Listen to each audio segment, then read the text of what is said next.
Well, hello, hello. Oh, I've just got a little flashing thing on my screen. That was a good thing to start the day with. I've just switched on my video, but I'm not sure that it's switched on. Can you hear me okay? That's the important thing. Whether you can see me or not is irrelevant. So could you give me a thumbs up or something? Thanks, Eric.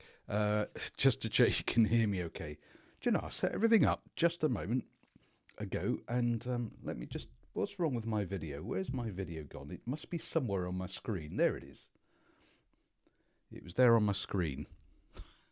Now it's supposed to be down here, but I can't see it. Yes. I'll switch that off.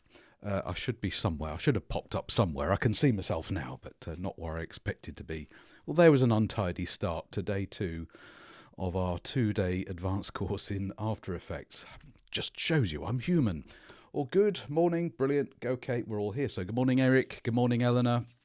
How's it going? Grant, good morning. Jason, good to see you. Key, good morning. Reese, hey, how's it going? Ricky, turning up fashionably on time, very slick. Good morning. Hi, Ryan. Hi, Sarah. Been here for ages. Good, right, we're all ready to go. I think I wrapped it up fairly well yesterday with my exploding sun, Supernova. What we'll do today is I want to start off looking at something that's going to be a little less spectacular and is going to require an awful lot more handiwork on your part, which is the Roto Brush tool. Now, you've probably heard of rotoscoping. That was the technique back from the days of, the early days of cinema or film or anything, which was painting directly onto each frame. So that's how you would get special effects such as ray guns and things back in the day. That's not what we're going to do, actually. It sounds fun, but no. We've got a Roto Brush tool, and what it does is it allows us to paint a mask using a paintbrush type tool.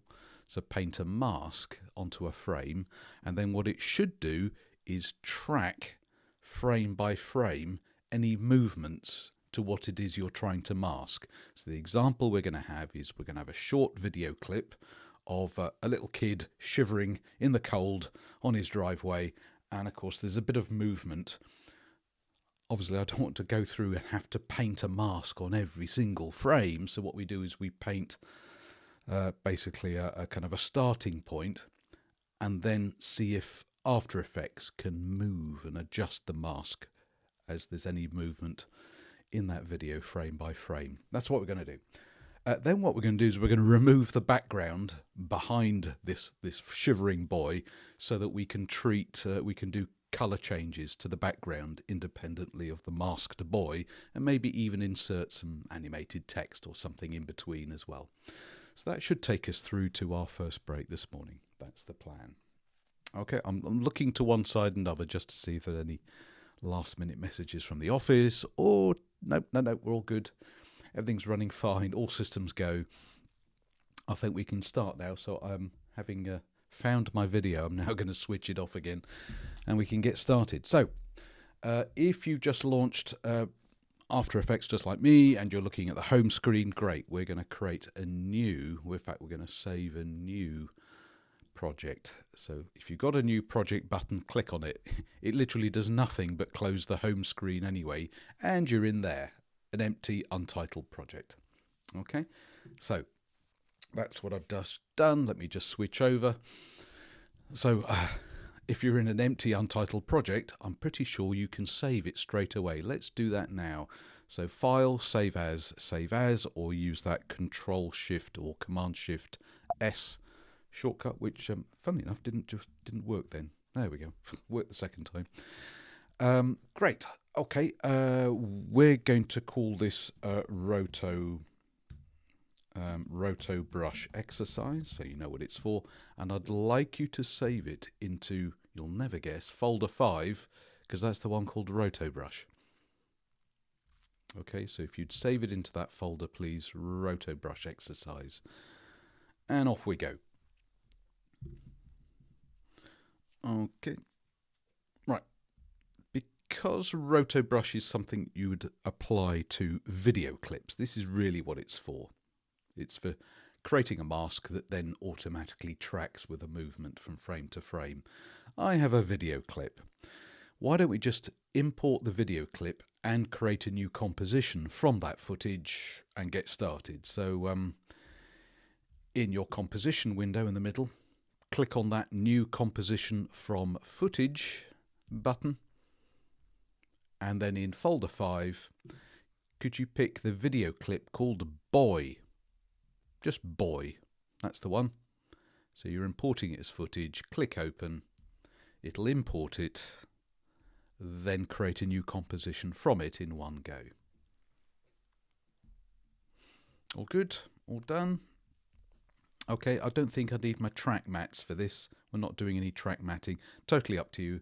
Just so I can explain, I'm going to hide that column, give myself more space in my timeline. So, little kid, not related to me. I did not shoot this video. I've no idea who it is. But it's obviously winter. I can see a bit of snow on the grass there. And he's all wrapped up warm, shivering away. Would you tap your space bar to play it back? It's only 3 seconds worth. That's it. Now, it's a handheld camera, clearly. So there's two things actually going on at the same time. The camera being handheld, whoever's holding the camera is moving it. So you can see he's moving it. Also, the boy can't keep still, being a little kid, can't keep still anyway, and he's shivering. So apart from anything else, at the beginning of this video clip, the boy is over on the left. By the end of the video clip, he's over on the right. And there's been up and down and all sorts of other movements. So it's not too challenging, but just enough challenging for us on this training course. We need to, the plan is I want to remove the background, just keep the boy, head, shoulders and everything, but have that tracked all the way across the video. So remember, this is not just like Photoshop with one picture. We've got 3 seconds of video we need to cut out here. Okay, so would you take your current time indicator to the home position, all the way to the beginning, please?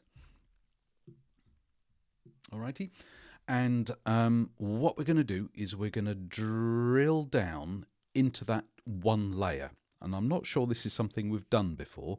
We've drilled down into a nested or pre-composition, haven't we, to see what was in that pre-comp, that nested composition. But I'm not sure we've specifically double-clicked on an ordinary layer to focus on that. So what you do is you go to the header of the timeline, there he is, boy, double-click on it. If you double-click on it, what you see in the composition window changes a bit. So he's still there, but if you look at the top, you've actually got a couple of tabs. You've got the composition tab, but we're now actually gone in and we're just editing this one layer. So you could do this in any composition. You could have lots and lots of layers and you just double click on one of them and it isolates it. You're then editing just one layer from your comp. I'm not sure that it's something we've done before, but even though there's only one layer, we've done it anyway, because what it does is it isolates that one layer. So it's the same video. You can tap the space bar to play it again, but it has its own timeline at the bottom and some other controls specifically just for this one layer. So would you scrub back again? By the way, the mini timeline here does have its own current time indicator, so you can pick that up and scrub it back as well. So, or do it in the timeline panel. Okay, so make sure you're at the 0 mark, please, because I want us all to be looking at the same thing. Now I'm just going to make this tad bigger so you can see what I'm doing. Go to your row of tools at the top. Oh, I hate these pop-up messages. You're not seeing them, but I am. This row of tools at the top. Now, you remember we used the puppet position and puppet advanced puppet pin tools. I'm good at saying that now. Right, we're not doing that. But the tool next to it is the Rotobrush tool. If you hover over it, you'll see it's called Rotobrush. And by pure coincidence, I should say, it looks like a brush and then a little kid. So it's not him, it's just supposed to be a little stick man. So would you click on the Rotobrush tool to make it the active tool? Right, it's a brush. Now we don't on this particular course, I don't actually do any other brush work. It's not a painting course. It's not that type of After Effects course. But there is a brush tool. You can see it in the tools panel. I've just not used it, that's all. But if you hover your mouse pointer over the over the composition window, you may see a bit of a kind of a green blob. That's because I think by default this brush is quite small. It would be worthwhile making the brush a bit bigger so that we can see what we're doing. So don't click on anything or brush anything just yet. The one thing I am going to do is I'm just going to, there we go, just check back everything's there. Okay, could you open up a new panel for me? Go to the window menu and can you find the brushes panel? Now we're not going to use this panel in anger, but if you wouldn't mind opening it, because it does have one handy little thing in the middle, which is it provides one way of us changing and seeing how big this brush is. Now if you've used Photoshop or any other graphics package with a paintbrush, this will seem reasonably familiar is what I meant. So you can have some little brush presets that are round or flat or angled, that have feathered edges or hard edges and so on. Okay, I'm not going to go through all those. That's for a different day and a different course. But usually, unless you have changed this yourself, the default starting brush is this one. It's a 13 pixel wide hard-edged brush. So if you've got any of these other brushes set, maybe go back to this one, 13, and then look in the settings, because they probably look like this by default. A diameter of 13 pixels, roundness of 100%, hardness of 100%, spacing. This is all default stuff. So if you've got the same settings as me, everything will be as expected. If you've got different settings, you're going to get a different result. So you might want to change it back to, if necessary, closer to what I have, and then we'll have the same result. What I would like you to do is to increase the diameter, because it's too small for the moment. Now you can either click on that blue number, type a different number in, hit return, or do what I'm going to do, click on the number, hold your mouse button down, drag to the right to make it bigger. So make the diameter around 100 pixels or so. It doesn't have to be exactly 100, could be if you want, but roughly anywhere between 90, 110, something like that. And then hover your mouse back over the composition window. Now you can see your brush. It's a green circle with a plus inside it. Wasn't so clear before. So this is one way of making the brush bigger and smaller. I'm explaining this now because you will need to know quick ways of making the brush bigger and smaller without with a minimum of complication. So as I say, you can go back to that diameter, click and drag right to make it bigger, left to make it smaller. Okay? I've just made mine a bit bigger. Now there is a keyboard modifier, a keyboard way of doing this, but it's not the same as the one in Photoshop. Just saying. So the keyboard way, without you having to use the brushes panel, to make the brush bigger or smaller, is to hold down your control key. That's if you're on Windows. If you're on the Mac, you would hold down the command key. Then, with that key held down, you would click with the brush. Don't let go. Drag upwards or downwards. So let me just demonstrate. I'm going to hold the key down. Then I'm going to click and drag upwards. The brush gets bigger. Or downwards, the brush gets smaller. You let go of your mouse button first, then let go of that control or command key. You might like to try that. So hold down that key. So it's control for Windows users, command for Mac users. Click somewhere, drag upwards. To make it bigger, drag downwards. As you do that, look what's happening in the brushes panel. You'll see the diameter change. So you can see what you're making, the size that you're changing it to. And remember, let go of the mouse button first, then let go of the command or control key. Got it? I think that's an easier way, but now you know two ways of changing the size of your brush, because for this exercise you will need to be able to change the size of the brush from time to time. Right, here we go. Could you set your brush size to have a diameter of roughly 200 pixels? Roughly, thereabouts, 200 pixels. Cool. Now, watch what I'm going to do. If you've done masking in Photoshop, sorry to keep harking back to Photoshop, by the way. You may have never looked at Photoshop and you're feeling left out, but I know lots of people who come on this course do know some Photoshop, so that's why I'm mentioning it. Don't feel left out, I'm just saying. Okay, so in Photoshop you can remove backgrounds using a masking tool. Right, okay. Jason, your brushes have disappeared. Now, do you mean your brushes panel? If it's your brushes panel that's disappeared, just go to the window menu and open it again. Okay? So just make sure brushes is ticked. It's just a panel. It might be hidden behind some other panel, but just if you need to switch it off and back on, it's just a panel. Okay? Should bring it back. You should be there somewhere.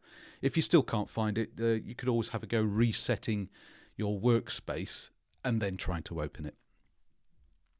That might just tidy a few things up.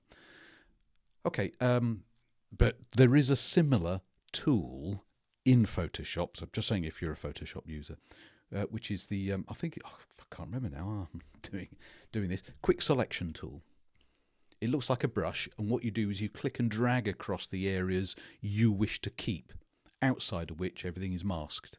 This is very similar. So you do not click and drag on the edges of what you want to keep. What you do is you click and drag in with a fairly bold brush stroke over the bits you would like to keep. It looks wrong until you let go of your mouse. Once you let go of the mouse, the area that it's masking expands to try and capture similar textures and similar colours.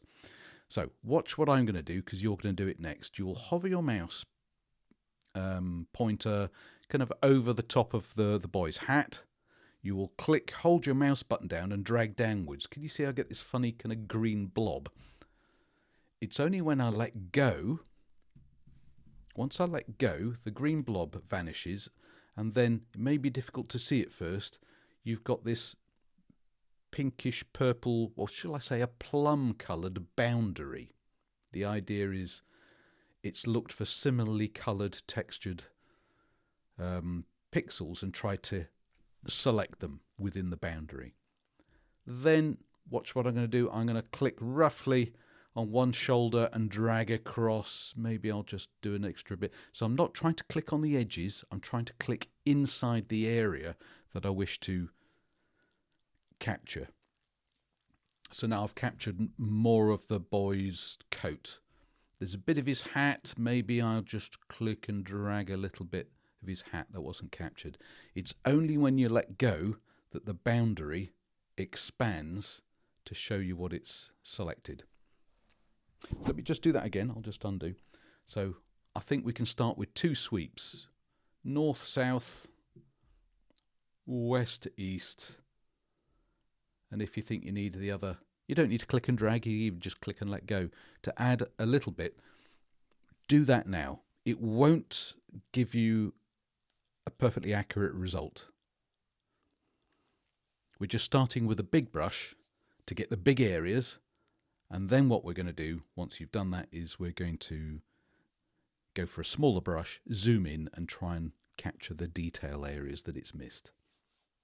So this is a standard practice. This is what you would do. There's no point starting with a small brush because you'll be here for days. Start with a big brush, big area.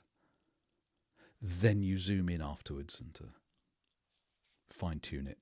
So if you've got that far, okay, we'll just pause there for a moment because some whether or not, I mean, hope you can see that plum-coloured boundary, but just to try and work out what it's doing, to try and get an impression of what it's doing so far before we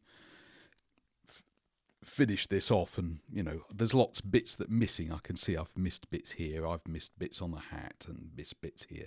I'll fix all those soon enough, but before we do, Let's have a look at this. Whereas watch my screen underneath that that mini timeline at the bottom of this window, you have a series of buttons, and they look like pedestrian crossing buttons. It's like the little stick figure that's in the Roto Brush tool icon. Okay, so let's just see what they do. The one on the left is Toggle Alpha. Click on it, and what it does is it gives you a silhouette kind of appearance, a silhouette view of what you've done so far. So it does help you see gaps, and it also helps you concentrate on the edge. So I can see mine is a bit hit and miss at the moment, but that's what it does. It helps you understand what the Roto Brush has done. If you click on the same button a second time, it's still in a kind of a silhouette mode, but it shows you the Roto Brushed area inside the boundary that you've got so far, and then you can go, yeah, it looks a bit kludgy. So that button takes you between this silhouette and kind of a cutout, and the black is just your black background, isn't it? Now the middle button of these three little stick men, if you click on that, it should bring you back to where you were. That's what we were looking at before. If you click it a second time, however, it'll toggle back and forth between this, shows you everything with the boundary, or hides everything outside the boundary. It's a toggle between the two. So I'll just bring it back. The button on the right is, I find interesting. So the one that's on a kind of a pinkish red background, click on that, and it shows you in a different way. What it does is, outside the Roto Brush boundary that you've created, it gives it a kind of a tint, an overall tint of this red colour. Now I'll say again, if you are a Photoshop user, you might have come across this kind of appearance when you do quick masking, for example. It's a traditional, conventional colour from the days of print, would you believe? This is partly how I started out working in magazines, and if you wanted a cutout picture that had the background removed, what you would do is you get a photo print. You had these sheets of translucent acetate or whatever they were, and they were coloured like this, red, and you get a scalpel out and you would cut around the cutout area you want to keep, and the red would mask out everything else, and then you would re-photograph it to get your cutout. It was called a rubylith, so that's what it mimics. So the idea is you could carry on working, still being able to see the background and so on. Click on the button a second time, it hides the background, so it's a toggle again. With the so-called rubylith, that's me calling it that, by the way, you won't find that mentioned anywhere, or hiding it. To return to where we were, click on the middle button once. If you haven't returned, click on it a second time, because I want to come back here. You see the whole image and that that plum coloured boundary, because that's what I want to pick up on. Okay, if there are some easy bits that you've missed, but they're too small to capture with your big brush, make the brush a bit smaller. So now I'm going to reduce it down to about 100 pixels or so big. And again, you can click and drag or just click and let go, because this may or may not be the case for you, but he's got this funny design on the front of his coat, and as a result I've missed bits. I can see bits I've missed, and I can just spot it out here, swipe it out here, maybe a small couple of bits. Now again, stay away from the edge. Don't click on the edge of anything. You have to click within the area that you wish to keep. If you click on the edge, you'll straddle the area you want to keep and the background, and then it'll do something a bit odd. So if I click here, I've just captured the sky by mistake. I'll just undo. If you see you make a mistake, undo. So see if there's some really obvious bits you can just dot out. Okay, now we should, I think we need to zoom in a bit and fix some of the detail. So if you're ready, what I suggest is, so that you don't have to keep switching tools like zoom tool back to the roto brush, then to the zoom tool, back to the roto brush. Can I remind you easy keyboard shortcut ways of zooming in? If you press the full stop key on your keyboard, you will zoom in each time you press the full stop. To zoom out, it's the comma. So like I said the other day, it's like the greater than key or the less than key.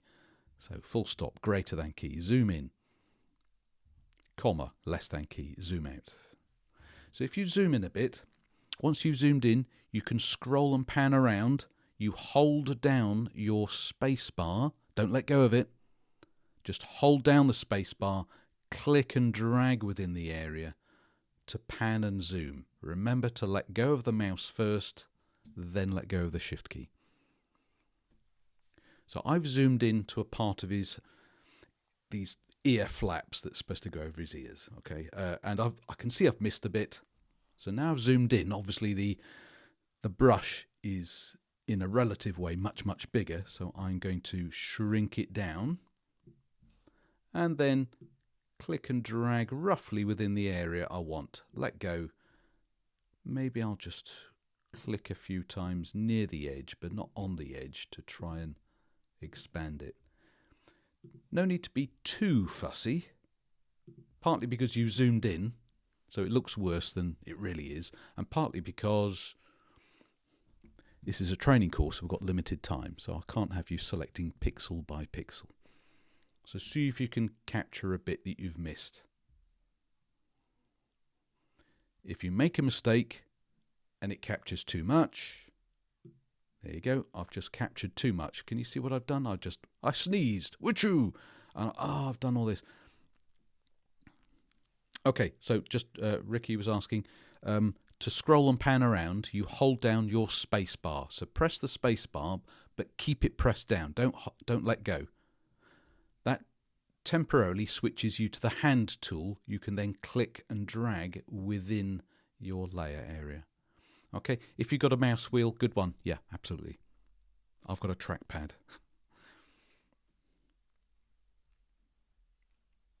Okay, so you're way ahead of me, Grant. So the point I was making is, let's say you've clicked and dragged an area you didn't want. Well, naturally you undo. But if it's too late to undo, you've only just noticed it, what you do is what Grant said, which is hold down your Alt key, that's for Windows users, or your Option key, that's for Mac, and look what happens to your brush. It turns into a red ring with a minus inside. This is an unpaint, an unroto brush tool. Keep that Alt or Option key held down and you can paint out the areas you don't want. Again, don't click on the edge, just click near to the edge. Sometimes you do this deliberately. You kind of go, I've got a really difficult bit to try and capture. What I'll do is it's actually easier to paint all the way across it and then unpaint bits out.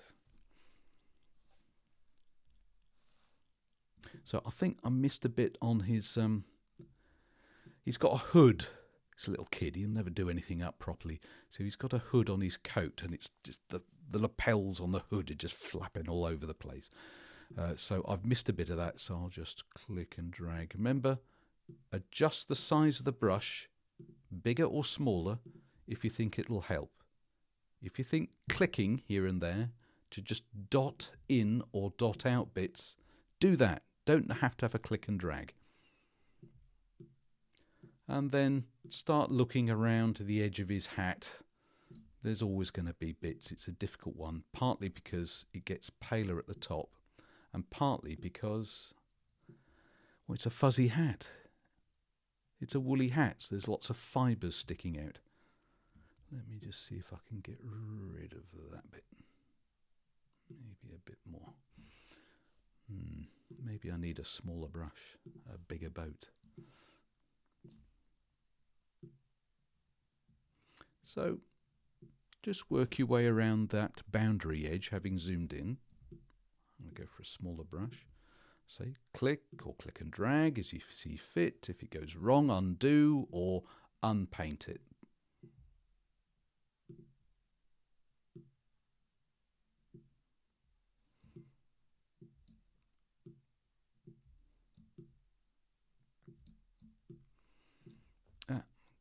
funny bit sticking out here.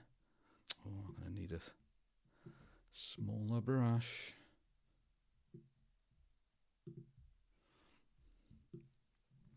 You may have noticed to the left of his head, there's a bit where his woolly cap and the bits are sticking out from behind his hood. There's a crossover bit right here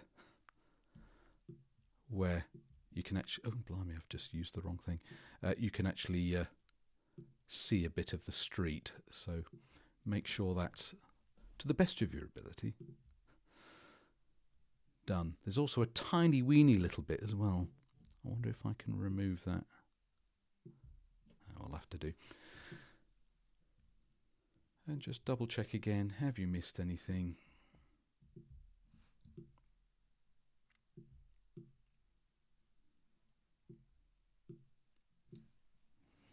To zoom back out again, remember Shift/key.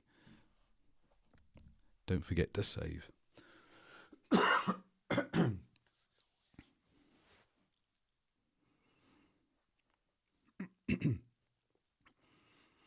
So this will take a few moments, take a minute or two. But after a bit of work, when you zoom out, you go, okay, I think that's a reasonably detailed job. It's much easier with a roto brush than if I'd had to actually, paint pixel by pixel, with a paintbrush, a standard paintbrush, or have to draw a complex mask using the pen tool. It would be just so time consuming. This is much quicker. Shall I have a quick preview? If you've zoomed out, why don't you use the little buttons along the bottom? So let's see how my, mine's a lot better now. That looks like a better appearance on the silhouette. How about with the Rubylith on? Yeah, okay. Yeah, maybe. Okay, I can see a bit of halo. I'm being maybe a bit too fussy, but after you've had a quick check through, come back here. Come back to where you were. Remember, to come back to where you were, it's the middle of those three stickman buttons. One thing I'm not absolutely crazy about just yet is his hat. Because it's a woolly hat and it's fibrous and fuzzy around the edges, my silhouette, it's doing a fair job, but the reason it looks like this is because, well, it's a fuzzy hat and it doesn't know how to capture the fuzz. The smooth edges of his nylon, winter coat, yeah, absolutely fine. But the hat just looks crinkly. What we can do is use a refine edge brush tool that will, to a certain extent, automatically try and work out how to capture fuzzy, difficult edges, fur, hair, flyaway hair, complex edges like this. So let's try that. So would you, if you haven't already, return where you were, zoom in a bit, because you're going to have to go around his hat, and you'll need a different brush. Go to your row of tools, go to your roto brush tool, click on it, but keep your mouse held down to see the tool fly out, because the refine edge tool is right behind it. The refine edge tool. Now it's a brush tool in the same way, so you control how big it is. It's probably really quite small to begin with, but just use the same techniques as before. Use the brushes panel or the control click or command click and drag technique to make it bigger and smaller. You can see it's a different color. It's kind of a dark blue. What I was going to suggest was, if you've zoomed in a little bit, take the diameter down to around 20 pixels. Now, if it's a bit less or a bit more, 25 pixels, that's fine. This time, you are going to drag along the edge. So watch what I'm going to do. In fact, I'm going to zoom in so you can see even more clearly. I don't think you need to zoom in quite this far, but watch what I'm going to do with this. I'm going to hover on that boundary edge and click and drag across it. You don't need to do it in one go. In fact, it's probably best if you don't. What you do is click and drag. When you let go, you get this kind of X-ray view, is what they call it, where it kind of analyses what's on either side of the edge. It knows inside the boundary that's what you want to keep. It knows outside the boundary you don't want to keep it. And it does a further detailed analysis of that edge. And it'll give you a more complex, refined edge to your boundary. So I'm just going to continue it up to the top. And I'll continue it down here. As I say, don't try and do it all in one continuous brush stroke just to show off, because if you sneeze and you jump and you have to undo, if you've done a really long brush stroke, you'll lose that entire brush stroke. Much better that you just do bit by bit. If you make a mistake, you can undo and then you won't lose very much. So would you start doing this now? This is just for his hat. Not just around his head, but also the flaps that go down on either side. Okay, you don't have to do it for his raincoat or his hood. Just the fuzzy edge of his hat. I'm not going to be so fussy as to do inside there. So, fuzzy hat edge. Do it on the other side as well. Trace round. I'll say the 20 pixels diameter is my suggestion based on the resolution of this particular picture. I'm not saying it should always be 20 pixels, just this one is probably about right. Based on the fuzziness as well. So if someone had lots of flyaway hair, obviously you'd want a bigger brush and you'd be painting a bigger area, not just dragging along the edge of a hat.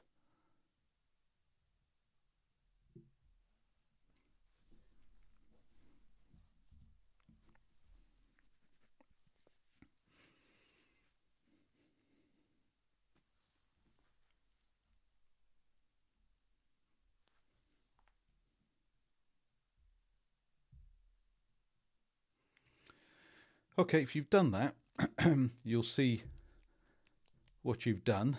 I'm now clicking on the buttons along the bottom to see if I can get a preview of what I've done. So as soon as you start clicking on the little preview buttons at the bottom as before, you won't see the X-ray view anymore, but you should get a suggestion, at least on screen, that you've got a more detailed, nuanced edge rather than a clean edge. I can even see that on my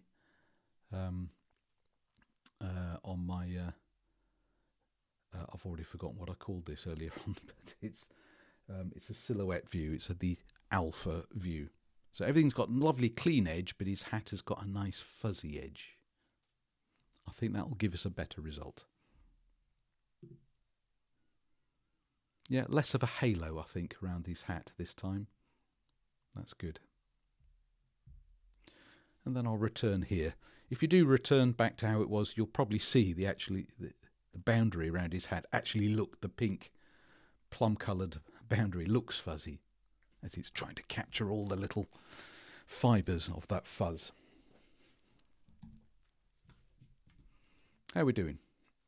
Nearly there? Done it? Waiting for me? Okay, you give yourself a good pat on the back. Go, job well done. And then you have to go, well, hang on, this isn't Photoshop. This is one frame of 3 seconds of video. This video clip is 30 frames per second. So you've done one frame. You now have another 89 frames to do. Oh no! Well, okay, this is the whole point of using the Roto Brush tool in After Effects. Is what it'll do is if you go to the next frame. Well, let's find out what happens when we go to the next frame. Move forward to the next frame. Excuse me. You can do this in a number of ways as usual. Whatever it was, Command right arrow key. I'm going to use the page down key. I might actually have to do that a couple of times to move it along.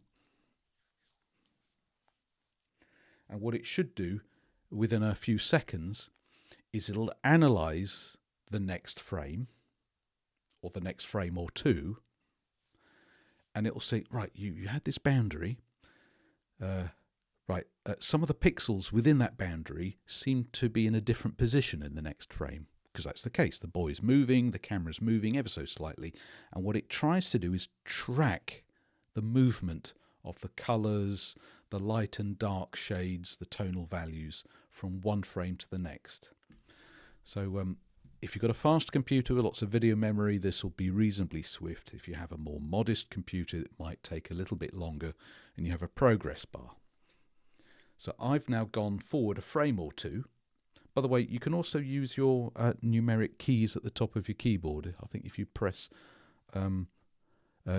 number 1, it goes back a frame. If you press 2, it goes forward a frame. That's another way of doing it. It usually works. So I'm actually on frame 2. In fact, I'm going to go forward again. I'm going to go to frame 3, and what it should do is, the expression we use is propagate. It looks at how things have changed. Okay, so Ricky, your pink line has shot off across the frame. By frame 3, it's gone off on the right. Okay, that's a surprise. I've never had anyone say that to me before. So what you're saying, if you go back to your first frame, what you're saying is, oh, I've gone perhaps a little bit too far. So the first frame, you've got this lovely, beautiful captured area, and then a couple of frames later, it's completely vanished. That is a surprise. I can't explain that. I literally cannot explain that. I can't think of any reason off the top of my head why, considering the fact the boy hasn't moved very much, it should suddenly start trying to capture the trees and the grass and other stuff in this area. If I could just double check and confirm you're seeing this mini timeline underneath and everything. I'll have a think. I'm thinking now, and I've not had this before. I don't know why it should have done that.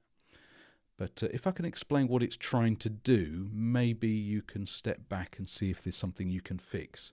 The reason we talk about propagation is, and the reason why we've got this mini timeline at the bottom, if you look under that mini timeline, if you want to look at my screen, I've zoomed in, you've got a row of little chevrons. When I say chevrons, you know what I'm talking about. Okay.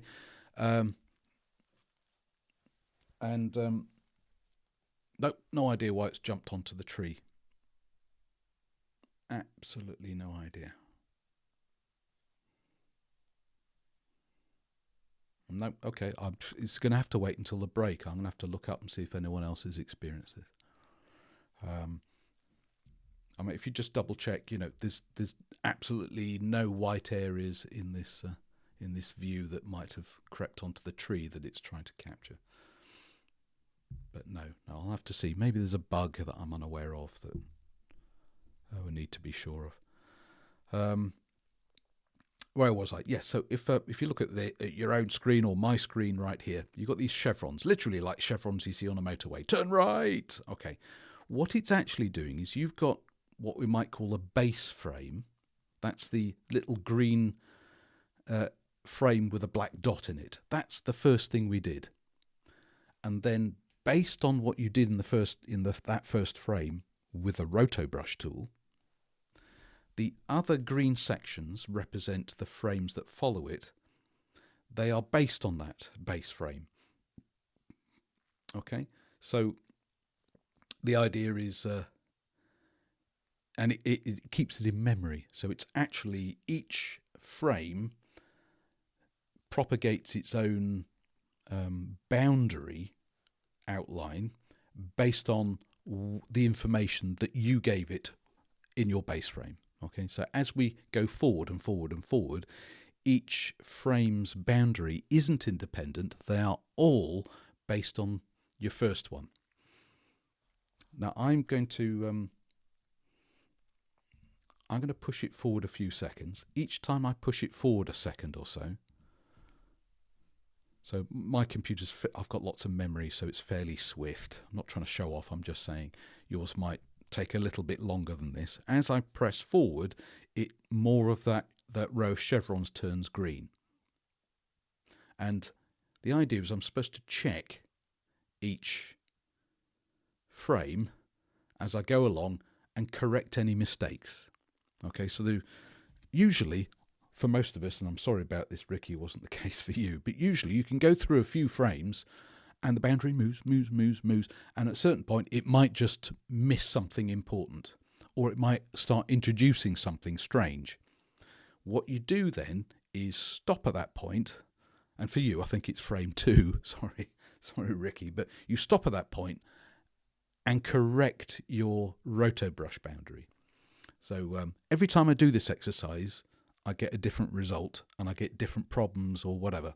Okay, so for example, I'm really looking for this, so I know, but I can see some little pink thing has cropped up here. Now, it's not going to be a major issue for me, but if I let that go for a few more frames, that little pink area will probably get bigger and punch a hole in my cutout. So as soon as you see a problem, you stop. Then I'm going to zoom in. Oops, don't want to go up his nose. No. Zoom in. I go, yeah, there's a funny little pink thing. I need to sort it out. So I return to my roto brush tool, because I'm still in my refine edge. So I go to my roto brush tool and correct it. So either paint something back in, paint something back out. Oops, I've just used the wrong tool again. You know, just to do a little fine tune. Oh, wrong key. Okay, good, fine. So basically I've fixed the error. I can now move on to the next frame. So I'll move forward another frame. And another frame. And each time I'm checking the boundary and see if it's moved or something like that. Because each subsequent frame's boundary is based on the previous frame's boundary, which is based on the previous, all leading back to the first base frame that we started with. So in a sense, you can skip forward. You don't have to go frame by frame. You can jump straight forward if you like. Watch this. I'm going to drag my current time indicator, or you could just move it. I'm going to drag it to about 1 second. And what it does is After Effects will go, oh my goodness, and it will just panic, and it will propagate the boundary for all the intermediate frames up to that point, which might kind of lock up your computer for a minute. There's no harm in trying it, but I'm demonstrating it so you don't have to. So it will propagate the frames one after another without stepping forward one at a time. The problem with that is, such as it is, I don't know why, but magically I'm having really good results today. Usually I get really bad results, which makes for a better training. But, you know, if something's gone awry, I can't think anything really bad has happened. But if something has been shifted, a hole has appeared, or where there's a hole or a gap has been filled in, I don't know, and you go, oh dear, okay, watch what happens. Watch this. So let's say, oh, there's a bit that's not quite right. I'm going to zoom in and fix it. So I zoom in. Oh, I have to zoom in a bit more because it's quite a small. I have to go, right, no, I've got to fix that. So I'll go for a small, tiny brush and I'll just fix that. Okay. And then zoom back out. The problem with that is the problem might have started much, much earlier. And I might have to go, oh, I better go backwards. And I might have to go backwards and step through. And the issue is that if you jump too far ahead, then spot a problem and fix it, it won't fix any instances of a similar problem in earlier frames. That's why you've got the chevrons pointing to the right, away from the base frame. So you're expected to do it in order from left to right. Any changes you make won't go back. And watch this. If I scrub back a bit halfway through my propagated area, I go, oh, I've scrubbed back to about 15 frames in, and I make a change. Oh, do you know, I can't think I do need to make a change. But, you know, if I did, let's zoom in and make a change. In fact, no, I'll just make a random change. You know, so if I thought, oh, right, I just need to add this bit, okay, which is a crazy thing to do. Look what happens in my timeline. all the frames that I'd already propagated after that point, all the way up to 1 second, have been thrown away. So, because it's always going from left to right. It's starting from the left, propagating, building on the previous frame. If you jump backwards and make a correction, the stuff you've done after that will be thrown away. So I'm going to undo that, because definitely don't want to do that. But what I was going to say is the good practice this is you step forward frame by frame by frame by frame and see if you can spot any errors, fix them, move to the next frame. Allow propagation, move to the next frame, move to the next frame. Okay? Now you're going, oh, this will take forever. Well, it won't take forever, but if you had to draw the entire thing 90 times for 3 seconds of video, yeah, it's going to take a long time. This means you don't have to. You do a darn good roto brush in frame 0, do the best you can, and then slowly, but in an orderly fashion, you go to the next frame, check it, next frame, check it, next frame. And all you need to do is, oh, there's a glitch, fix it. Go to the next frame, go to the next frame. Oh, little glitch, fix it. And then on. That is faster. All the hard lifting is being done by After Effects based on your initial boundary area. So it's not as bad as it sounds. So as I'm talking, hopefully you're starting to do this. Now, because this is a training course, and time is money, it's your money, I don't want to spend all day doing this. So that's my way of saying I am willing to accept less than perfect results this morning. So if you're stepping through and every time you step through to a new frame, oh, there's another big gap turns up, just fix it quickly and move on to the next frame. And move on to the next frame. Okay? So don't... Okay, well, I'm just going to save what I've got. Mine is taking a moment to catch up with me. I better just go back. So it might take a certain amount of time.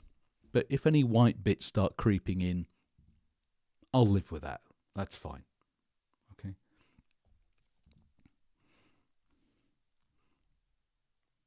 That mine has decided to stop propagating. But hey, what can I say? Not sure why it has.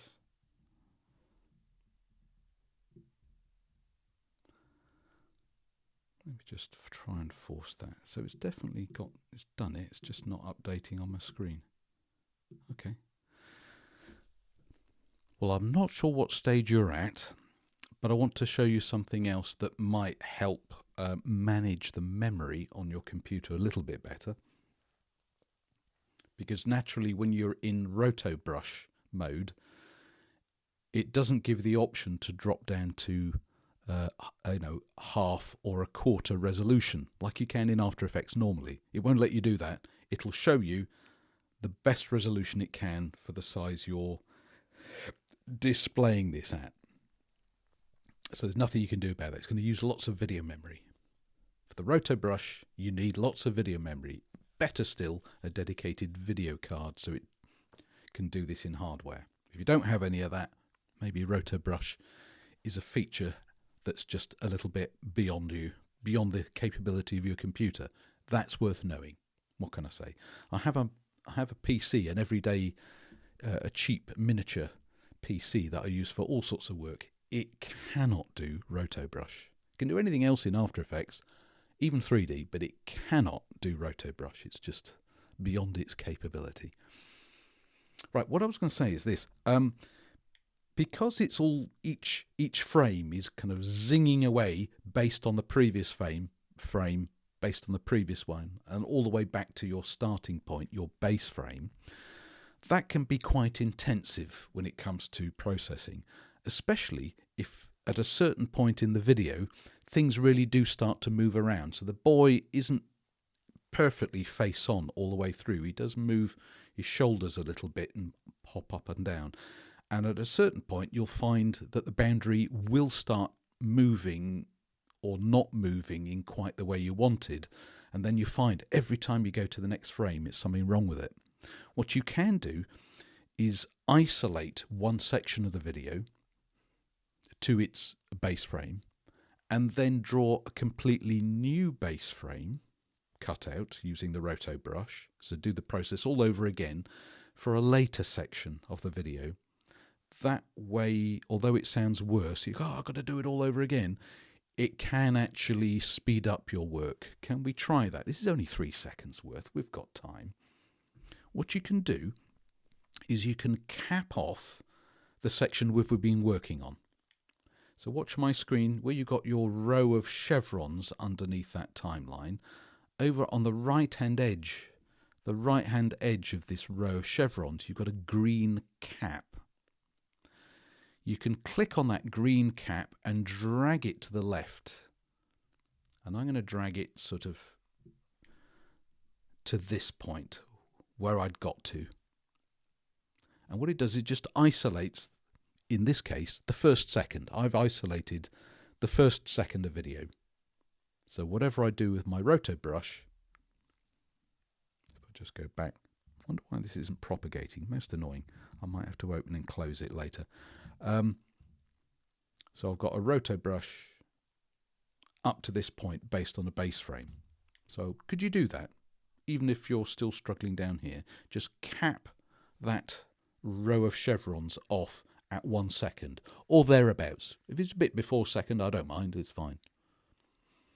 And then what we're going to do is we're going to draw a completely new base frame. So we're going to do the boundary all over again, but starting from a later frame. What I was going to suggest was move your current time indicator halfway between the 1 and 2 second mark. So 1 second 15, for example. So I've just moved my current time indicator to 1 second 15. And it's just sitting here hovering nowhere, and there is no boundary because I'm outside that first section. What I'll do then is with my roto brush tool, I'm going to do pretty much everything that we did when we started. I'm going to draw a brand new boundary, at which point your heart is sinking and you go, oh, all over again. Well, yes, but since you've already done it once, when you do it a second time, it's going to be a bit quicker, isn't it? Because now you're good at it. And that's what I would like you to do. Move your current time indicator to 1.5 seconds. Start drawing a new boundary. Straight away you'll see that you've got a new set of chevrons.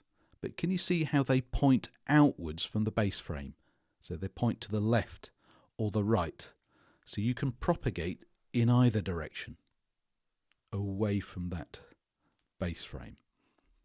So it's not always left to right. It's from the base frame that you're drawing now outwards. Okay, let's spend a few minutes. Would you, now that you've started, hopefully, doing this new base frame, would you start trying to fix the detail of it? As I say, I'll accept a less than perfect result, if you will. So mine will be less than perfect. So, just click through, zoom in, make the brush smaller, do what you did before, see if you can fill some of the gaps. If you're not sure where the gaps are, maybe you can just switch to your different views just to check where they are before coming back and then carrying the work on. Don't be afraid of zooming in using a smaller brush.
Okay, so Ricky just having real problems with a roto brush wherever you on the timeline. So okay, I mean, I haven't actually spent any time on this, but when you use the roto brush, although it just feels like a brush, what it actually does is it applies a roto brush effect to this layer. And what it should have done, what it probably has done, is it's opened up the effect controls panel. You may actually see it on the left. I've been trying to avoid it because there's just too much in it. There may be a setting. I'm just trying to think. I was trying to think earlier what setting might be in that effect controls that is different, that would cause the boundary to move. Okay, because I'm just taking the default settings. I'm assuming you've never used the roto brush before. Perhaps if you have, you might have changed something, but then I'm not quite sure what. Could it be something under propagation that's different that would make it? I'm just trying to think. There's no tree or bush jump thing. I'm trying to think what it would be. I'm just using all the default settings. Well, I'm going to keep going. If you are able to keep going, look, I'm recording this, so you can always try it again on a later date. I'm also going to do the refine edge brush around his hat. So refine edge brush tool, here it is. About, what did I say, about 20 pixels will probably do the trick.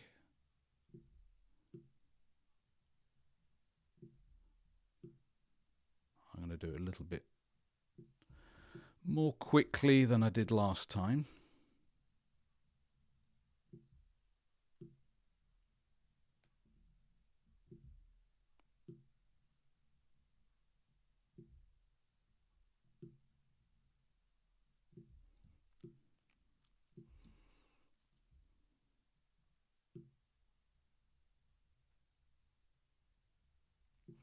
I can't paint and talk at the same time.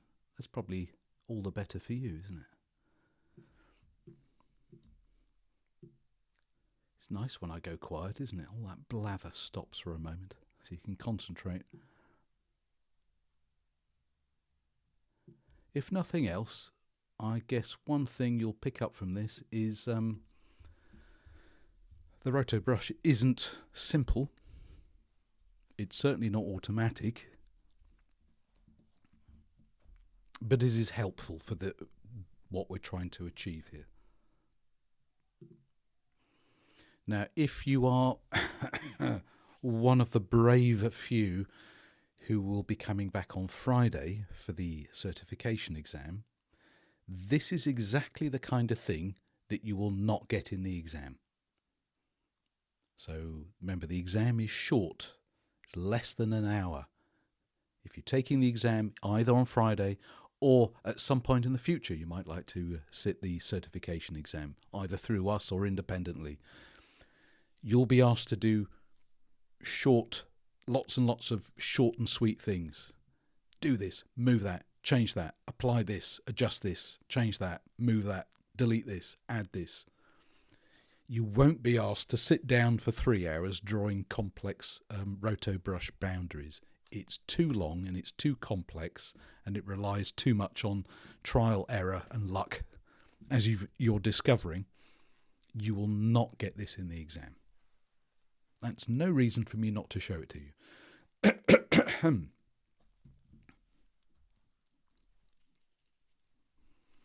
And it's too memory intensive, and the exam requires you to use simple things because it's done remotely. It can't send all that data across. Right, I've got to a stage where I have now made a new base frame at 1.5 seconds. I'm now going to see if I can propagate it backwards in time by going to previous frames and checking them as I go through, check, check, check. I've been extraordinarily lucky, or Adobe has enhanced the Roto brush to be better behaved. I don't think I've ever had such a well-behaved Roto brush boundary. How did that happen? I'm actually going to trust it to propagate up to 2 seconds as well. God, extraordinary. It's really not bad at all the way that's worked. I'll just consider myself lucky. What was happening here? Why didn't this... Oh, it is propagating. Just the green colour isn't showing. Okay, well, that's fine then. Just a little screen error, that's all. So if you want to do the same as me, step forward or step back, you can scrub or you can go frame by frame. But the principle is you're supposed to stop at each frame going, is that right? And fix any problem before moving on. The idea is you don't have to draw the whole thing for every frame. You just correct little issues that aren't quite right before moving on, and then on and on. Now I'm going to do this one more time. If you think, oh no, I've had enough, don't do it. But I'm actually going to cap off. I'm going to cap. Where am I? Where have I got to? I'm going to cap off at 2 seconds. So I'm going to do the same as I did before. I'm going to go to my row of chevrons, click on the green cap on the right, and I'm going to drag it back to that point, 2 seconds. Then I'm going to move forward to 2.5 seconds, and would you believe it, I'm going to do it all over again. I'm going to draw a brand new boundary all over again to have a new base frame. But now this is the third time I've done it. I'm getting fast at this. Jung jung, bish bash bosh. Get most of it done. Bang, bang, bang. Click here, click there, click everywhere. Great. Zoom in. I'm now using I must admit, pinch and zoom on my trackpad to zoom in. It's a bit wild, isn't it?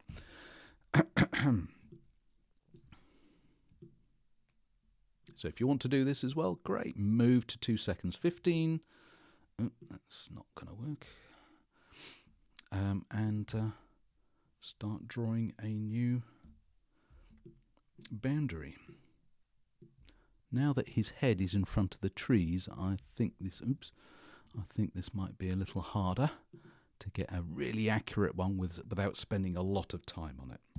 Fortunately, a lot of time is not quite what we have this morning, but we'll do the best that we can.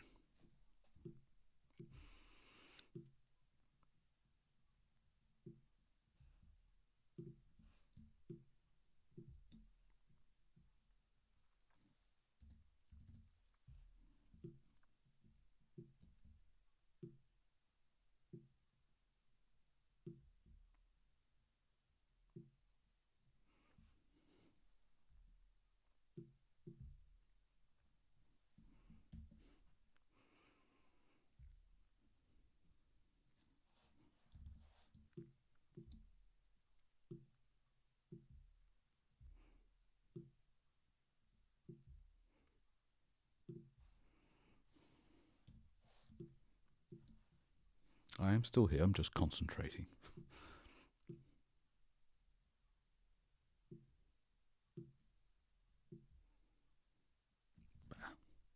I won't worry about that.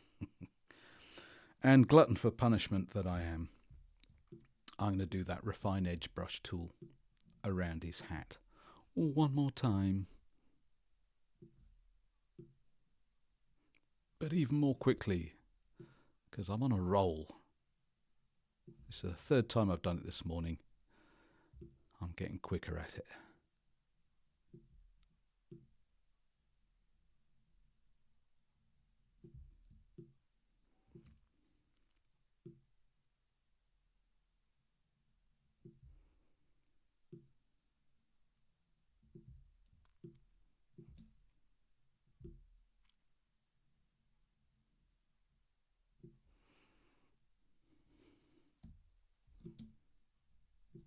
Oops.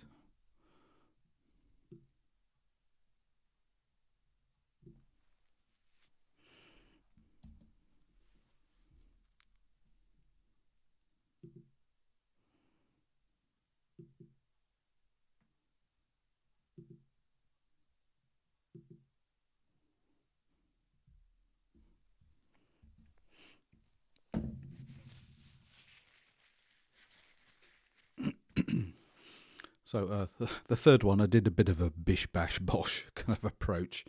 So it looks quite nice on my screen, but actually I was quite rough and I was a bit harsh with it. And I'm just going to propagate some frames back.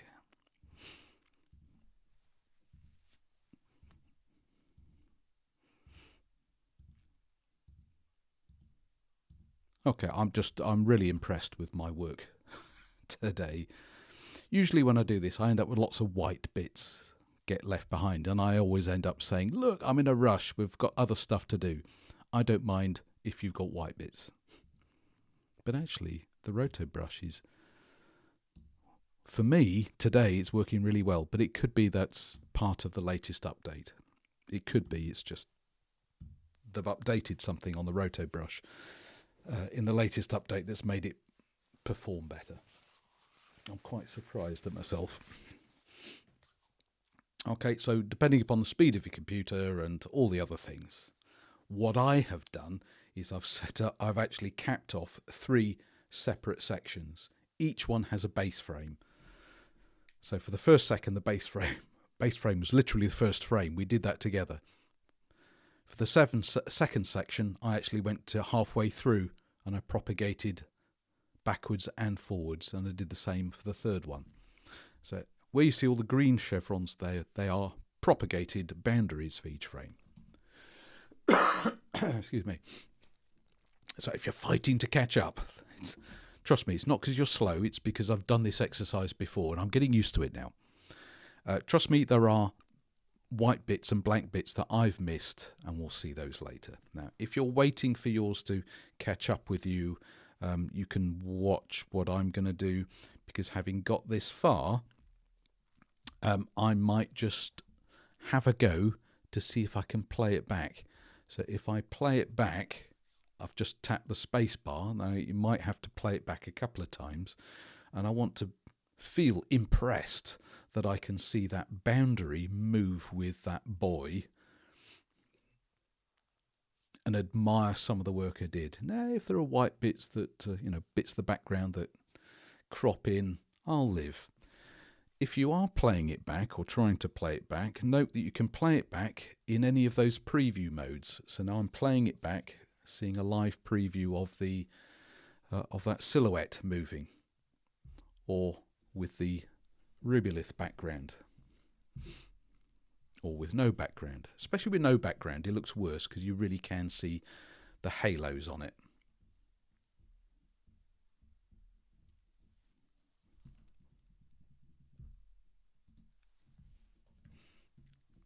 Because that's what I want to achieve. Now, in practice, in your own work, depending upon what this is for, I mean, this is a high-def piece of video. Maybe you would go for a lower resolution one. Well, that might use less memory, but it actually might be harder to draw an accurate boundary because it's such a low resolution. Who knows what's going to happen? But in your own work, depending upon how much you're being paid to do this, you would want to spend more time on this. You would want to go to the Effect Controls panel and fine-tune things. So, for example, one of the sections, one of the properties you can change is Refine Edge Matte. Refine Edge Matte. And what you can do is you can add additional feathering to the edge, so it's not such a hard edge everywhere. And this is an important one. There's a shift edge. I'm not going to use it, but if you've got kind of a halo of pixels around the edge of your boundary, you can kind of push it out or eat it in by adjusting the edge uniformly as a percentage. There may be some other features, chatter reduction and so on.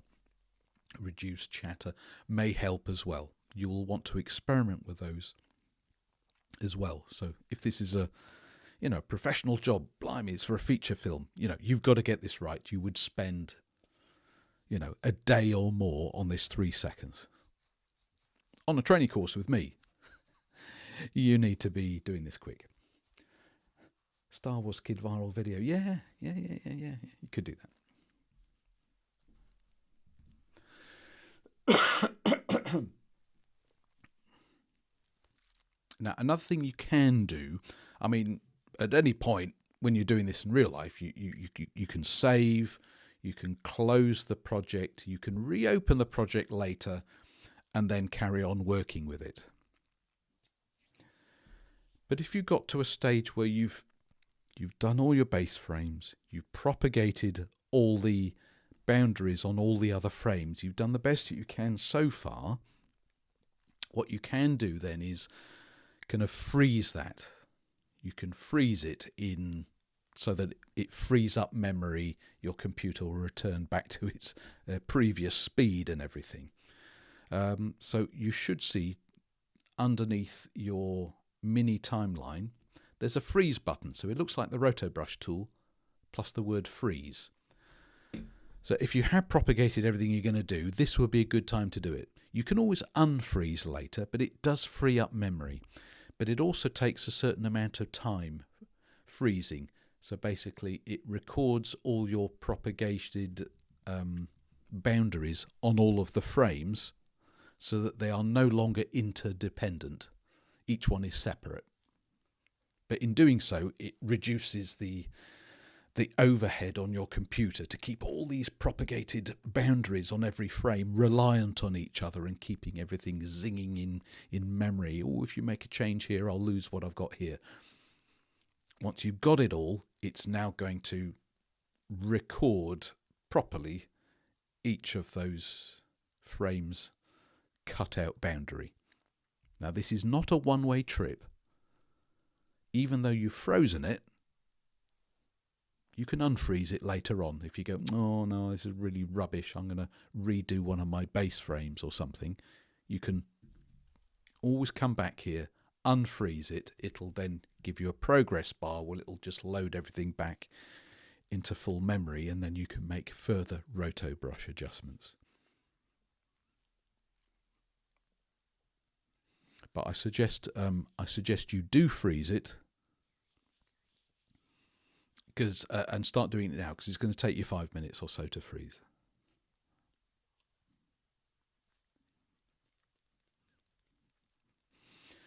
Now, if you're with me, that's brilliant. You've got a nice fast computer. If you're trailing behind a bit, that's normal. Sorry, I need to demonstrate this, but unfortunately I can't spend all day on it. But this is the principle of using the RotoBrush, and I've made you do it again and again and again.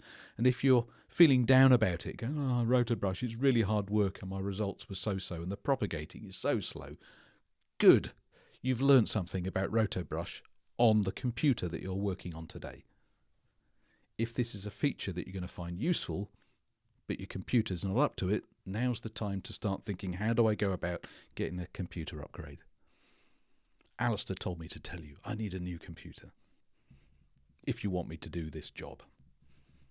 Okay, I'm going to move on because we've got 10 minutes or so. Even if you're not at the same stage as me, I'm going to move on and show you what I want you to do with this RotoBrushed kid. If you've done the freeze, this will be easier as well. Could you return to your main composition? So remember, we drilled down into this layer. This is what we're doing. I'd like you to return to the main composition, the one that's called boy. Now you can either close this layer tab, you don't have to, but you can close it, or just click on the composition boy tab back here.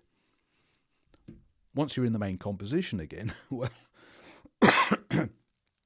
it's done what it's supposed to do. It's hiding the background. That's what it's doing. So I'm going to play this back maybe once to let it cache all these frames. So this, I can't change the preview. Literally, that's what I've got. Cutout boy, nothing in the background. That's why it appears black. And now I'm going, oh, it's woeful. It's awful. I can see halo lines everywhere. It's dreadful. Honestly, it's not as bad as you think. It really isn't.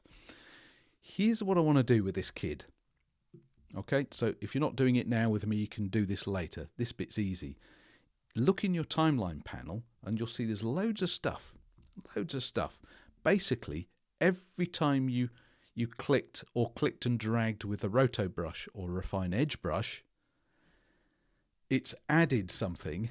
It's added another line here. So would you collapse the layer? We don't need to see all that. Would you rename the layer? So would you select the layer, tap return, and would you rename it? Would you call him Foreground Boy? Just rename him Foreground Boy. Sounds like a really bad band, doesn't it? Foreground Boy. Find your project panel. It's probably hiding behind your effect controls panel. If you can't find it, you can go to the window menu and you can find it here, project panel. Okay. In your project panel, find the boy video. So not the boy composition, that's what we're in at the moment. Find the boy video, boy.mp4, and would you believe I'd like you to drag and drop it into the header of the timeline so it goes underneath the layer that's already there.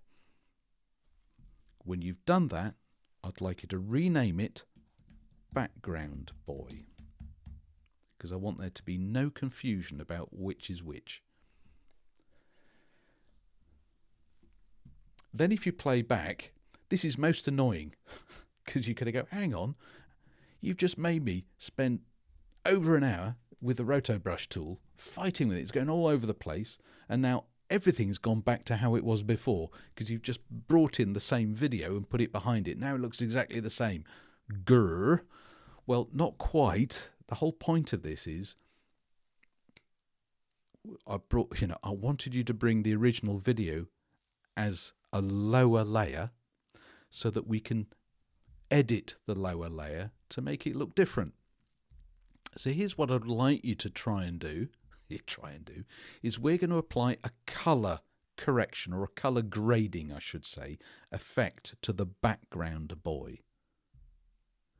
So you can do this from the effect menu, or you can go to the effects and presets panel. I don't mind. With the background boy layer still selected, go to the effect menu, go to color correction, and I'm going to pick one. Could you choose hue saturation? Is that right? Yeah, let's do this one, hue saturation. So effect menu, color correction, hue saturation. Or find that in the effects and presets panel and apply it to the layer, hue saturation.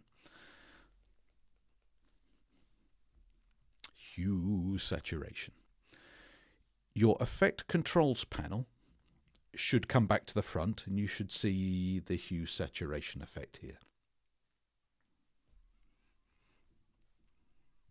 In that panel, the effect controls panel, can you find there is a tick option, colorize? Tick it. What it does is it applies a single color to the whole layer, which is different from the front layer. Yeah. So now we're starting to use that whole cutout business.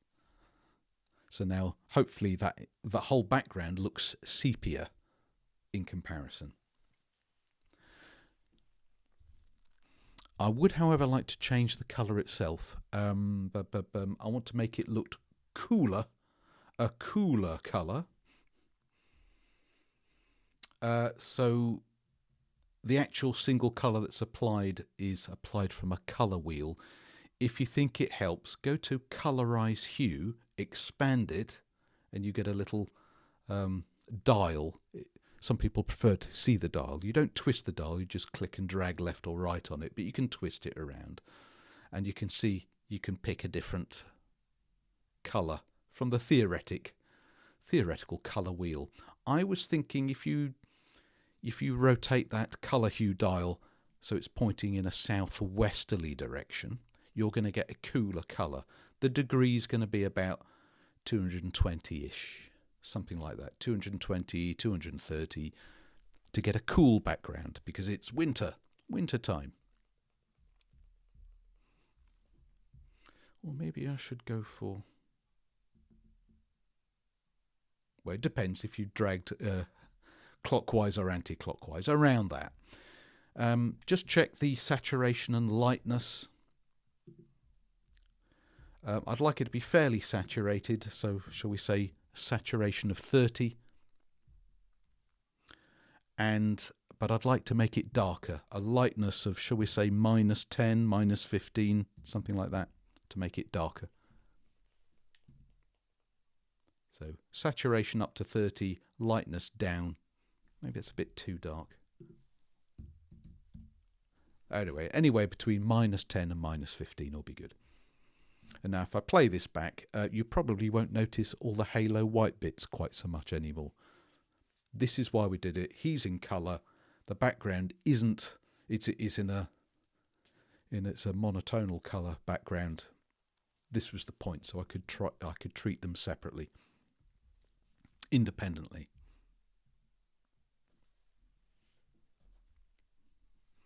Then, because they're separate layers, we can insert layers in between.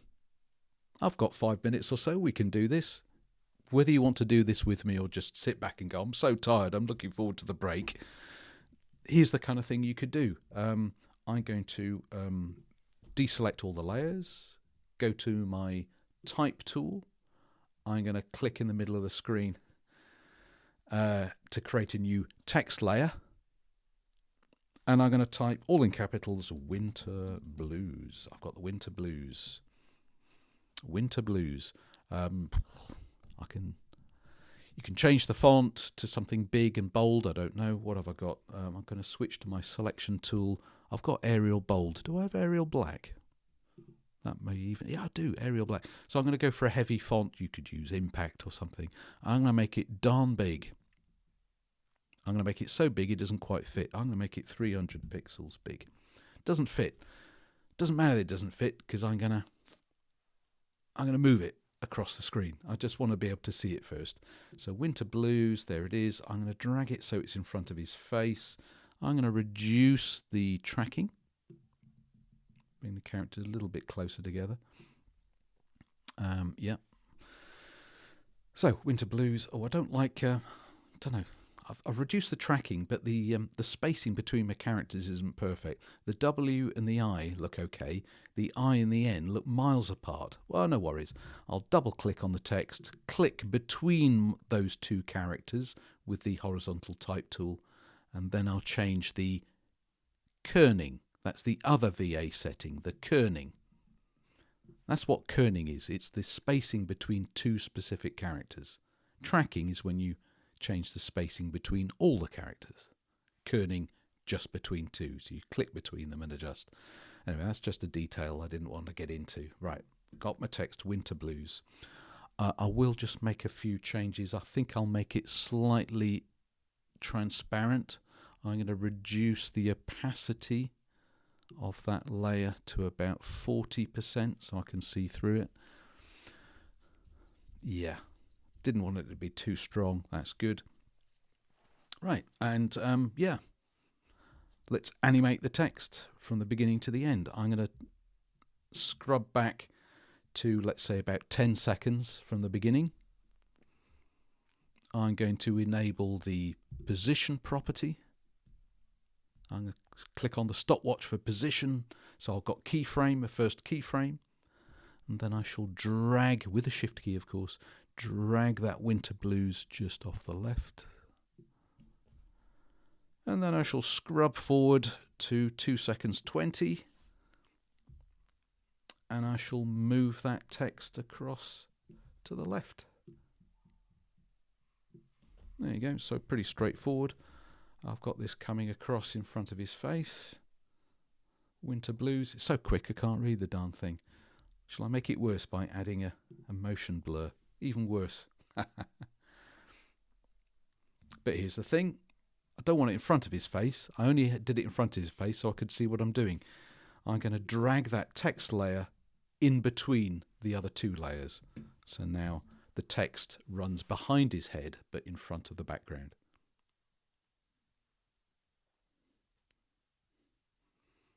So bish bash bosh, that stuff's easy. You've done it 100 times. But the whole point was using the roto brush to give myself a cutout. But all those people using Photoshop who spend half a day doing this for one photo, you've spent less than a half a day on this and hopefully got 3 seconds of video. Which I think is reasonably effective, the result. Hopefully you're feeling okay if you are able to follow this through. But think about the other things you could use this for. It doesn't have to be a person. You know, you could have a piece of video of, I don't know, or it could be someone walking past. That would be quite a hard one to do. But it could be a car driving along and you think, okay, I want to isolate the car so I can apply a different colour effect to it compared with the background, or isolate the car and put it in front of a completely different background, a different piece of video, or some other graphic that you've brought in that's layered. Lots of things. So you can have a car driving across a cartoon road.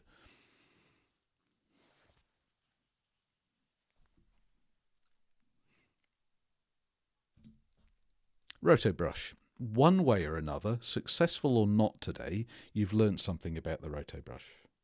Even if it's gone wrong and I have to find out why.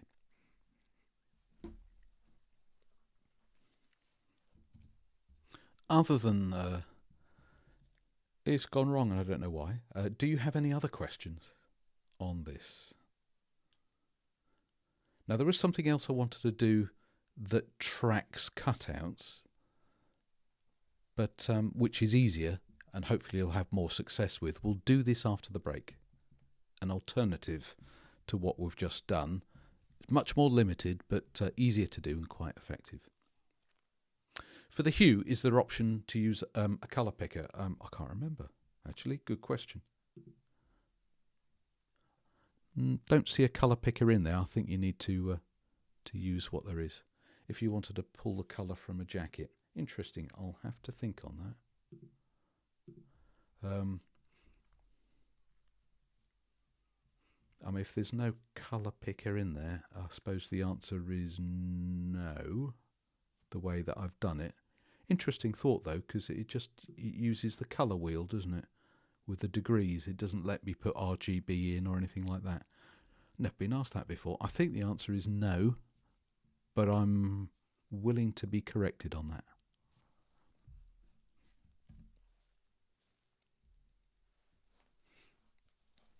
Right, okay, yeah, I'll have to think. Maybe there's a key combination I can hold down and I'll suddenly get the eyedropper pop up. Interesting thought. I'll have a little check over the break.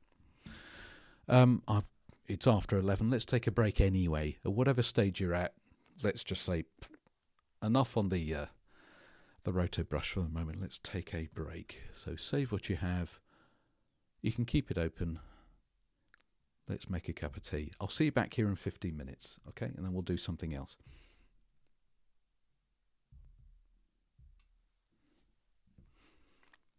Hello, hello. I am back. And, hey, I wonder if I can get myself in front of the screen. Or will it fail to work again? Yeah, it's worked this time. Okay. So here I am, down in the corner. Right, the countdown clock is finished, of course. We've had our break. Hope that's okay, and you've recovered from the travails of using the Rotobrush tool. I promised I would point out a kind of a low-end alternative. If all you want to do is try and cut something out, remove the background, just have one thing, and it's moving, all you want is perhaps something simpler. The point of that would be not necessarily to have an intricate cutout like we've just done, but to maybe make a colour correction, sort of like we did, but just to an isolated section of a piece of video and have that tracked around. So if it doesn't need to be quite as complex, there might be a simpler and quicker solution. I thought we would run through that now before we carry on the theme of colour correction leading up till lunch. Okay, so here we go. I'm going to hide the video, so stop my webcam, and let's carry on with what we were doing. So let's stay in this project because it's all on a theme, I must admit. What I thought I'd do is would create I'd like to import another piece of video and then make a composition from it, and then we'll cut it out. Could you return to your project panel? So find your project panel. It's there somewhere. Call open the import dialog using whichever means you prefer. So let's import a file. I'd like you to import the file called face tracking. Face tracking. This one. It's a video clip, face tracking. So just bring it in as footage. There it is, face tracking. You've added it to your project panel. Could you create a composition from that footage? I appreciate the fact that you can't drag and drop it onto the button in the middle of the composition panel because it's otherwise occupied, but I'm quite sure, maybe you've done this before, but you can click and drag the video onto the composition icon that it's at the bottom of the project panel. So that's what I'm going to do. It'll do the same thing. I'm going to drag and drop that face tracking onto that composition button. That'll create a new composition from that footage file. You're now looking at it. It's taken the same name as the video clip, face tracking.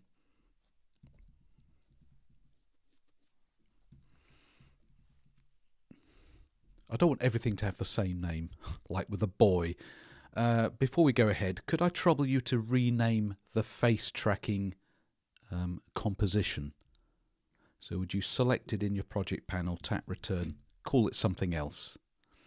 I mean, I might want to call it face tracking, but face tracking, I don't know, composition, just so I know it's different from the face tracking video clip.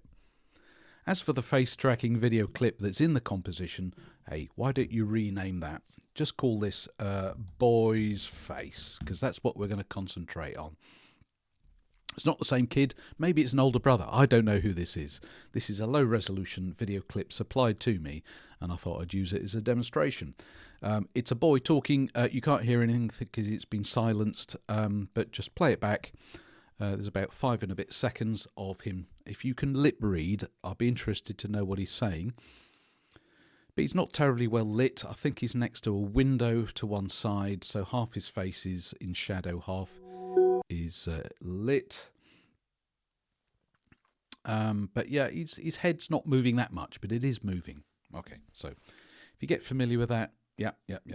Okay, I want to use this clip. Now, I don't necessarily want to cut him out. Let's say what I actually wanted to do was color correct around his face, so it's not half dark and half bright. Maybe I just want to adjust the contrast on his face so it kind of brightens up a bit. So we'll apply a very simple, very basic color correction. I was thinking, excuse me, something like, well, I might as well just use it actually. I was thinking of brightness and contrast.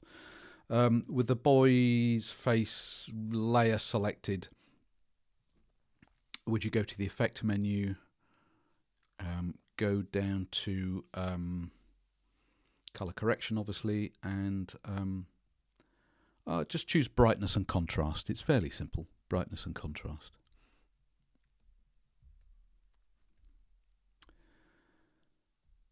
There, okay.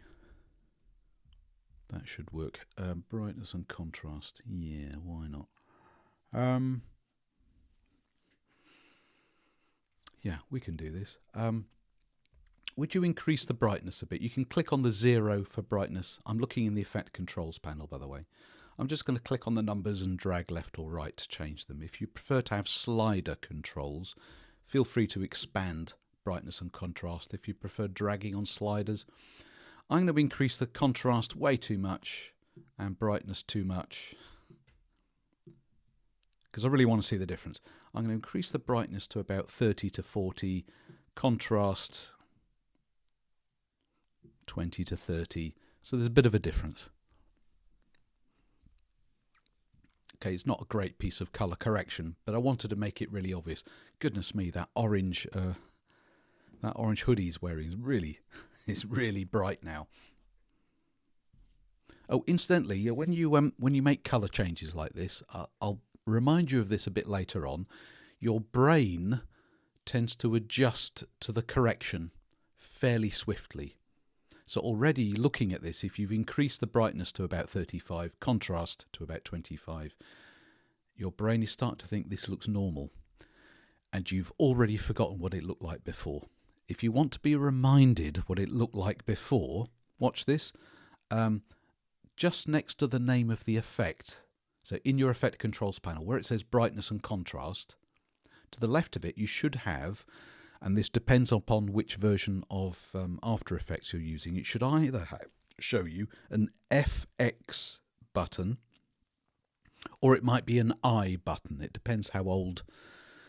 If you've got a previous version of the program, it might be an I button. But if you click on that, what it does is it temporarily disables the effect. It switches it off without deleting it. So you can click on that repeatedly to show or hide the effect. So you can give yourself a little before and after, before, after. I mean, the difference might be subtle and might be big, but at least you've got a chance of reminding yourself what it looked like before. Okay, so done a before, then done an after. So I've got my brightness and contrast. It's pretty hefty. Okay, that's what I want. But I only really wanted that to apply to the boy's face. Okay, not to the whole video clip, and certainly not to his orange top. Okay, scrub your current time indicator back to the first frame, please. Back to the home position. What we can do is we can mask the layer just to focus on his face, so the brightness and contrast only applies to his face, and then we can add a second copy of the video clip behind it, can't we? Okay, so we're going to do this masking process sort of we've done before. Select the layer, and we're going to use a shape tool. Remember, when you have a layer selected and you use a shape tool, it'll draw a mask, not a shape layer. So keep it selected. Go to your shape tools. I think you can use the ellipse tool. The ellipse tool. And I don't want to get too bogged down with this. I just want you to click and drag, probably from just the top left of his hair, click and drag an oval elliptical shape across his face. Something a bit like this. Now, if you've missed it, so if you've kind of got half of his face down by his nose, okay, no worries, just undo and then try again, rather than us fussing around too much trying to re-edit shapes. I don't really want to spend the time on it. But what I really want, I don't mind if you've got a bit of his hair, doesn't matter. I'll just undo again. But what I really want to make sure of, and I'm not too bothered about his ears either, but I want you to make sure that you've got at least his hairline and his chin. Okay, don't chop off his chin. If it picks up his ears and stuff, that doesn't matter. But something a bit like that. If you've got more of his hair, doesn't matter. But if you've chopped off his chin, no. Could you undo and try again? I want something like this. So it's around his face, and his face is self-contained, forehead down to his chin. If a bit more, that's fine as well, but certainly no less. Okay. And you go, okay, so I'm going to isolate the effect just to this area. But of course, it's not a very good area, is it? Because it's got his ears, it's got the part of the wall, it's even got part of the orange top around his neck. Well, here's what we're going to do. Okay, so make sure your current time indicator is at the beginning, because we are going to change the shape of this mask and track it across every single frame in this clip automatically, starting from here. So here's what I'd like to do. Could you keep the layer selected? So select the layer, and then go up to the animation menu. The animation menu. And no, I've done the wrong thing, haven't I? I should have selected the mask. So I beg your pardon. In the header of the timeline, I was looking for a command. It was greyed out. Silly me. We were better before. Could you make sure the mask 1? Click on mask 1. It was already selected, and I went and told you to select the layer. That's wrong. Select the mask 1. Click on it.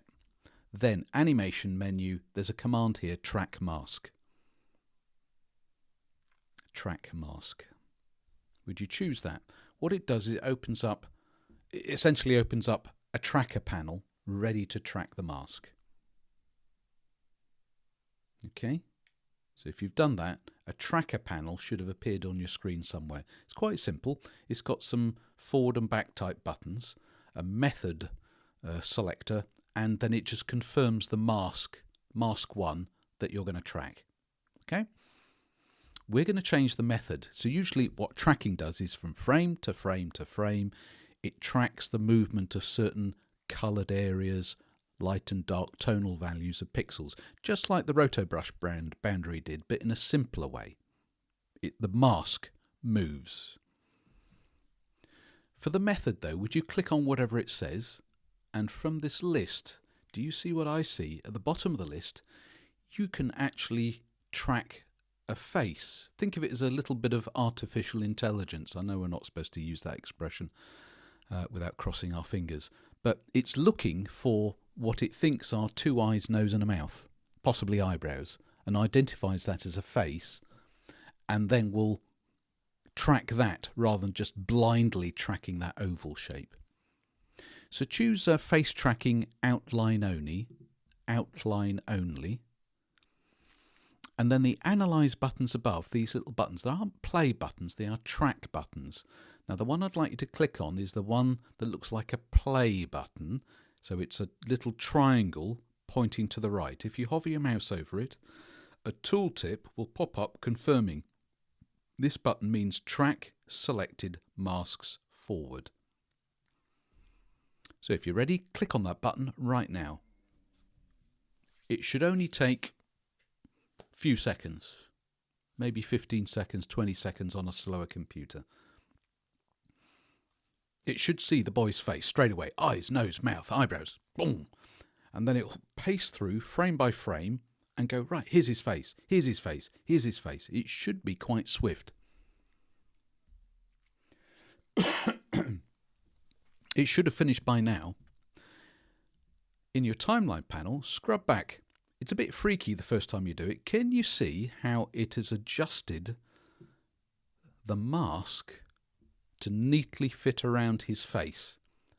It's not included his ears, but it knows what a face is. I think there's a bit where he tips his head, he get a bit of the orange. Well, I can't help that. This is near as I can get to an automated thing. So it's just a floating face of bow or whatever in the middle of nowhere. Very strange. If you're wondering what all the little dots are in the timeline, what do you think they are? They're keyframes. So that each frame is keyframed the shape and position of the path for every single frame. Neat that, isn't it? If you have expanded that, we might need this in a moment, but just collapse the layer for the moment.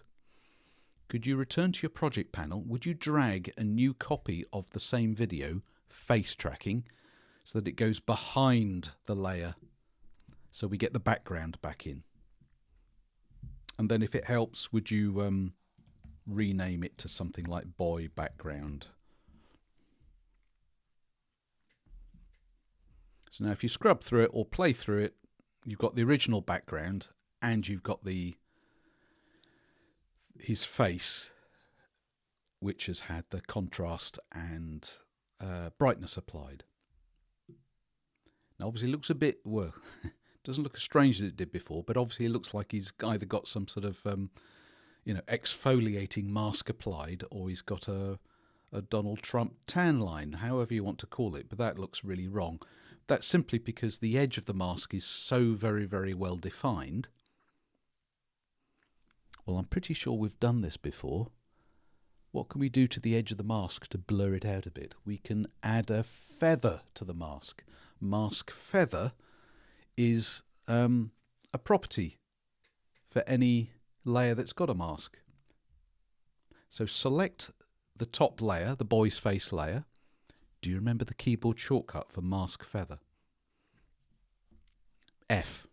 Just press F and it will reveal the mask feather property only. Okay, mask feather, it's set to 0 pixels. I'm pretty sure if you click on one of the zeros and drag to the right, if you go too far, it'll just remove the whole thing. But if you set it to, you want to try 10 to 15 pixels to start with. Deselect the layer. Scrub back and forth a bit. Can you see the tan line? If you can, well, increase the feather a bit more, maybe 15 to 20 pixels, but don't go too far, otherwise it'll completely eradicate. All I'm trying to do is get rid of the tan line. So I've taken mine to 15 to 20 pixels. If I now just play him back, I've got what appears to be the original video back, but of course his face is lit up. I've overdone the brightness and contrast. Remember, you can just go to your effect controls panel. In fact, better still, you don't even need to do that actually. You don't need to do that. Since both clips are essentially the same clip, in the header of your timeline, you can hide the top layer. If you hide the top layer, you get the original video clip, the boy background on its own. Then unhide the top layer as it's playing back, and you get little before and after preview. So I've overdone it so you can see the difference, but you can see how this could be used. And this was a lot less work. If you're just trying to brighten or change faces, there's this face tracking feature. You create a basic mask for your video layer, and then you select the mask, and underneath the animation menu it's going to be grayed out, but you've got a track mask. It opens up the tracker. It'll apply to that mask, and the rest of it is almost automatic. So this was only 5 seconds. It would work if it was 10 seconds. If the boy's head moved around a bit, it would track it. If the boy turns his head around, you see the back of his head and back, it might lose the tracking. But for this, it works fine. Next time you have to have a piece of video. Any questions on what that is? That should have worked. That should have been a lot easier.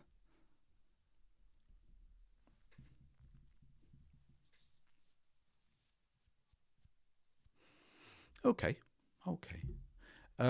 Save and close the project. We've finished that theme of roto brush and cutouts and so on, but we are going to stay on the theme of video a bit longer. Although I know it's not a video course, but since we're on this theme of colour and so on, I wanted to carry on and do a bit of some basic colour correction or colour grading. Okay, really good question from Ricky, actually, if you see that in the chat. And I can take this as a generic question, because this does come up, which is, oh, you can do this stuff in video, in After Effects, and apply effects to it. Would it be better to do it here in After Effects, or better to do it in Premiere Pro? And my answer to this is always the same, which is you use the program you like the better. Okay, use the program you know well. So if you're using Premiere Pro for a video editing project and you want to apply some special effects to a clip, there's absolutely no need to send it to After Effects. That makes sense. However, if you want to put some video clips together into some sort of sequence and apply effects, but you don't know Premiere Pro terribly well, you can achieve similar or even identical results in After Effects. The process will be different, but you can use the program you know better for that. So when you were saying about blurs and so on, I don't think they're any better or worse than in After Effects, to be honest. I think they're about the same. You would use the program either that you know better or the program that you feel gives you the most tools for the whole project. If there are certain things you need that are only available in After Effects, yeah, you can duck that out and bring it in, but it's a bit of a glib answer, but it is the answer.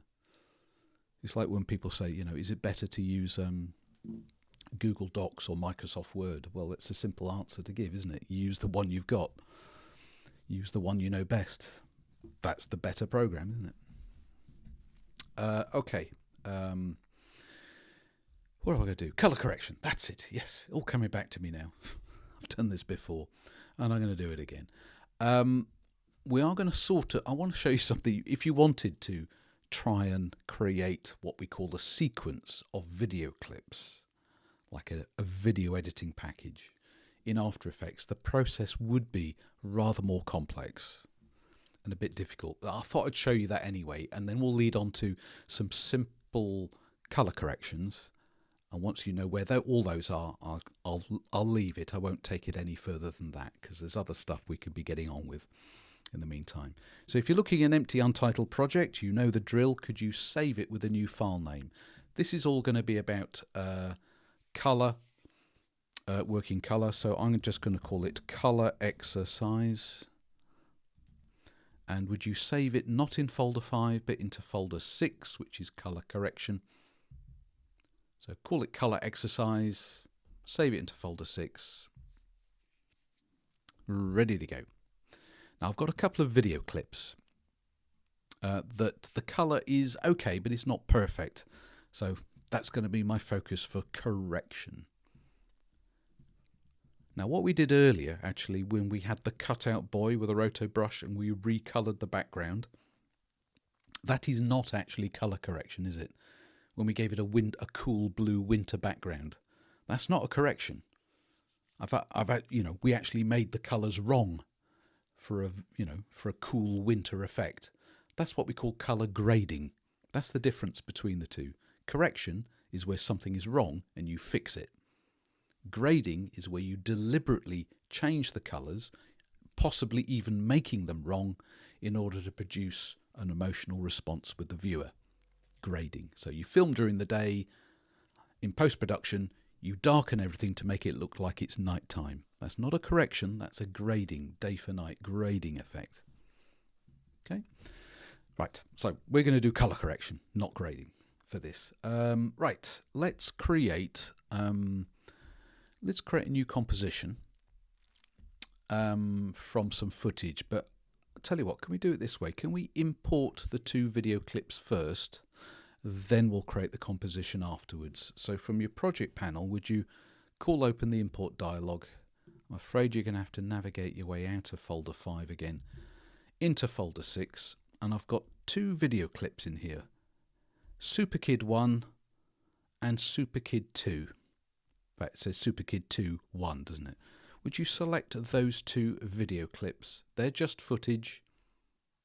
Just import or open so they go into the project panel.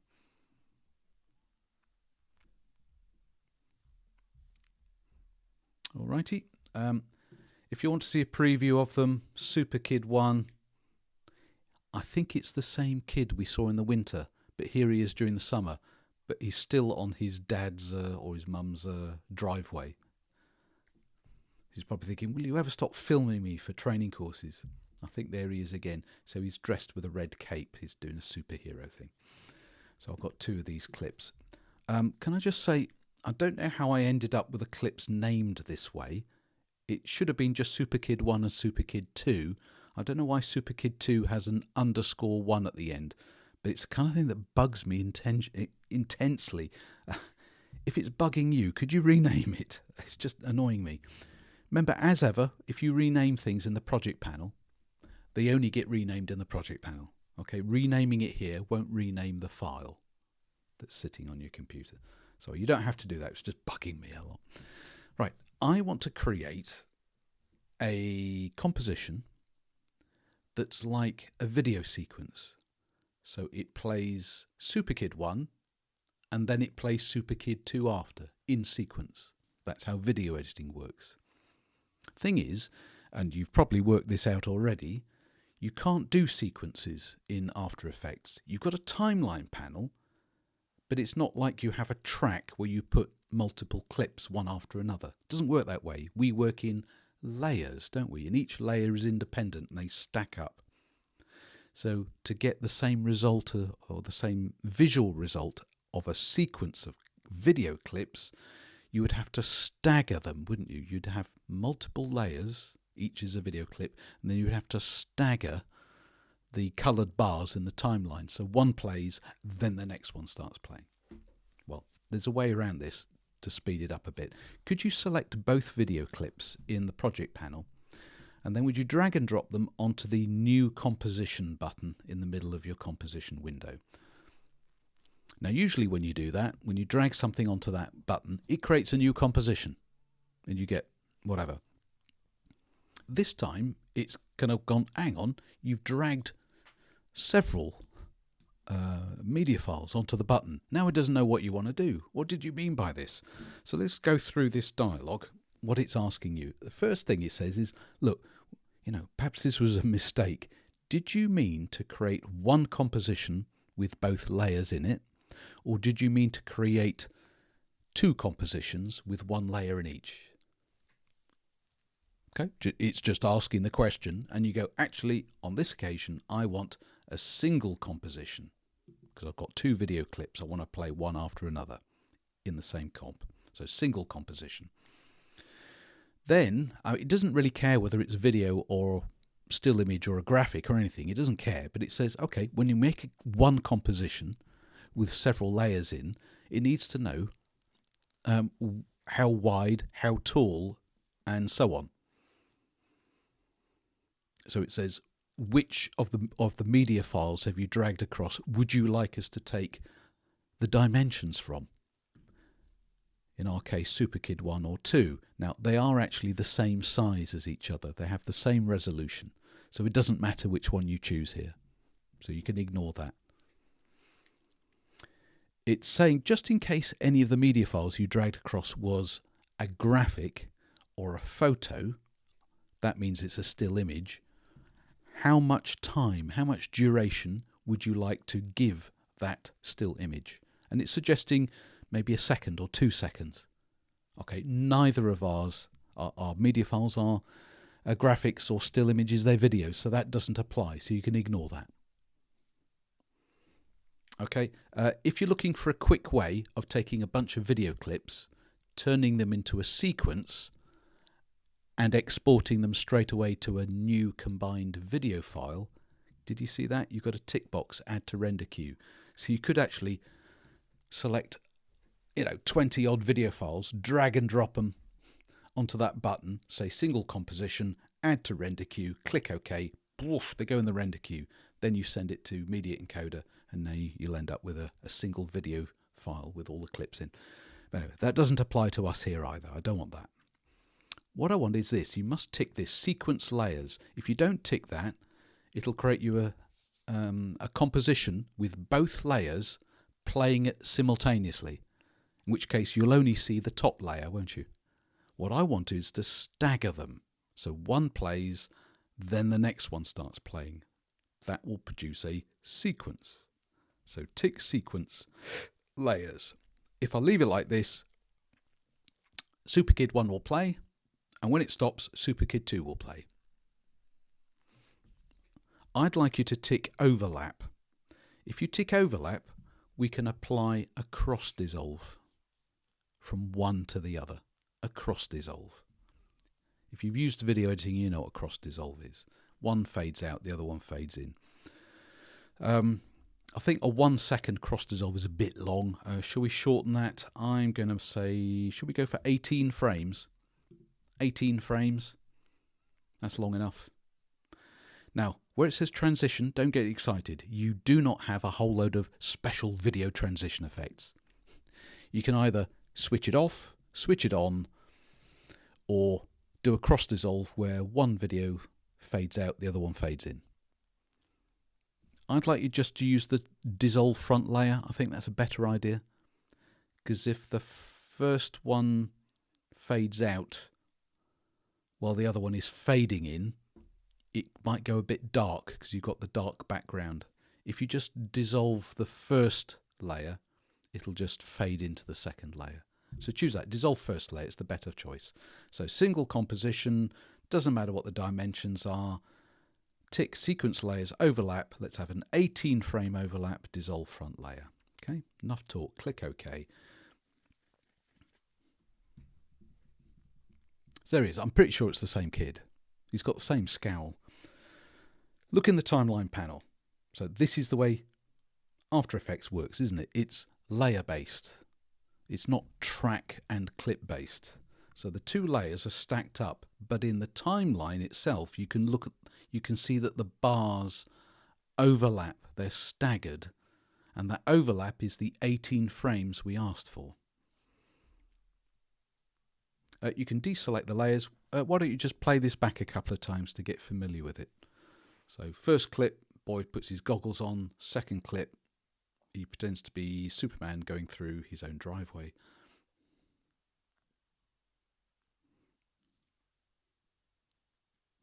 Or is he taking the knee? I don't know what's going on there. But anyway, it's a windy day, isn't it?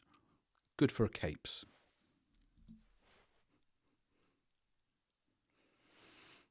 Now, if you scrub across the overlap, so you get to see the benefit of the cross dissolve. Nice, isn't it? You could have done this yourself. You could have overlapped two layers just like this by dragging the coloured bars, couldn't you? How would you make the top layer fade out to reveal the layer behind? How would you do it if you had to do it? Well, you might think about, well, I'll keyframe the opacity property. I'll just go from 100% to 0% opacity across those 18 frames. I wonder if that's what After Effects did. If you select the top layer, press U, that'll reveal whatever property has been keyframed, and sure enough, if that's what you guessed correctly. It's the opacity property that's been keyframed to go from 100% to 0%. So it's no cleverer than what you can already do. So just saying, you can collapse that again and do save.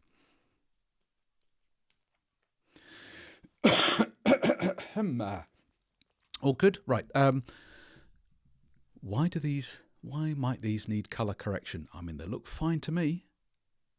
Bright sunny day. Yep, they all look good to me. What's wrong with this? Well, I'm going to be super picky.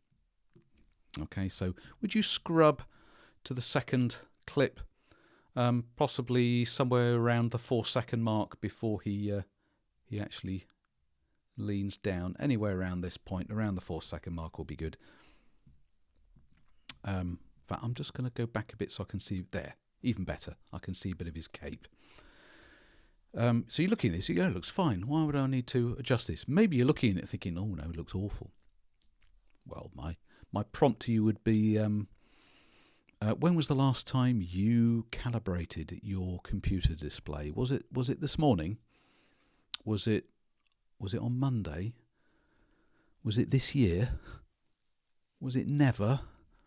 How can you be sure that the colours that you see on screen are correct in the first place before you could even start doing colour correction?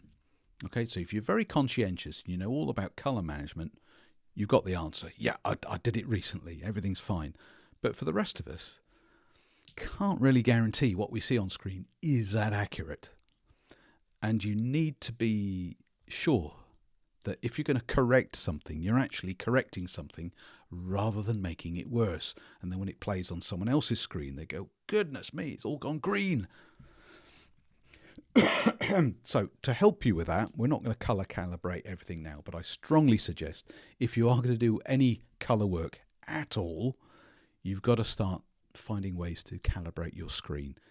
Buy one of those spider things you can stick on the front of your screen and run a calibration every month or every 2 months. They're not expensive. Okay, what was I going to say? Yes, here we go. So I've done this before, but I've got this, I'm not so sure about this. It's a sunny day. I know it's a sunny day because he's got a sharp shadow. It's probably at the end of the day. It's because the shadow's fairly long, but it's a sharp shadow, so it should be darn bright. But I'm getting the feeling that it's just a bit dark. I don't know. Also, it's not very warm. It's kind of a cool brightness. I could be wrong, but it just doesn't feel like a sunny, warm day. But what do I need to change and how can I be sure and what's the problem? Since I'm not going to trust what I see on my screen, I'm going to ask an adult to help. The adult in this case will be the info panel. Now usually the info panel is hiding away somewhere up here at the top right. If you can't find it, go to the window menu and choose it here. Info. Now the info panel's not that big, it doesn't give you that much information. But if nothing in particular is selected or whatever, you might want to select the SuperKid 2 layer and you'll see a bit more info. So it tells you what you selected, its duration, etc., etc., etc. So it shows you minimal bits of metadata. But if you hover your mouse pointer, so I'm in my selection tool, if you hover your mouse pointer around the composition panel, watch what happens in your info panel. Okay, so all these numbers go absolutely crazy. So obviously you've got an X and Y position measured in pixels. That's where your mouse happens to be. You've also got red, green, blue and an alpha channel. So you can ignore the A alpha channel. It'll just stay put at 255. That means fully opaque pixels. That's what that means. So that's not going to change. But the RGB does. Now remember what I said, RGB, the way red, green, blue colour works is the higher the number, the brighter the colour. Lower the number, darker. Okay? So just keep that in mind because that'll help. RGB, standard RGB 24-bit colour treats RGB in 256 levels between 0 and 255. That's what it usually does. So the idea is if you have 256 levels of red, 256 levels of green and 256 levels of blue, for each pixel, that means any pixel, how's your maths actually? How's your arithmetic? So if you multiply those three numbers together, 256 by 256 by 256, you get 16.7 million or thereabouts. So each pixel in a 24-bit image or still or whatever can be any one of 16.7 million different colours. That's pretty good, isn't it? Anyway, hovering around the sky. Hover your mouse around the sky. So what does that tell us? So you look at the RGB values in the info panel. It tells me there's not much red in that blue sky. Well, that makes sense, doesn't it? There's a bit more green. Interesting, I hadn't realised. And there's a bit more blue. That stands to reason. It's a blue sky. There's going to be more blue than anything else, but there'll be elements of other colour. It's not just pure blue, is it? Hover your mouse over the boy's cape. See if you can hover over a bright part of the cape, actually. That'll be even easier. So what does it tell you? RGB, lots of red. A little bit of green and blue, but not much. But plenty of red. Look, 200 and something where I've gone. If you hover over a dark part of red, still plenty of red, but there's a lower number. Remember, lower numbers mean, it doesn't mean there's less colour so much as darker. It's more complex, more nuanced than that. Okay. See where we're going with this. Hover your mouse pointer over the front of the boy's shirt. So what colour is his shirt? His shirt is white. Okay, it may not be pure white, but when you have something such as black, white, grey, they should be, the way it usually works is the red, green, blue values should be similar. So high numbers for bright white, low numbers for dark grey, but they should be similar to each other. I'm not so sure that's the case though. If you look in the info panel, you're going to get something probably like I'm getting. It says, okay, lots of high numbers, that means it's bright. I've got a high red number, so just below 200. I've got a higher green number, but then I've got a higher still blue number. In fact, my blue is nearly at 255, which is the maximum. So that's wrong. If this was white or off-white or a little darker than white, I should see three numbers that are similar. I shouldn't be seeing three numbers that are very different. And this is telling me there is a bluish tinge, probably throughout the whole picture, throughout the whole video. If the white has got a blue tinge on, everything's got a blue tinge on. The white balance is incorrect. Now, whether or not that's obvious just by looking at his shirt, your brain is probably trying to interpret this as a white shirt, not a bluish shirt. But the info panel is giving you that extra bit of information of these are the colours you're looking at. And that gives you an idea of what needs to be corrected. So it's a simple little thing. You've got a better idea of what the colour is, what the problem is, if there is a problem, and now you need to think about how to go and fix it. Okay? So let's have a go. Let's apply a colour correction. Now I'll go for something perhaps a little bit more interesting than contrast or whatever, and I'm not going to go for the hue saturation. I'm not going to switch it that way. I'm going to do I'm going to see if I can rebalance it with a levels control. Let's try that. So with the layer selected, because it's going to be a layer effect, you can go to the effect menu, go to color correction, and I've got a couple of choices that are called levels. Can you see that? Levels.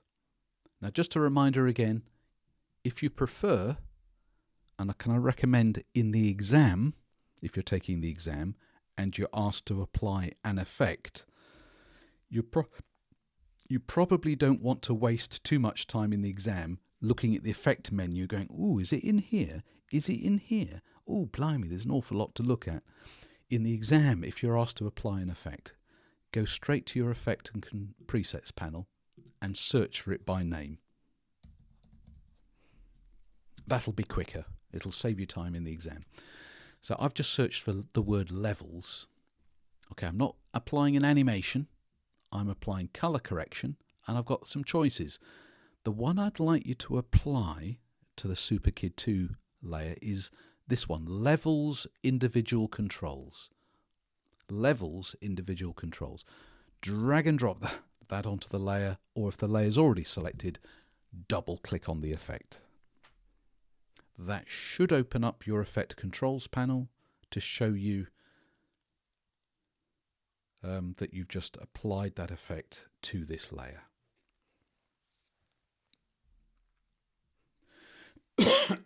Now you might have to do what I'm about to do. I've just looked at my effect controls panel. Very pretty this mountain range graph is, but there's a bit missing on the right. I don't know if that's the same with you. I'm going to have to make that panel a little bit wider there, because there were some bits missing on the right. It might be the same for you. I recognise what this should look like, so I knew they were missing. So make the panel a bit wider if you think it's chopped off a bit. If you've used Photoshop or colour correction type things before, you will know what levels are. If you've not seen this before, it's a graphic, oops, blimey, dropped something. It's a graphic representation of how many pixels there are in certain colour and tonal areas of the image. So the graph itself, this histogram of levels, think of the left end meaning dark shadow areas and the right end meaning bright highlight areas, as kind of represented by this grayscale bar at the bottom. So left is dark, right is bright, and then you're probably seeing the same as me, kind of mountain ranges of red, green and blue. So at a glance, this suggests to me there's quite a bit of red in the dark areas. Well, that kind of makes sense. He's got there's his cape, it's mostly dark. Green appears to be middling, and there is a predominance of blue in the brighter areas, which I suppose is the sky. The sky is quite bright, as we saw. Plenty of blue, it's a bit brighter. As for absolute pure solid white, not too much, but I think I can see blue at the very tip. This does rather suggest it's not very balanced. Okay, so maybe we need to make a change here.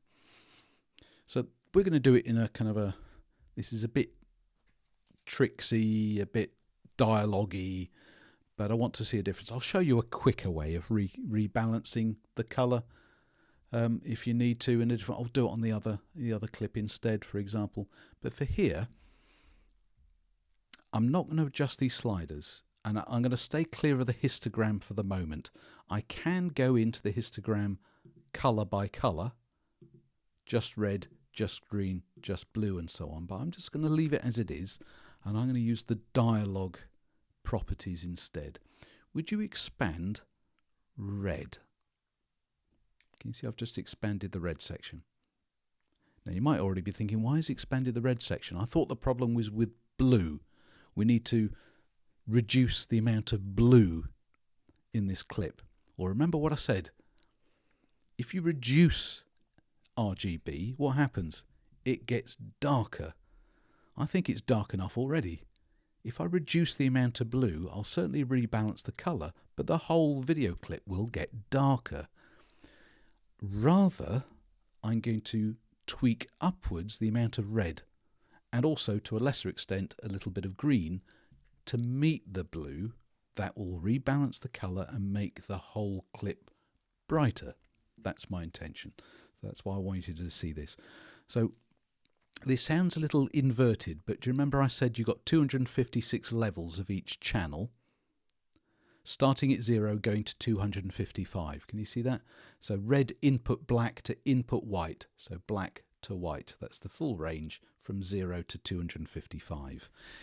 If I reduce the input white, what it actually does is it clips off one end and forces the colour to spread out across a different section. I'm not explaining that terribly well. Basically, I want to reduce the red input white from 255 to something a bit lower. Now you just try it for yourself. Click on the number, hold your mouse button down, drag a little bit to the left. As you do, if you keep going, everything gets a bit pinkish red, doesn't it? The further you go, till it goes nuclear. But it's not just going red. You are increasing the red because it's confining, it's pushing the red into the what should be the white areas, but it's also making everything brighter. Drag to the right, you get less red, and everything does get darker.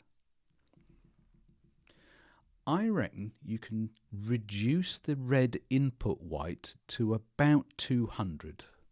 So starting from 255 down to about 200 or thereabouts. The effect of that is to boost the red, mostly in the bright highlight whitish areas, without affecting the black dark areas. So the shadows won't get redder, but the bright areas will, and the midtones will. So already the whole thing looks warmer. More of a sunny day is warmer. That's what I'd expect on a sunny day. A warm quality to the light. This is a colour correction. Right, let's do something similar for green. Let's boost the green in a similar way, but maybe not so much because there was already plenty of green, wasn't there? In the Effect Controls panel, collapse the red properties, expand the green, find your green input white, reduce that as well.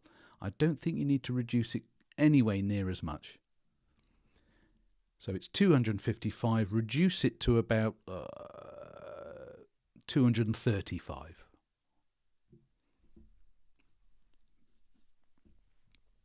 So take it down to about 230, 235, something like that. You don't have to go any further. So we're boosting the red a lot, boosting the green not so much. We're going to leave the blue well alone. Now, I've only done this on the fly, but I think this is better. Now, your brain might be telling you otherwise. Your brain might be saying, looks the same as before.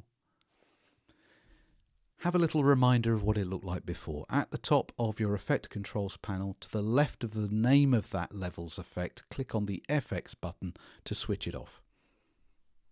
That's how the video clip looked like before. You could have sworn it looked fine before, but now it looks really blue. Switch your levels back on again. Warmer light, sunny day. Looks better. I think that's a good colour correction. Hover your mouse pointer in front of the boy's shirt and then consult the info panel. It's not going to be perfect, but I reckon your red, green and blue numbers will be more similar. So the blue is still high, always was, but we've allowed the red and green to increase. So they won't be identical, but they'll be similar. They'll be in the 230s, 240s mark together. And if you want to go back, you can tweak them again a little bit more to get that balance. So as I say before, needs colour correction, after, yeah, nice warm sunny day. So this white balance thing, if you're a photographer or videographer, you know all about white balance, because white is a quality that your brain interprets according to the environment. So on a sunny day, the light isn't white. On a sunny day, it's yellowish. On a cool, overcast day, sunlight is cool. It's bluish. Your brain doesn't necessarily tell you that, but it's captured on film. If you go indoors and switch on a light, what kind of light is it? Is it neon light, fluorescent light, incandescent light, LED? What is it? They all have different colour qualities. You need to adjust the colour balance, the white balance. And that's the sort of what we're doing in One Way. So that was an example of levels, to give you an idea of levels.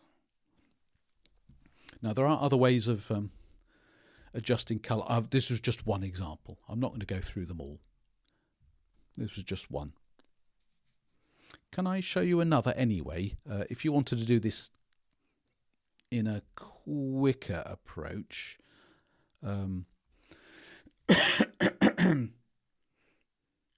I'm going to show you, since I started on levels, I can never mention levels without mentioning curves. Again, if you're a Photoshop person, you know all about levels and curves. So bear with me, because the others don't, and I'm going to go through it now. Let's leave this clip alone. Would you scrub back to the first clip? Let's go fairly early on. So not necessarily all the way at the beginning unless you really want to, but fairly early on before he pulls that over his eye. So around here. Gosh, he looks so happy to be outdoors. Select the layer. So this is SuperKid 1 layer, and we're going to apply a different effect. Let's apply curves. Again, you can go to Effect menu, Color Correction, and look for curves. Or do what I'm going to do, which is what you're going to do in the exam. If you're taking the exam, go straight to your Effects and Presets panel. Go into the search field, type curves. Find the curves color correction and apply it. Curves.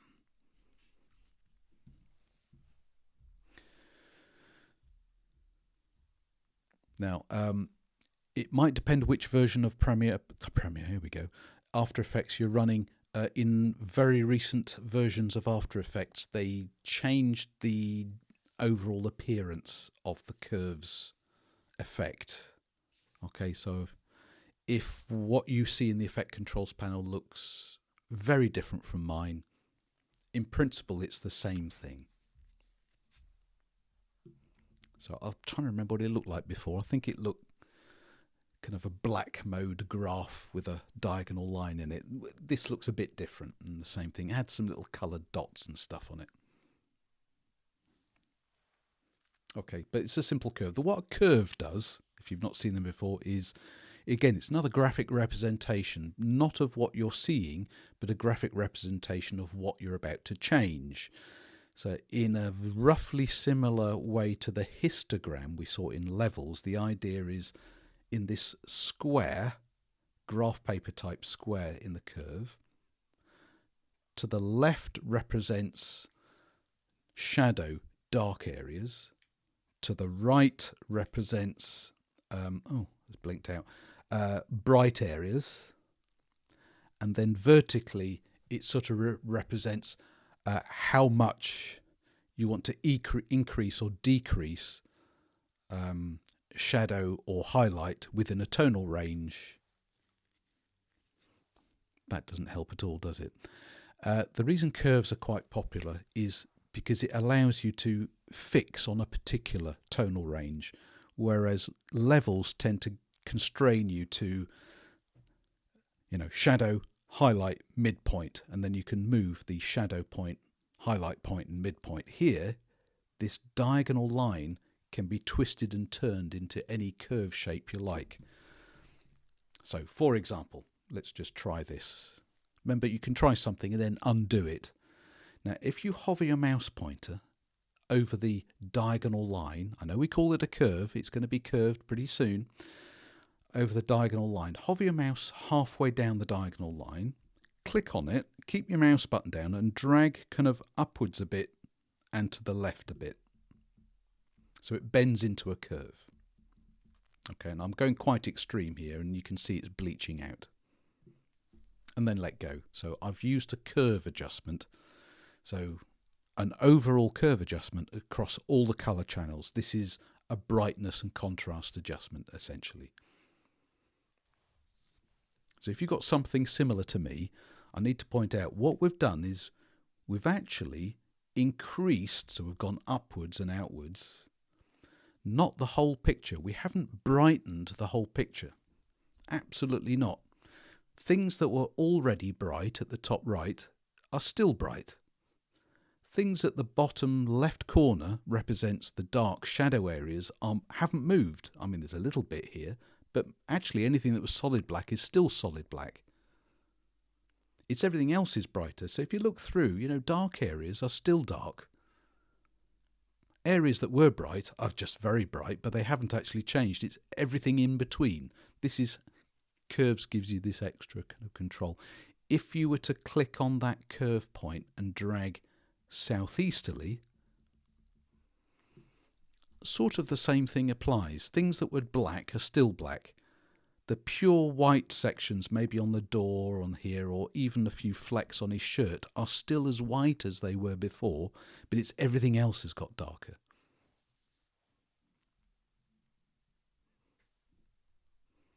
To reset the curve, there should be a reset button. Okay, there should be. You might have to scroll down to find it. If you can't find it, just to undo once or twice. But it should reset the curve back how it was. The things you can do with a curve for brightness and contrast. So brightness and contrast usually means, you know, make everything brighter, but then I want dark areas to go a bit darker and the bright areas to go a bit brighter, and then leave the middle section alone, which is almost the opposite of what we've done. So think about watch what I'm going to do. I'm going to go over the top. So instead of clicking in the midpoint, I'm going to click kind of a quarter of the way down from the top right of this curve, click and drag upwards a little bit. Then I'm going to hover my mouse 3/4 of the way down that curve. I shall click on it and drag downwards a bit. So I get this kind of gentle undulating S shape. What Hogarth called the line of beauty. This is a straightforward contrast adjustment. The midpoint is virtually unchanged, but bright stuff's got brighter, dark stuff's got darker, and you can see for yourself. That's exactly what we have. So you can achieve this kind of result with levels, but with curves, it's kind of a different interface, and you can have more points. I mean, watch this. I can click on and add, and adjust additional points and have them going back and forth and doing all sorts of weird stuff that I really couldn't do in levels. Here I can just send everything crazy, and now he looks like, I can turn him into the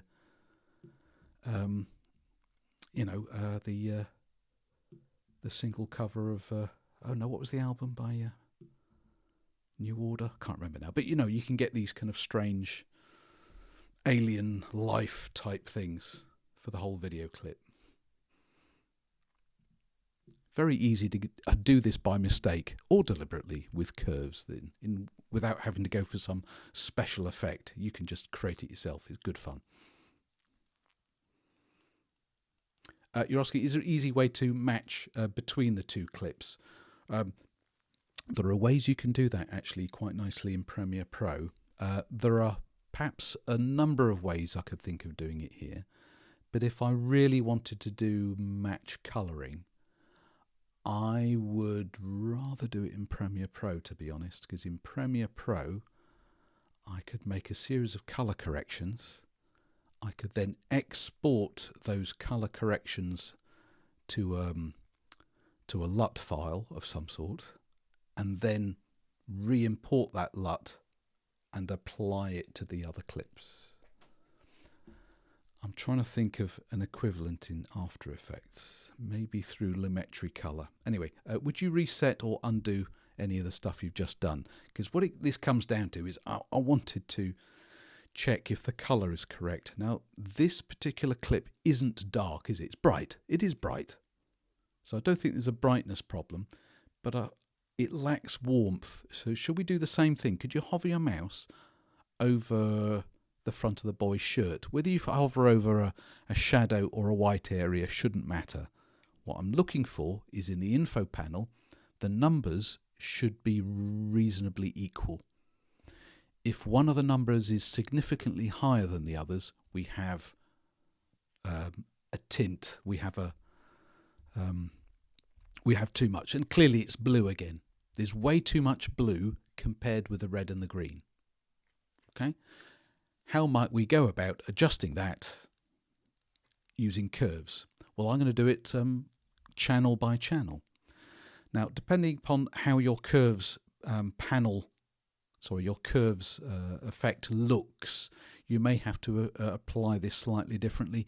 If your curve effect in the effect controls panel looks like mine, just change the channel. Where it says channel, click on RGB and choose red. Now, I'm trying to remember, in previous versions of After Effects, what I think you have is you've got a row of coloured dots. There's a white and a red and a green and a blue. I think that's what it is. So you would click on the coloured dot to represent the colour channel you want to edit. Now I'm just thinking red. I'm not going to change the red. I've changed my mind. Would you choose the blue channel? Because I was about to make a change, but I was thinking, no, I like the brightness of this. I don't want to make it any brighter. Let's do what we thought of doing in the first place. Is let's reduce the blue, and that allows the red and the green to be more dominant. Now, I think the bluish tinge, now I know what to look for. The bluish tinge I can really see in the folds of his shirt. That really does look quite bluish. I'm not sure I'm bothered about the bluish tinge in dark areas, shadow areas. That's not bothering me at all. So in the curve, for the blue channel, I'm going to reduce the amount of blue in the bright areas. So that's towards the top right. So as we did before, I'm going to hover over that diagonal curve line near the top, so a quarter of the way down the top, and I'm going to drag it down a little bit. Now if I keep dragging down, obviously he's going to go a bit green, so don't go too far, just a little bit. So just down a little bit, enough. Perhaps wait a second or two to let your eyes adjust. Maybe a little bit less. So I'll drag down. He is starting to look a bit green. In which case I'll switch to the green channel. Maybe I'm going to reduce the green a little bit so that warmth comes back to his face. Because we started with a bright clip, reducing will make things darker, but since we started it quite bright, I don't think there's too much of a problem. I don't think we need to make a brightness adjustment. This should be okay. Hover your mouse pointer from time to time over the boy's shirt. Okay, I'm still not sure I'm quite there. I think we could have a bit more red compared with the blue. I might just go back to my blue and reduce it even more.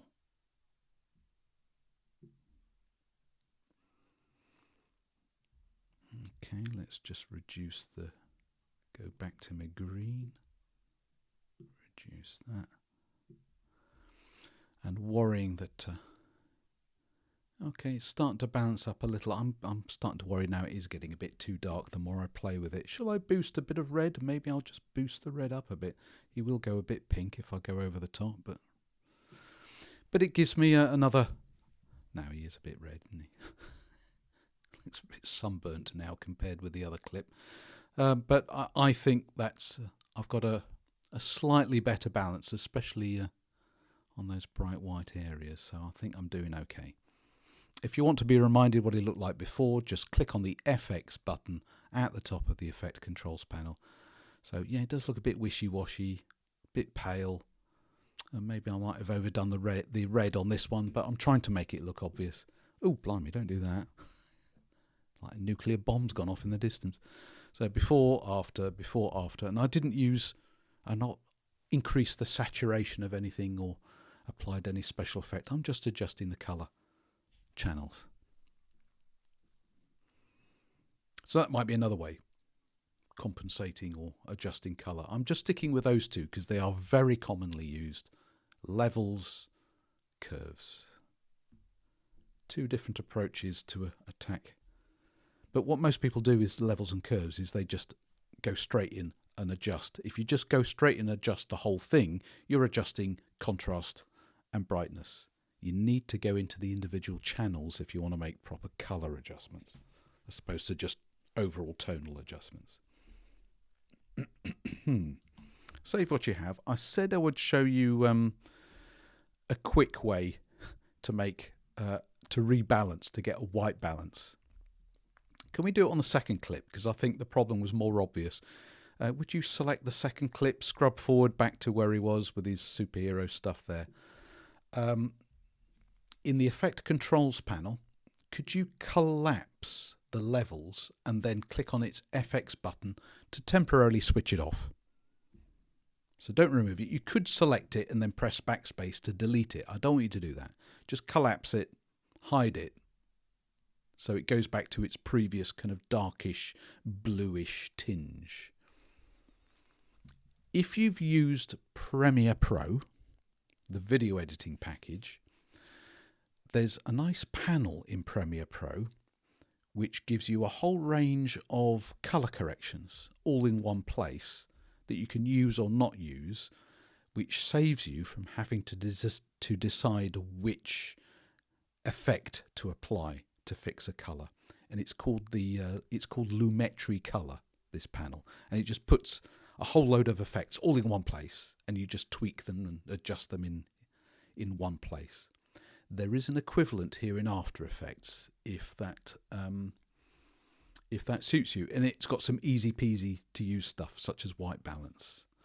So it's an effect you do have to pick out and apply. It's not a panel. So go to your Effects and Presets panel, or if you must insist, go to the Effect menu. It's completely up to you. And would you look for Lumetri? Lumetri, Lumetri.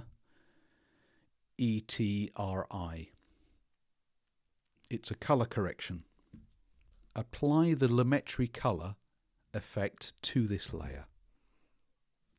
What it does is it puts a whole bunch of corrections as if it was one effect, but it's actually multiple effects in one in your Effect Controls panel. So over here in your Effect Controls panel, you've got Lumetri Colour. They're all collapsed. You can expand them one by one. They don't all look terribly pretty, but some of them do. If you've used Premiere Pro, you might recognize, this is how the curves used to look. Yeah, colour wheels and so on. I won't go through them all, but if you want to use, there's no levels, but curves, you can do your curves adjustment here. But there's a basic correction section, basic correction, expand a basic correction, and you actually have what it says white balance, and it makes a value judgment. Now white balance, if you use cameras and you know what white balance is never white. It's never pure, full on, intense white. It's always, a pale grey, and that gives you this extra leeway so you don't bust the edge, you don't kind of bust where you're going to clip in, you end up lots of bleached out whites. You always have a little bit less than pure white, so that, anyway, I won't go into that. It's another, we do courses on colour management. I can bore for the Olympics talking about ICC profiling, but anyway, it's picked out, as per the camera or whatever, what a white balance is. You can reinterpret this. So if you know what white should be, so it's an indoor shot or something, you can click on that button, get a colour picker, and then determine what you think white should be. Okay, this is no use to us here because I've no idea. You must have spotted it. There is an eyedropper button next to white balance. Click on the eyedropper, let go. Hover over something that you think should be white. I'm thinking the front of the boy's t-shirt, and then click. Now you might not have clicked in the ideal place, but you should see there's a colour change. And even if your brain probably correctly is now telling you, oh, looks a bit green, I don't know, it depends where you clicked. If you look back here, it's reinterpreting pale blue as white and then shifting all the other colours in accordance with that.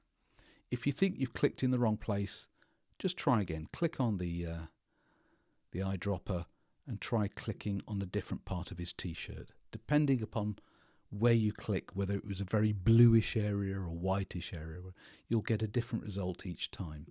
This is shifting the white balance based on what you see. You know, click on one of the clouds, you'll get something else. I'll click on that white truck in the background. No, that's no good, is it? I'm going to stick with his shirt. So now I can see where I clicked should be white, but it's actually a pale blue. It's now making that colour adjustment. My brain's getting used to it. I think the whole image could do with being made a bit warmer and a bit brighter, but it certainly helped. So this will be quicker, a white balance. As soon as you see a picture that's got completely the wrong colour, it's a classic thing with photography. You know, you go indoors, you take a whole load of shots, then you look at them later and you go, oh heavens, they're all green. And it's simply that you got your white balance setting wrong. It's set for one type of lighting and you're in another type of lighting. Strip lighting is the worst for this. So, you know, the warm colours of interior home lighting are very, very different quality to the strip lighting you'll get in a public building or an arena or a sports venue. Completely different. Your brain won't let you realise when you look at the photograph will tell you. You've got the white balance wrong. Okay, so that might be an alternative. Lumetri colour. You can apply these individually or in combination. Here, I'm actually going to collapse my basic correction, expand colour wheels, because they're kind of fun. And it's just a different interface, a simple interface of shadows, dark areas, highlights, bright areas, and midtones in between.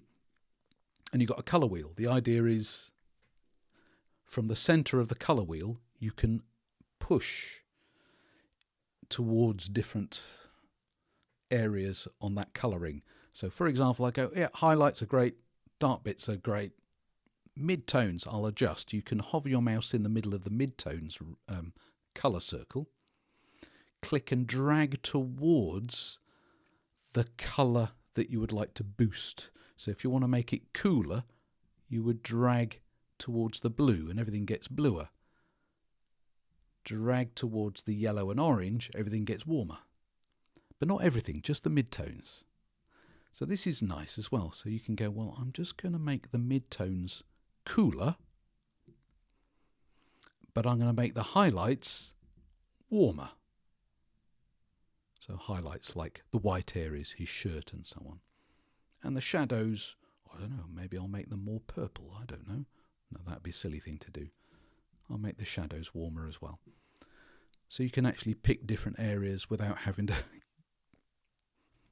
It's a different way of working. I encourage you to experiment with some of these. So there's my Lumetri colour. Before, after. Yeah, it looks a bit red, doesn't it? It looks like a Polaroid now, but still.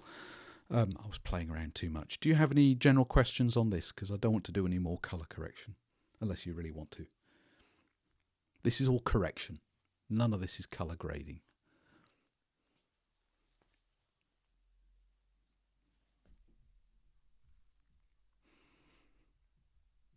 Okay, how would it compare with what I did before? I think with what I did before in levels, before I started mucking around, was better.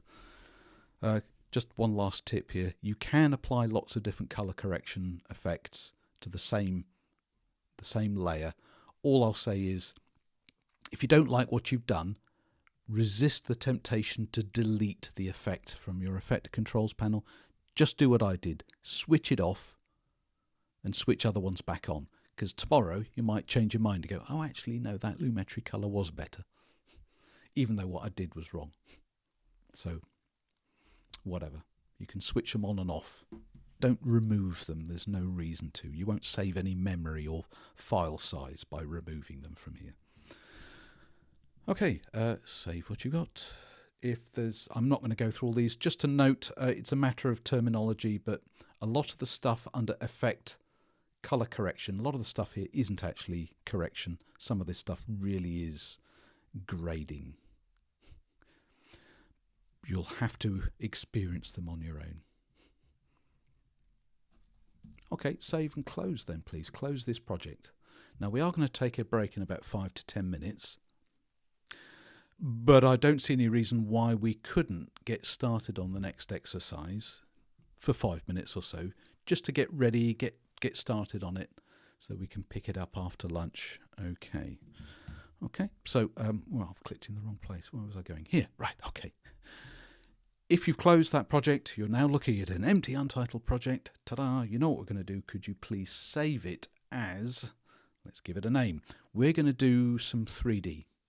We're going to put together a little scene, a little logo ident type scene. We're going to have a little animated logo of sorts. It's going to be a text logo, don't worry about it. But it's going to be in 3D, so we're actually going to add lighting, have shadows, and we're going to animate the camera. So the camera's going to kind of swoop around on it. That's the plan. That's why I want to get it started early, otherwise we'll run out of time. So would you call this... what shall we call it? Let's call it 3D exercise. Could you save it not in folder 6, but would you believe folder 7, which is called 3D? So save it in there, 3D exercise. Now, I do have some media files, but I actually want to bring them into an empty composition. That's why I want to get this started. Would you create me a new composition first? Create me a new composition. Okay, I've got this made up company called Lunar Landing Media, and I've got this mock photograph of what looks like the surface of the moon, and it will sit in the background. We'll have the text Lunar Landing Media in front, and we'll rotate them and stuff like this. Okay, that's the plan. So would you call this Lunar Landing Media ident? It's one of those little animations you stick at the beginning of a presentation or a video with your logo. So it's going to be just a few seconds long. Call it Lunar Landing Media. I've just added the word ident, so I remember what it's for. For the preset, would you choose one of those high def presets we've been using already? I don't feel any obligation to use anything higher resolution or any of these funny old ones at the bottom based on old video cameras. I'm not going to use any of these. Let's go for let's go for the one we've been using so far, which is high definition, the 1920 by 1080, 25 frames per second. Why not? Okay. Leave everything the same. As we go through this, if your computer struggles to render your 3D as you're playing it back, at any time, remember, you can drop the resolution down as you see fit. Could you set the duration to, let's just have 3 seconds. 3 seconds. Make sure the background color is black because it's in space, yeah? And click OK. So it's called Lunar Landing Media. It's high definition, 25 frames per second, 3 seconds long. There we go. There it is. Now, we've got 5 minutes. We'll see what we're going to do. Let's add a text layer. Let's do that first.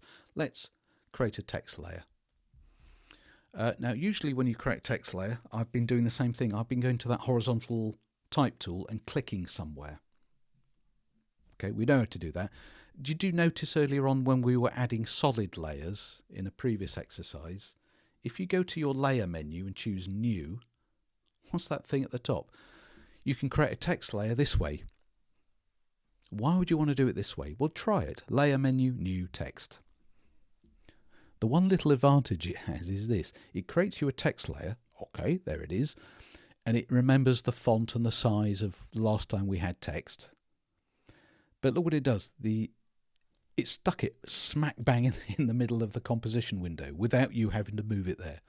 That has to be an advantage. I'm just saying, that's all. Right, I don't want the text to be as big as I made my text for my winter blues. I made it like 300 pixels. This is going to be absolutely enormous. I'm going to drop that down to about 150. I'll make it half the size. Could you just type in these words? Lunar. Oh, hang on. Lunar. Where's my L? There we go. Lunar. Then type a return to start a new line. Landing. Return. Media. There we go. Lunar landing media. That's what I've just typed. It'll be whatever font that you last used. I certainly don't want this font. Just set it Lunar landing media. Since I'm going to change the font and other bits of this globally, I've decided I'm going to switch back to my selection tool. There we go, it's my selection tool. Could you make sure the text is centered? So I don't want it left aligned, not like this. I'd like it centered. So use the paragraph button to make it centered. I've changed my mind. I would like it to be all uppercase, not upper and lowercase. So in your properties panel on the right, if you go to the text section where the font and everything is, you may see a button with 3 dots, more. If you click on that, it'll extend the text properties that you can change, and you should have a button in there that'll make everything all caps. That'll be quicker than having to retype it. Let's have it all caps. Where are we? We've got a couple of moments for this. I'm not mad about the font. It's a bit boring. I do want a blocky looking sans serif font, but Arial bold, Arial black, I'm bored with them. So can we spend a couple of moments, if you don't mind? If it's possible for you to do this, I would like to add one of Adobe's fonts from the Adobe Type Library. Now, if this doesn't work for you, you can't do it, you don't want to do it, I'm easy. You can use any font you like, as long as it's a nice, clean, solid-looking sans serif font. Because remember, we're going to make it 3D. If you choose a spindly little scripty font, it's not going to look very nice. Anyway, someone recommended a font to me. They said you might want to use Futura PT Heavy Oblique. And I go, oh, what was that? I'll write it down. I'm pretty sure that's in Adobe's font library. So with the layer still selected and everything, go to your font drop down. For all I know, you've got that font already. I don't know. Type Futura. Okay, I don't think I've got it, but you might have. But I'm going to look for it in Adobe Fonts. So I'm going to go here, add Adobe Fonts, click on that cloud button. That should, of course, launch your web browser. Okay, in my case, it's launched it on the wrong screen. Here we go. And it should sign you in automatically. Why has it not signed me in automatically? I'm going to make it do it again. Hang on. Should do. Maybe it's just one of those days. Hang on. Sorry, there are other ways of doing it, actually. You can go to the File menu and go to Add Fonts from Adobe. I'm going to try it that way instead. Is it going to sign me in or not? Blimey, it signed me in. No, it hasn't signed me in. It's taken me to the web page. And I've been geolocated. I'm in France again. But it's saying you've not connected. Oh, well, if it won't connect me, that's annoying. I'll try the earlier version. Hang on, let me just try that again. If I have to type it in, I'll have to type it in. But usually, no, okay, it's not playing. If you have to sign in, you have to sign in. You have to know what your email address is. In my case, I've got second factor authentication, which I have to just approve on my phone.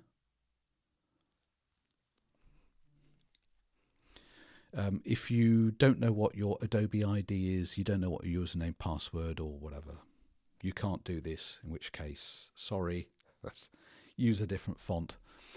Oh, such a roll there as well. Anyway, I'm going to go straight to the search field. Here you go. That's what I used to look like when I still had hair. Click into the search field. What was it? Futura. How many Futura? Oh, blimey, there are loads of Futuras. Futura PT.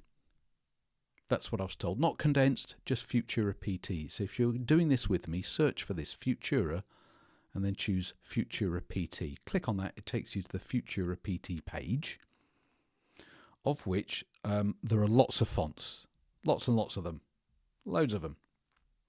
The one I want is called Heavy Oblique. Okay, I found it, Heavy Oblique, here it is. Future PT Heavy Oblique, that's the one I want. Right, so I'll just click on Add Font, and hopefully it will add it in the background. He says, I bet you it doesn't. That's the only font I want, just that one. Oh, blimey, what have I got here? Oh, I've chosen a different font. Let's see if it's been added. I'm going to click down here, Futura. No, it's not appeared yet.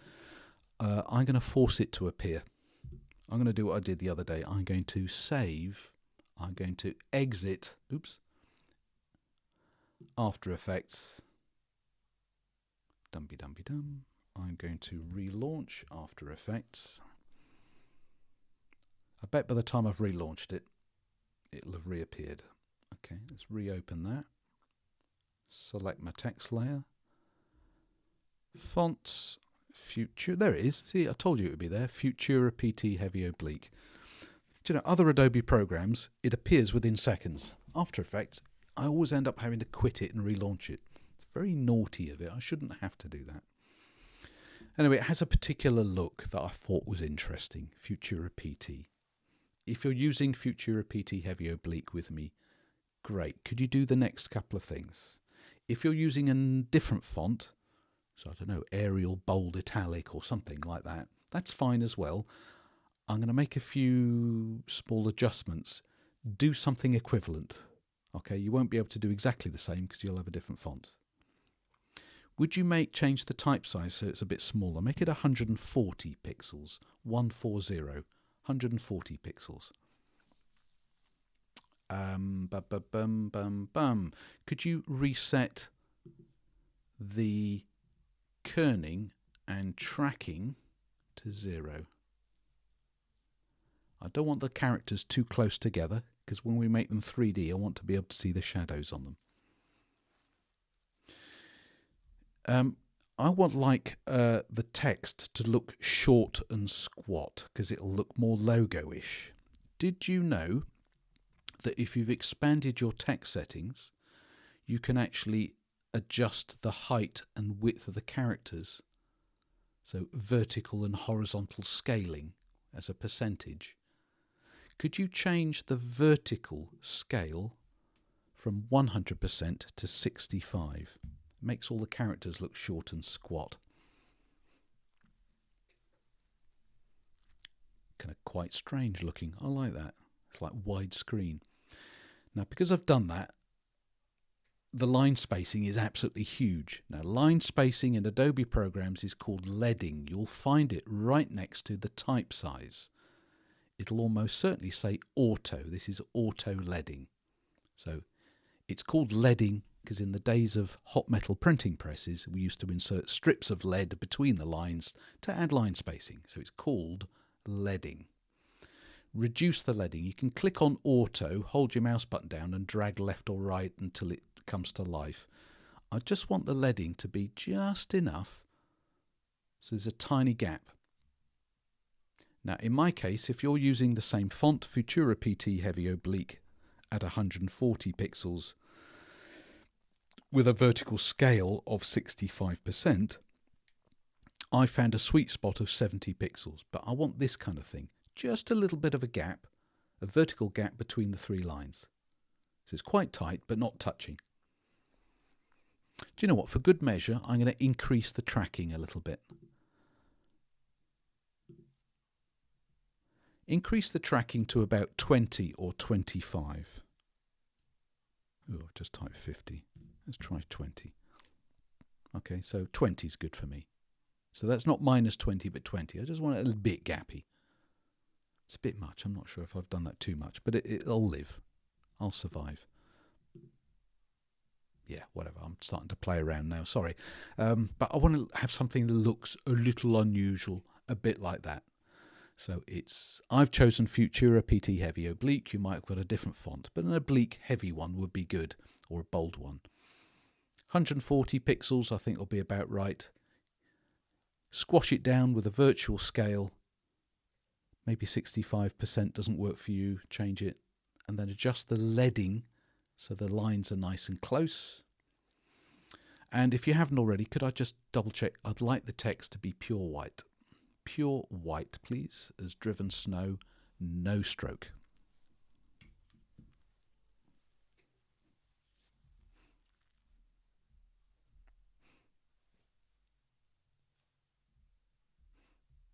Okay, and that's it actually. That's exactly how I want it to be. So would you save that? That'll be our basic logo. We will, after lunch, extrude it into 3D blocks and add shading and all sorts. You could have imported a logo graphic and we could have extruded it and do it as well, but I'm doing it with text. Why not? Save what you got. You can leave this open. We're going to take our lunch break. It's 10 to 1. We all good so far, or something similar to that will be fine. Good, we've got something ready to go when we come back after lunch. So here's our 45-minute lunch break. I've just set it off. I'll see you back here at 1:36. Is that good? If you've got any questions in the meantime, you can type them into the chat window. Otherwise, I'll see you back here in 45 minutes. See you later.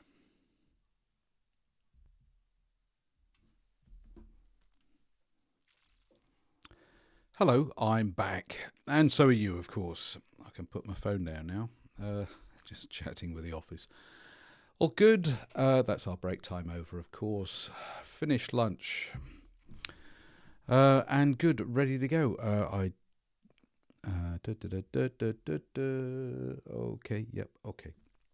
There's nothing new in the chat over lunch, I think, that I need to deal with. So, shall we press on? We're about to look at 3D. We're all champing at the bit. Want to get some proper 3D? Well, proper 3D, as much as we can get within After Effects anyway. So what I'm going to do is I'm going to switch off my webcam, of course, to clear the way. And then let's get going. So just leading up to the break, we added a text layer. There it is. It says Lunar Landing Media. Either you managed to activate to add that Future PT heavy oblique, or you didn't. Okay, if you didn't, well, using a different font, that's absolutely fine. Because this is 3-line text, I must admit the text does look a little bit lower than it should be centered, although the anchor point on the layer is centered. The text itself isn't. So it's up to you, but I'm gonna be really picky. I'm gonna just drag it upwards a bit while holding. Hang on, let me just do that again. While holding my Shift key down, that'll constrain it upwards. If you want, you don't even have to hold anything down. If the layer's selected, you can just use your arrow key up or down to nudge it up or down. If you hold your Shift key while tapping the up or down, or indeed left or right arrow keys, it'll jump in bigger increments. But just roughly by eye, kind of go, yeah, it's about roughly, very, very roughly centered. Anyway, that's just me. I'm being picky. Right, let's give it 3D. You know how to make 3D. We've done it already. What you do is you go to the header of your timeline panel and switch on the 3D switch. Whoa, 3D! No, okay. So you expected this. As soon as you apply the 3D switch, you're going to see the gizmo. So there's the gizmo. Now, we might or might not use the gizmo as we go along. There are some other ways of moving things around and rotating them in 3D space. We'll get to that in good time. But I just wanted to enable that 3D switch. Now, if you remember from when we worked with the wiggly text, just putting it in 3D doesn't make the text itself 3D. We are going to, as we say, extrude that text to give it a block solid feel that will then show shadows and stuff. We will get to that, but at the moment all that happens is this text is still 1 micron thin, flat, but sitting within a virtual 3D space. If your layer expanded, would you collapse it again just to keep it nice and simple? What we're going to do is we're going to switch to a 3D view mode. Now, if you've used any kind of 3D package before, you might have seen this, but How do you know you're in 3D? Because you're looking at your text straight on. If we were in a 3D space, we should have the freedom to be able to look at it from different angles. And that's what I want to do. I want to see up to 4 different angles of this text within this 3D space before we add any more media to it. Now, depending upon the size and resolution of your computer display today, so I'm just going to move a few things around, you may or may not see everything you need to see. But towards the bottom right corner of your composition panel, you should have some additional pop-ups. So I've got one down the bottom right corner that says one view. If I click on it, I get a little pop-up which lets me switch to 2 views or 4 views. So if I switch to 2 views, I get this. If I switch to 4 views, I get this. Now, if you have a very low resolution computer that you're working on, it's quite possible that you can't see those controls down the bottom right corner of that panel. In which case, you can use the view menu. It's not as quick, but you can do the same thing. Go to your view menu, go down to switch view layout, and you have the same commands here: 1 view, 2 view, 4 views. So as I say, if you can't find the little pop-up to click on, use the menu. View menu, switch view layout. I'd like 4 views, please. 4 views. Now, which 4 you get may be different from mine, because there are more views than you can actually have 6 or 7 or 8 different views. I'm only seeing 4 of them. And the gizmo helps you see kind of roughly where you are. If you don't see the gizmo, it just means you've deselected the layer. If you deselect the layer, you won't see it. If you select the layer, it'll come back again. The angle is shown at the top left corner of each view. So whether it says active camera, top, bottom, left, right, you'll see them at the corner there. Now, as you make changes or apply changes, only one view at a time is active. And you need to, this won't affect everything, but you need to be aware of which is the active view of the 4 before you do anything drastic. It's not altogether clear, but the currently active view is always indicated with little blue corners around it. So to activate another view, you can click on the name of the other view. Now that might, or anywhere in there, that might deselect the layer temporarily, but don't worry, don't get distracted. So if you click into a different view, that view gets surrounded by the little blue corners. It's not a very good highlight, but I want you to be aware of it. And I want to use that now because I would like to change some of the views, just so that you can be in control of it. So if you click into whatever the view is on the top left corner, okay, I would like to change that to be the top view. To change the view itself, go to the bottom right corner of your composition panel, and where it says whatever, it should have the name of the view, but next to where it says 4 views, you can click on that and you can switch the current view to some other view. And I was thinking top. Now again, if you have a low resolution display, you can't see that pop up. Do it from the view menu. View menu, switch 3D view and choose it here. So the one at the top left I would like to show from the top. Click into the view on the top right. I would like that to be the active camera view. So I've just swapped those around. Click into the bottom left view. I'd like to show that from the front. And the view on the bottom right, I would like to show from the right. Now this is just me forcing the issue so that we are actually looking at the same views in the same order on our screens, that's all. You might have had that already, but I wouldn't want us to have different things because you'd be looking at my screen, it looks different from yours and we'll all get lost. So top, active camera, front, right. It's not important that we use those every time, it's just for this training course and this occasion. I'd like them arranged that way. And the idea is whatever we do in any of the views should show in all of them. So I'm going to change one of them. So you may have noticed that when you deselect everything, you don't see the gizmo proper. The top view and the right view look a bit strange. They just look like a dotted red line. Well, what we're seeing is the text. Remember, the text has no thickness at the moment. So we're looking at it from above or from the right. It's paper thin.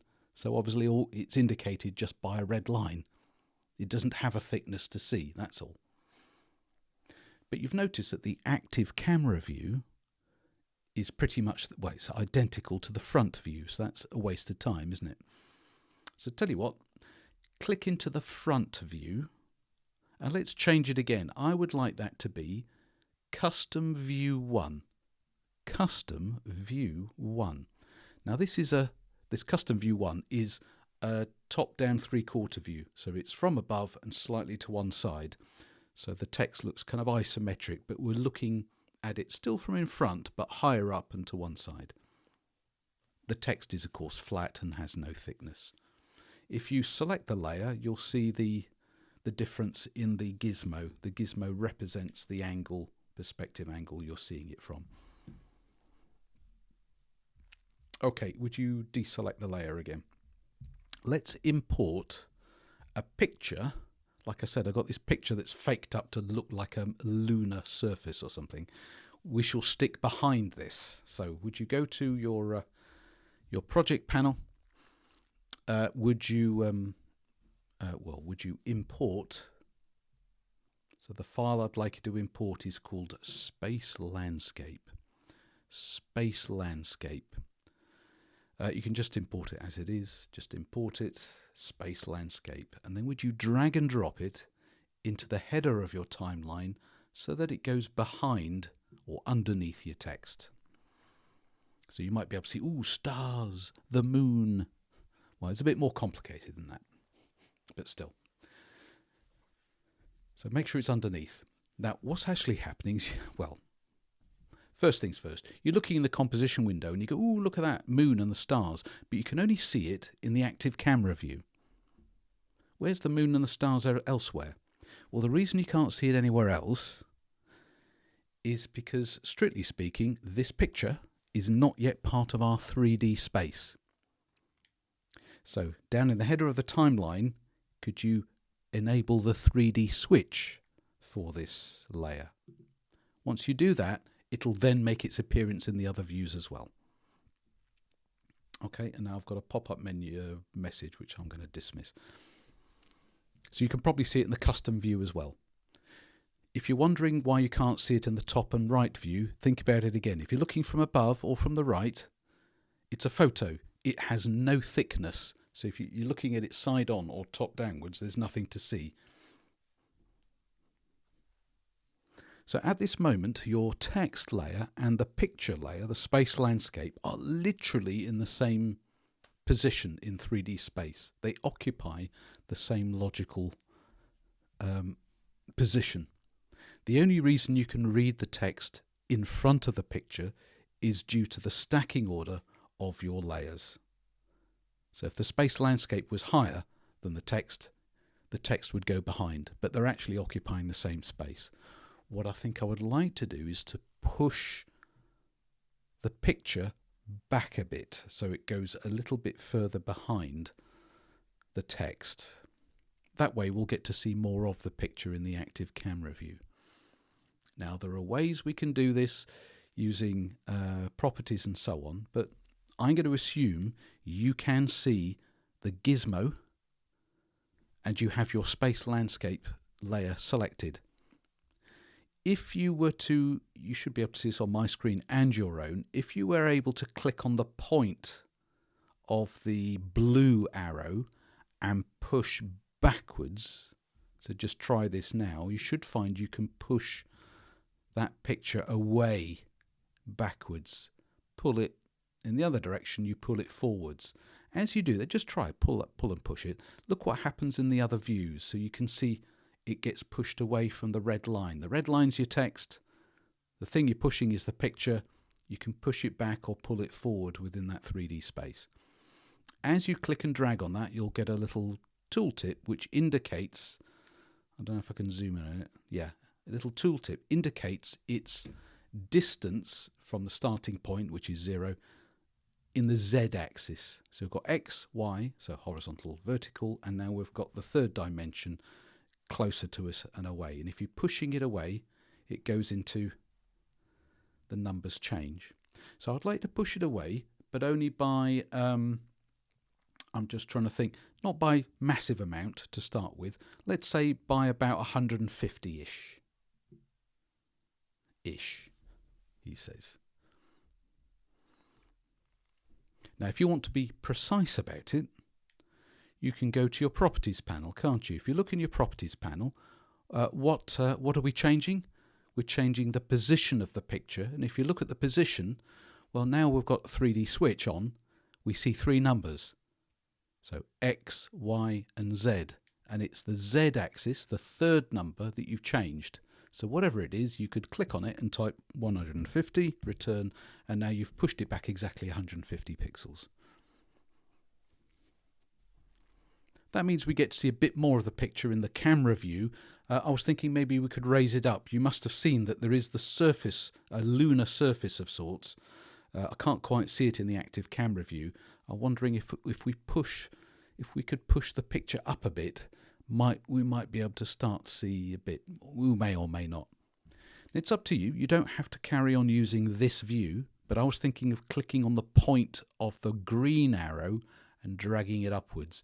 But you can do that. Well, not in the top view, but you can do it in the active camera view or the right view or the custom view. Click on the green arrow tip and drag upwards. We're moving the whole thing upwards. As you drag it upwards, you'll get tooltips to tell you how far you're dragging. You're changing the y-axis, aren't you? The y-axis. I was thinking if you drag it up, oh, I can see the surface of the moon. It doesn't have to go too high. I was thinking around, take it to 300. So I've dragged it up. I was looking at the numbers. If you want to set it to exactly 300, go to your properties panel, position property. The middle number is your y-axis. You can just make it exactly 300 if you want. And now I can see, yeah, a bit of the lunar surface. Now my brain's thinking, why am I seeing the moon surface and a moon in the sky? Well, you've actually got 2 moons in the sky. Don't worry about it. We could be on Titan. I've no idea. It's not a real photo. It's just a bit of fakery to have in the background while we have our logo showing. So this is your principle of the way 3D works in After Effects. Although some changes have been made to the program recently, it's not really a 3D program. It's a program which you can enable a 3D space and move things within it. That's not the same thing as a 3D program. Follow me. You can't model, cars and trains and buildings. It's not a 3D package. It's a package that lets you move layers around within a virtual 3D space. We're going to do more than this, right? That's most of what we're going to do. What we're going to do now is, when you have proper 3D, to really appreciate the 3D, you want to start customizing lighting and you want to be able to do something with the camera. The way this is done in After Effects is you add lights as light layers and give them different properties, so different color, intensity and so on. And you can add a camera layer. And once you have a camera layer, you can then manipulate the position of the camera so it can, revolve and swoop around and zoom in and out and stuff like that using our transform properties. So that's what we're going to do now. We're going to create some light layers. Okay, you can deselect the layers if you like. Right, let's create a light layer. So there's no reason for you to have scrubbed forward, but can we agree we're all at the home position in the timeline? And let's stay there, and then where we start keyframing, we'll be at the right place. Let's create a light layer. It's a layer like others. How did we create layers before? Layer menu, new. Do you remember we've done this? Create new text layer, create new solid layer. Well, this time you're going to create a light layer. So layer menu, new, light. You'll get a dialog window. Now, I don't know if you've done any video podcasting or simple video, indoor video type stuff, but really the absolute minimum number of lights you need are 2. You must know this. You need a principal light known as a key light, which of course then shines from a certain direction and might cast shadows. To stop the shadows kind of being a bit one-sided, you have a secondary light coming from a different direction that fills in some of those shadows. That's a fill light. So if you want to perform to camera, you have a key light and a fill light. That's exactly what I've got. Whenever I switch my camera on, I look so well lit. That's because I've got a fill and a key light and a fill light. I don't have a kill light. I don't have one of those. Right. Okay, so we're going to set up a key light. This will be the main light source, a directional light source. So would you call it key light? That's the name. Give it key light. Now, there are different types of light types. Okay. You're going to leave it as a spot. A spotlight isn't the same as a parallel light. People think, oh yeah, spotlight is just this horizontal beam. It's not. It's a spotlight still fans out. Okay, but what you can do is choose how narrow the cone is. So we're going to have a spotlight that'll be nice and big, but we can control that. So leave it as spot. That's a natural kind of light. But here's the thing, we're going to change its colour. It's too easy to have white light. What we're going to do is we're going to have a key light that's warm, and then we'll have a fill light that's cool, and they should illuminate the same thing in different ways, but also counteract each other. Well, let's hope so anyway. So you can see you've got a colour button. If you click on it, you'll have a colour picker. So would you do that? Open up the colour picker for your light. Now, I'd like this to be a warm white, a kind of a pale orange colour. Now, I did prepare this so I can give you the colours to type in for your red, green and blue. So for red, I'd like it to be 255, full on, 255. For green, I would like it to be 235. And for blue, 195. So red, green, blue, 255, 235, 195. That'll give you a pale orange, so a warm white light. Okay, you won't see it until we set it up properly, but we've just changed the colour. Okay, for the size and intensity, can you set the intensity if it's different from this? Let's have intensity of 100%, cone angle for 90 degrees, and cone feather to 50%, because I don't want a sharp edge around the spotlight. I'd like a soft feathered edge, so it'll fade out around the edges. So that's how I'd like it to be, just as you see here. One thing I would like is this. There's a tick box, says casts shadows. You can actually choose whether the light will create shadows from layers that it hits or not. Tick that, because I would like it to cast shadows. I really would like that. And we'll see. We can also set which layers accept the shadows as well, but we'll get to that. Cast shadows. Just for the shadow darkness, 100%. I mean, that is deep space is 100%. You know, that is darkness that light will never escape from. That's black hole darkness. Would you take that down to 50%? Oh, for fuck's sake. So is that Sarah? You trying to grab me for something? Sorry. Oh, right, okay. I'm having a lot of technical problems. I didn't mean to swear. That's all right. Okay. I might have to go back out and come in again. That's fine. Okay, we'll still be here. Sorry. Good luck. Right, where was I? Yes. Yeah, shadow darkness 50%. Could you change the shadow diffusion to... Oh, let's go for 150 pixels.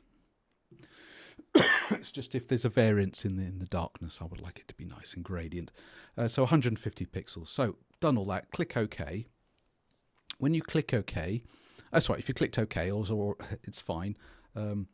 If you want to get your key light settings, just double click on that key light layer again, It'll reopen your dialog and you can just make those changes if you've got any changes to make. But when you do click OK, good, you may notice the difference, especially in the active camera window, that your text now looks a bit orangey. You may also notice that you can't see the whole picture anymore. That's because we've got this conical spotlight and it's got a feathered edge, so it fades away around the edge, so you can't see the whole thing anymore. So the way it's presented is like a wireframe cone. Now the sharp end is where the light source is, and the other end, so the big circle, is actually pointing at point 0. It's fixed on point 0 where the text is. If we push the text away, the text will get fainter because it'll be away from the target point of the light. Now what we're going to do is we're going to move the light. We're going to leave the target point exactly where it is. We're actually going to move the other end of the cone, the pointy bit of the cone. This is what we're going to move. We're going to draw it back, lift it up, maybe move it to one side. So we can't have everything, well we can, but we're not going to have everything face on. If we have everything face on and it casts shadows, all the shadows will be behind and you won't see them. Okay, so we're going to move it to one side. So we're going to change the position property. Okay, so if you look in the properties panel, if you've got this, can you see point of interest? That's the position where the text is. Okay, that's the point of interest. We're not going to change the point of interest. We're changing the position. That'll be the pointy bit at the other end of the cone. So you can move things by dragging that around. You can try and use the gizmo. But I find when it gets to this point, it gets a little bit difficult, and I go, oh, I've dragged on the wrong thing. It's a bit difficult to see. Whereas at least you've got the X, Y, and Z position values here. You can click on any of the numbers and drag left or right and see what happens to the light. And if you go the wrong direction, you just drag it back again. Personally, I find this easier. You might disagree. So I'm going to go for position, and I'm going to do the X. I'm not going to change the X position. That's the horizontal position too much, but I'm going to swing it to the left a bit. So I'm going to click on the X value and drag it to the left. As you do, can you see it swings? It swings around to the left. Okay, I don't want to go too far. Around 950 will be good, about 950. So it's not directly face on, it's just slightly to one side. I would now like to lift it up. To lift it up, we're going to reduce the Y value. So again, I'm going to do it from here just for variety. It's the middle number for your position.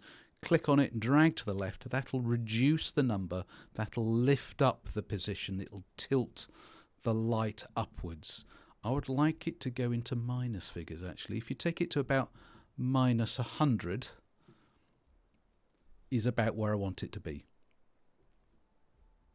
I've gone to about minus 95, but about minus 100 or thereabouts will do.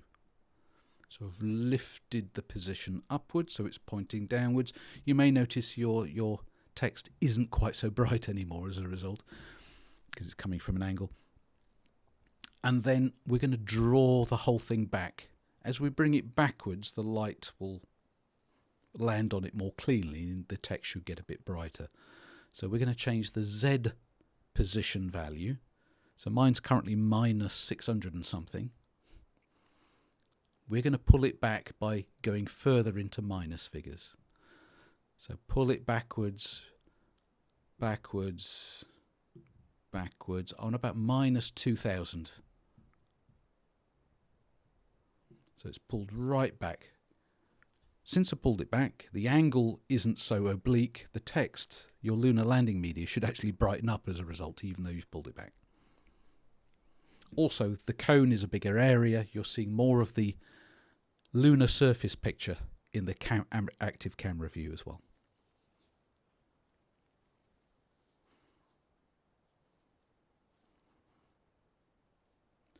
So generally, I find it a little bit easier. I know it's hands-off by changing the position numbers in the properties panel compared with the gizmo, but there's a certain point where you can't find the gizmo because you pulled it out of the way and you're clicking and dragging on the wrong thing. And personally, I find this easier. Okay, save what you have. That's our key light. Let's add a fill light that's going to be closer, coming from a different angle with a bluish tint. Okay, so would you create me a new light, please? A new light layer.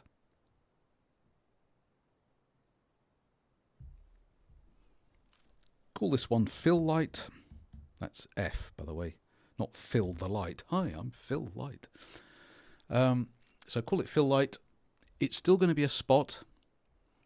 Click on the color button to open up the color picker. And okay, thanks for that, Sarah. Sorry, I don't know how far back to go. But yeah, enjoy. I am recording. I've written down in advance what I want. I'd like a pale blue. So for pale blue, in RGB, set the blue to 205, green to 240, and sorry, start again. Red 205, green 240, blue 250. There. So something like that. 205, 240, 250. That'll give you a pale blue. That'll be a pale blue light. That'll counteract the orangey light we had. Would you reduce the intensity, because it's going to be closer. It's going to be much closer than the other light. So set the intensity, let's say 50%. You can leave the cone angle at 90, the feather at 50. This time, I don't want it to cast shadows. Got to think about this. I would like one of the lights to cast a shadow, but there's no point having another light casting shadows from a different angle. It might cancel out the first one. You've got two shadows going into different places. It looks strange. So untick cast shadows for this light. So the key light will cast shadows, nice and clean. The fill light will not. Then click OK. What I'm hoping is you can see another wireframe cone. This is your fill light. And the bluish look of it has compensated for the orangish other light. And you're getting something closer to white light again on the white colour on the lunar landing media text. Right, we're going to swing this round to one side, pull it back a bit maybe. But not as far as the other one. We might go in the other direction. In your properties panel, you're going to change your position properties again. So whatever click on the X value, I would like you to swing it around to the right. So click on the number, drag to the right. It'll increase the number, and the pointy tip of the light will swing to the right. I'd like it to go quite a bit to the right, actually. Before we pull it back, I like 2,000 or so. No, even more than that, even further. 2,000, a bit more than that or less. Right over to, how about 2,600? Something like that. 2,600 for the X value for your position property. Maybe we'll lift it up a little bit. So the Y value, the middle number, reduce that down to about 350, 60, 70, around 360 or 70, just lifts it up a little bit. And for the Z value, we're just going to pull it back a little bit, set it to about a minus 1,000. Going the wrong direction, here we go, minus 1,000. Or no, minus 1,100, just a bit further. So we've got two different lights, different angles, different distances, different tints. This is standard form.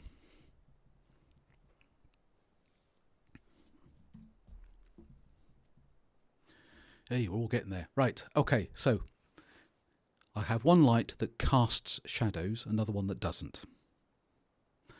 Now we can also pick and choose how things receive the light and whether or not they don't just cast shadows, but they receive the shadows that have been cast on them. Does that make any sense?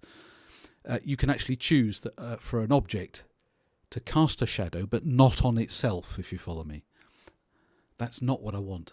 once we extrude the text, we'll get there eventually. Once we make it blocky looking text, I want the shadows to actually run down the side of the characters. That's something we will need to switch on. So we need to set kind of material properties and so on. Okay, yeah. Remember to save. Would you select the text layer, the Lunar Landing Media text layer? Because that's the thing that's going to be receiving the light the most and that's going to cast shadows. Would you select that? And now, if I was to expand it, it's really funny. If I expand it, I have to scroll down and find something called Material Options. Material Options. And if you expand that, there's a whole load of other options within there. So that's because you've enabled 3D. In 3D speak, when we talk about materials, we're talking about surface materials. You might think of textures, but we call them materials. So, what are the materials? Is it shiny? Is it matte? Is it whatever? That's the kind of thing. So that's material options. By the way, can I just show you? There is a keyboard shortcut for this. I've just collapsed that layer. If I select the layer and press A, it's the shortcut for the anchor point for the layer. Okay? That's not what I want, so I'll press A and make it go away. But if I press A twice in rapid succession, AA, it shows me only the material options for this 3D switched layer. It's just fewer things to scroll through in your timeline panel, that's all. I'll just give myself more space. So if you can find your material options, here they are. Can you see the thing I'm looking for? Casts shadows. It's set to off. Click on that word off, it'll change to on. Okay, so just to make sure it casts its own shadows on itself. Splendid. Just looking a little bit further down, you may have to scroll down through your material options. I just want to change how the light reacts when it hits the text. So is it a matte, rough look? Is it a shiny look? And so on. So I'm just going to tweak some of these. Diffuse, the specular intensity, shininess, metallic look, stuff like that. If you found them, could you change the diffuse to 60%?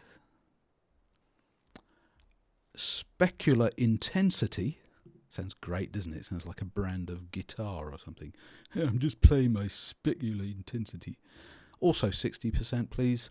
Specular intensity means how it's not quite shininess, it's how it glints, the reflectivity. Oh, it does sound a bit like shininess. Specular shininess, set that to 15. I want it to be reasonably shiny. And leave the metal as it is. If you set everything at 100%, it'll just be like mirror. It won't be white text anymore. It'll be mirror text, and that'd be weird. Okay, would you scroll back up and collapse that layer? It's taking up too much space. And save. Right. Needed to get that sorted out of the way. Cast shadows on for that layer. Bit shinier than it was. We're not seeing any difference yet, but you will do, trust me. Right, before we go any further, we've got two lights. What do they say? Lights, camera, action. So we're not doing action yet, but we need a camera.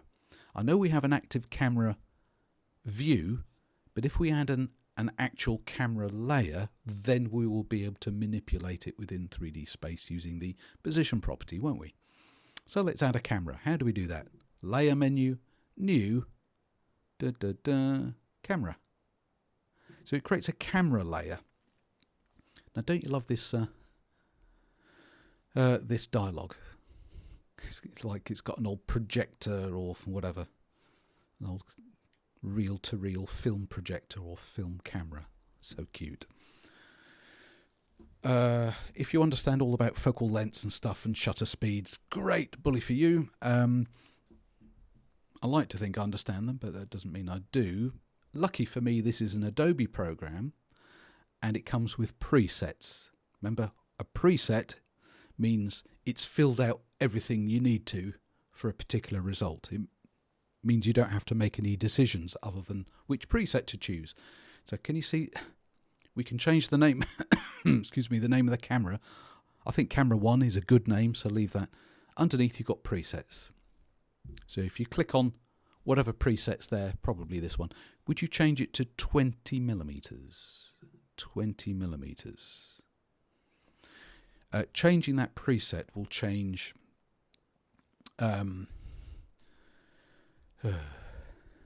what it'll do is it'll it changes the camera's perspective, as it were. It'll actually increase, it's not going to increase the whole view. I think you might see the text a bit better, but actually it should show you a bit more of the background picture. Well, you'll see what I mean. Just set the preset to 20 millimeters. I'm not going to change anything else. Click OK. The text may not move, but you might actually see more of the picture. It's just the perspective angle on that lens. If you look in your custom view one, you'll see another wireframe. This is a kind of a squarish pyramid type wireframe in reddish pink. This is your camera. Cool. Seen that, Eleanor? Seen that, Ryan? Thank you very much. So it's just a camera layer. So just to add a layer as usual. This one's a camera. And I'll say, just change the preset to 20 mils. That's it. Click OK. Cool. Brilliant. And as ever, we can, it has a point of interest, which is where the text is. And it has at the tip, the point of the wireframe of that camera layer is the position. So we will be able to adjust that. Now at this point I've got so many wireframes and wires all over the place, I'm finding some of these views slightly less than useful. It's all getting a bit too much, must admit. So feel free to leave it like this, but I might just tone this down. I might just downsize to 2 views only, I think. So I'm going to switch to 2 views. Remember how you switch the number of views? Either this pop-up down the bottom left here, or if you prefer, view menu, switch view layout and do it here. So 2 views will do me. 2 views. I was thinking I'll have the active camera as one of the views and the other one will be from the right. It's up to you which you do. So I'd like the active camera on one side and the right view on the other side.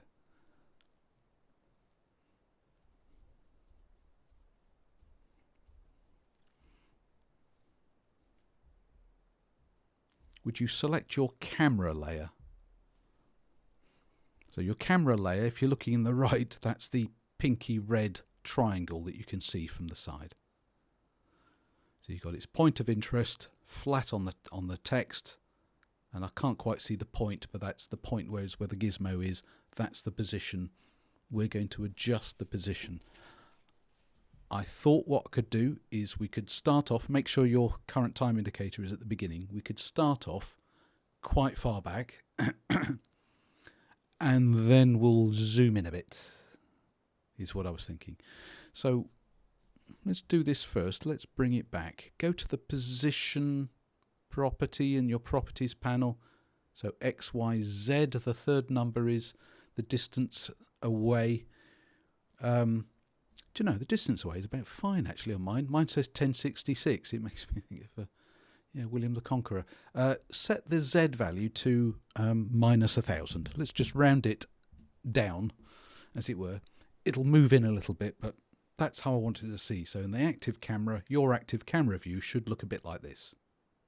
So I can see that, I can see the moon, see all this. That'd be a good point. Let's keyframe this, because what we'll do then is push it forward a bit and zoom in a bit. Okay. So in the properties panel, to the left of where it says position, click on the stopwatch. That'll switch on keyframing for that property and show it to you in the header of the timeline. This is for your camera 1, yeah? You have an initial keyframe. This is where your camera is. Would you move your current time indicator forward by 1 second?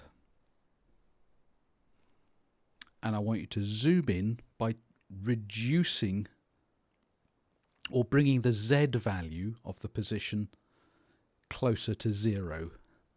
So what I mean is my current Z position of that camera is minus 1000.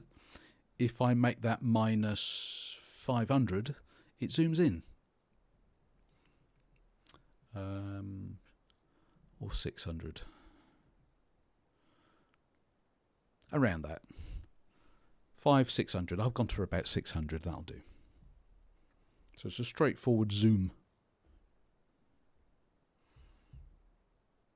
Now, because this is working in a kind of a 3D, it may need a bit of time to cache, so don't rush to play it back because it might be a bit jerky.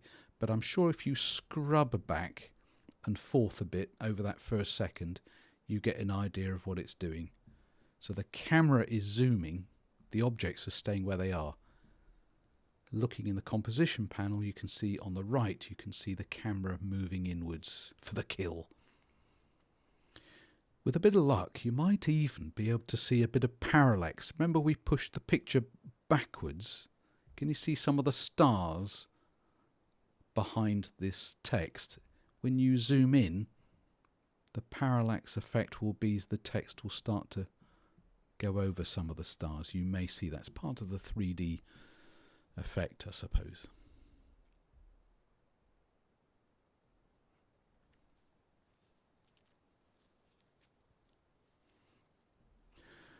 Just to smooth that out a bit, would you ease in the second keyframe? So it slows down to a halt, basically. Would you ease it in? So it doesn't go zzz donk.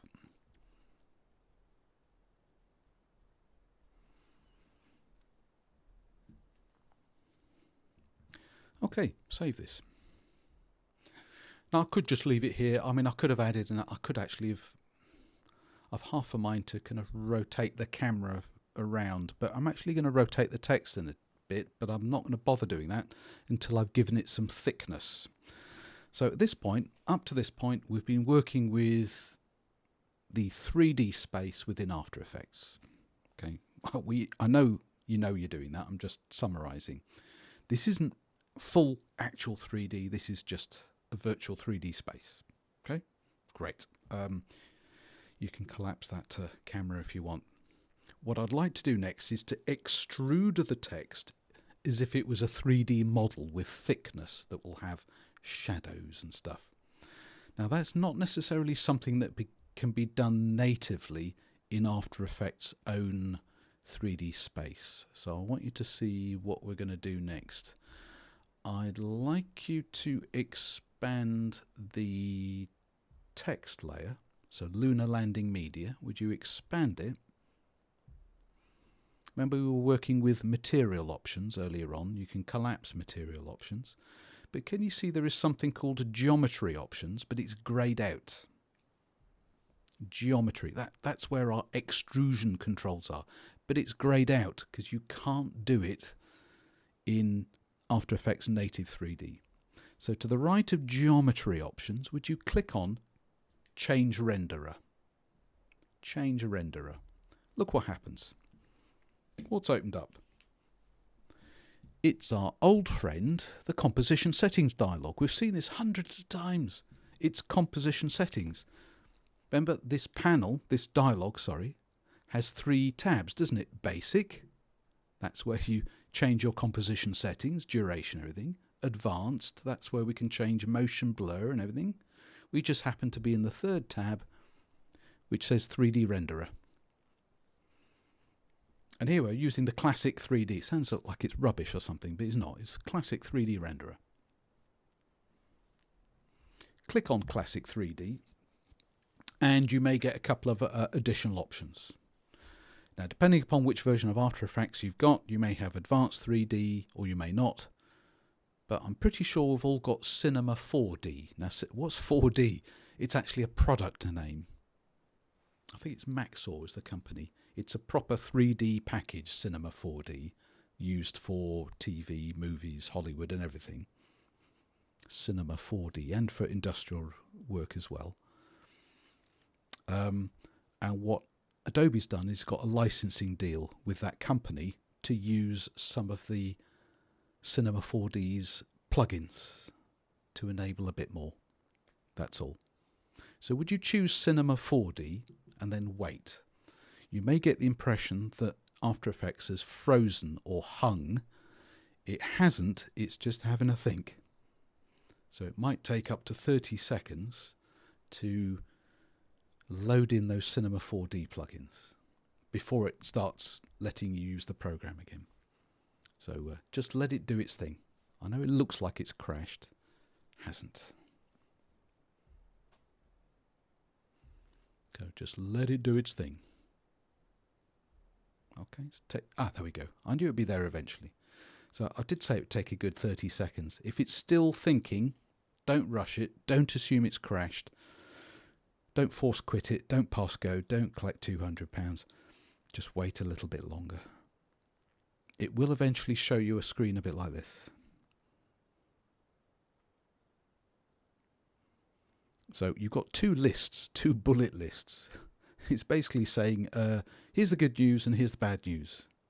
So on the left is the good news. These are all the Cinema 4D 3D effects that are enabled by using this renderer. So look at that. Lights, shadows, extruded bevel 3D shapes. Oh, sounds so cool. That's exactly what I want. The list on the right are all the After Effects features that have been disabled by this feature. So environmental lights, I don't know what those are. No, that doesn't really bother me. Hang on, some of these are bothering me. Hang on. And it actually says it's going to disable stuff such as track mats, masks. Just in this layer, mind. Oh, no, just in this composition, but it's something for you to bear in mind. Oh, right, Key, you got an After Effects error, bad tracked memory ID. Okay. Well, that's obviously a memory error. I don't know what buttons you've got to click. Does it say, OK, cancel, ejector seat, self-destruct, or I assume OK will be probably try it, see what happens. Click OK. It might just be a bad tracked memory. I mean, 3D requires a lot of memory. That's for sure. But we're not going to do anything too demanding. Okay, thanks, Key. Let's see how far it goes before it goes and hits that bad memory. I've got a bad memory, but I don't throw out error messages. Okay. Yeah. So basically, it's saying yes, you can extrude and have shadows and materials and stuff. Bad news is you're going to lose some of these effects within this composition. Okay, so it's a bit of either and or. And the most recent releases of After Effects, Adobe's tried to compensate for this with an advanced 3D renderer that gives you more options, but without switching off other options. So without going full Cinema 4D, I think the very latest versions of After Effects, you can actually import 3D models. So if you've got existing 3D model files of a certain, it doesn't support, I think there's 2 or 3 different file formats. You can import those and then, cover them with a material and get some shadow effects on it without necessarily going full 4D, Cinema 4D. But we are for this just because I can. Right, I'm going to push the boat out. Let's see if this creates even worse memory errors. If you've got your Cinema 4D enabled, click on the options button to the right.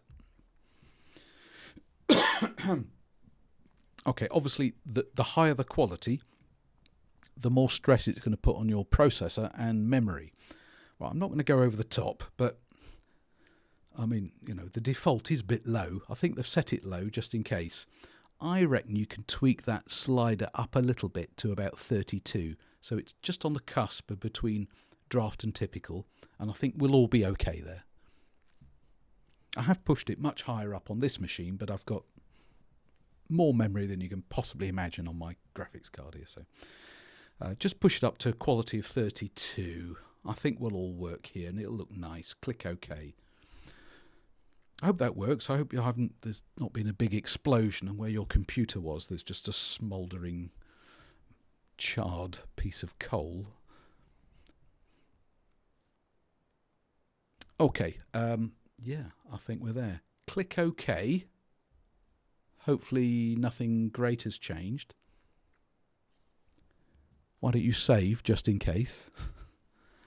And then cast your eyes back down to the header of your timeline. Geometry options. Do you remember that was greyed out? It is no longer greyed out. So you can expand it. Expand geometry options. You may need to scroll through to see all those geometry options. There are just a few of them. So remember, this is for the Lunar Landing Media text layer. We're going to extrude it and give it beveled edges. I know bevels sound very old-fashioned.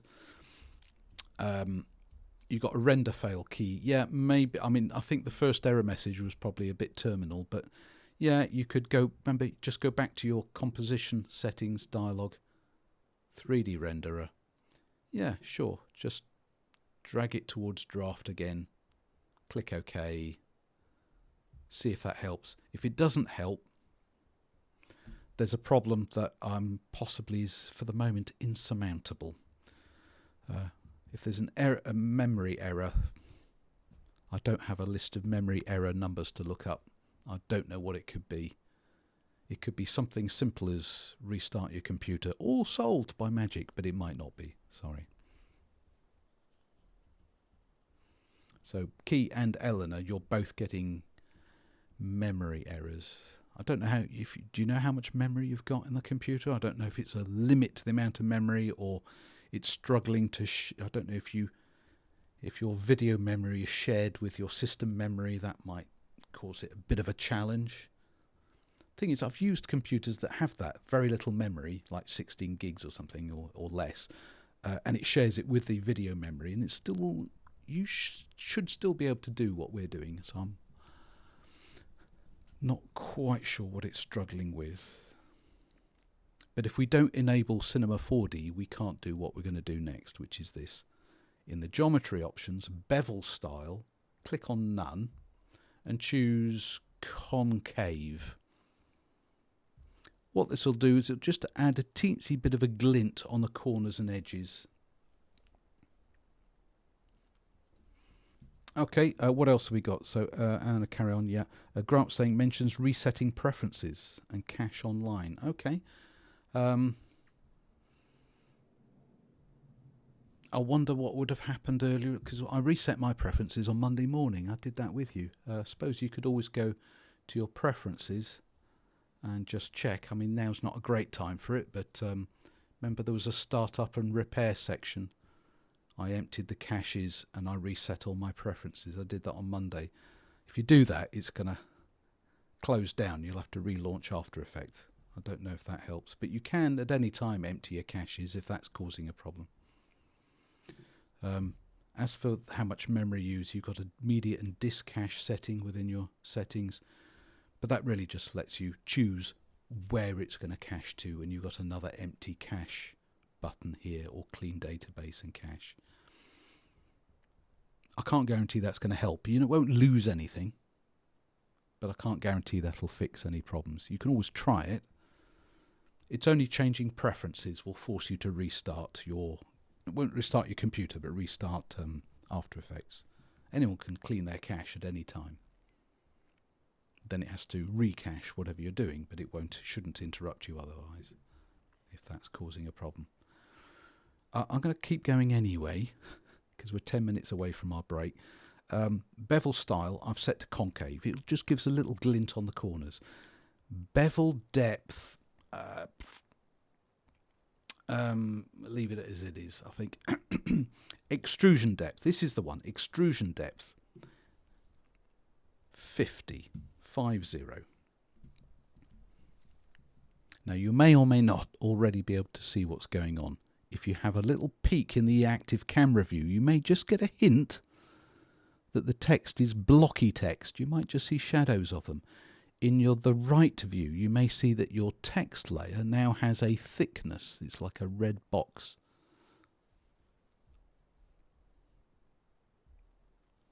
So what I thought we could do actually is let's keyframe a rotation on the text so it makes it even more obvious. You can do this actually from the properties panel or from the header of the timeline. I'm going to do it from the properties panel for the moment for this layer. I've got this. Now here's the thing, it's a really kind of a slightly confusing. You've got this rotate, you've got X, Y and Z rotation, and you have something called orientation. Now that we're in a 3D space, so what do I change? X, Y or Z rotation. What do I change? Excuse me. I was thinking we'll just do this. We'll do X, Y or Z rotation. Can we just try this? If you can find it, the Y rotation.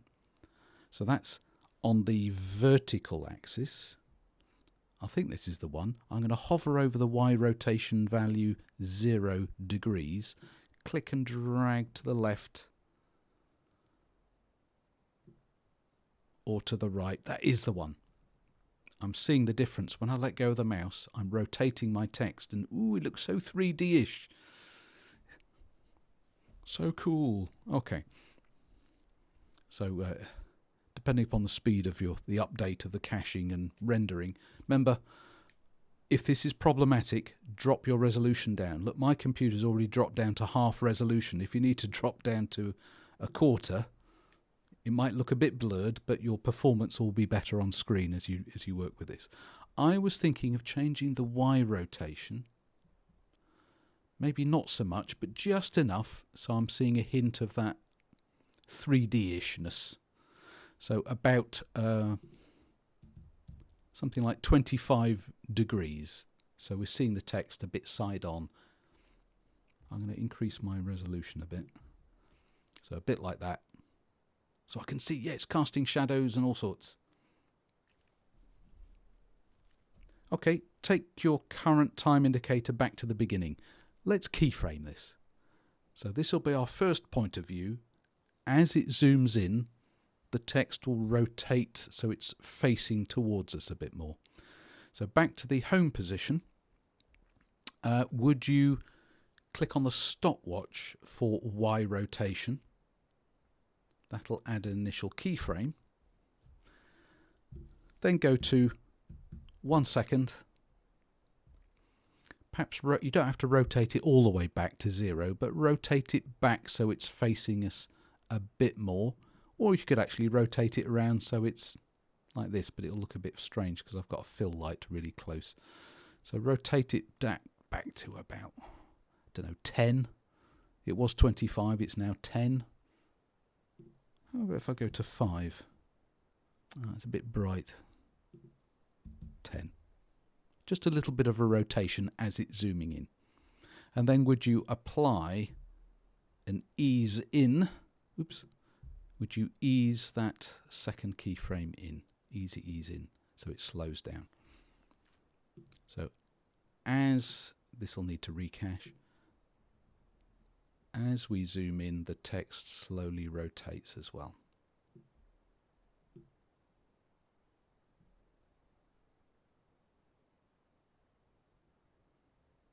I've got half of mine to rotate it even further away, so it's virtually illegible. Just to emphasize that rotating. I have to play it through at least once to get that feel for it.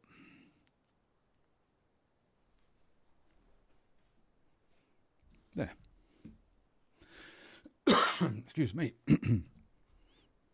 So I'll try to keep this simple. I don't know what kind of computers you've got. We've already got some memory issues, but I'm hoping for the best. I'm not really pushing the boat out here.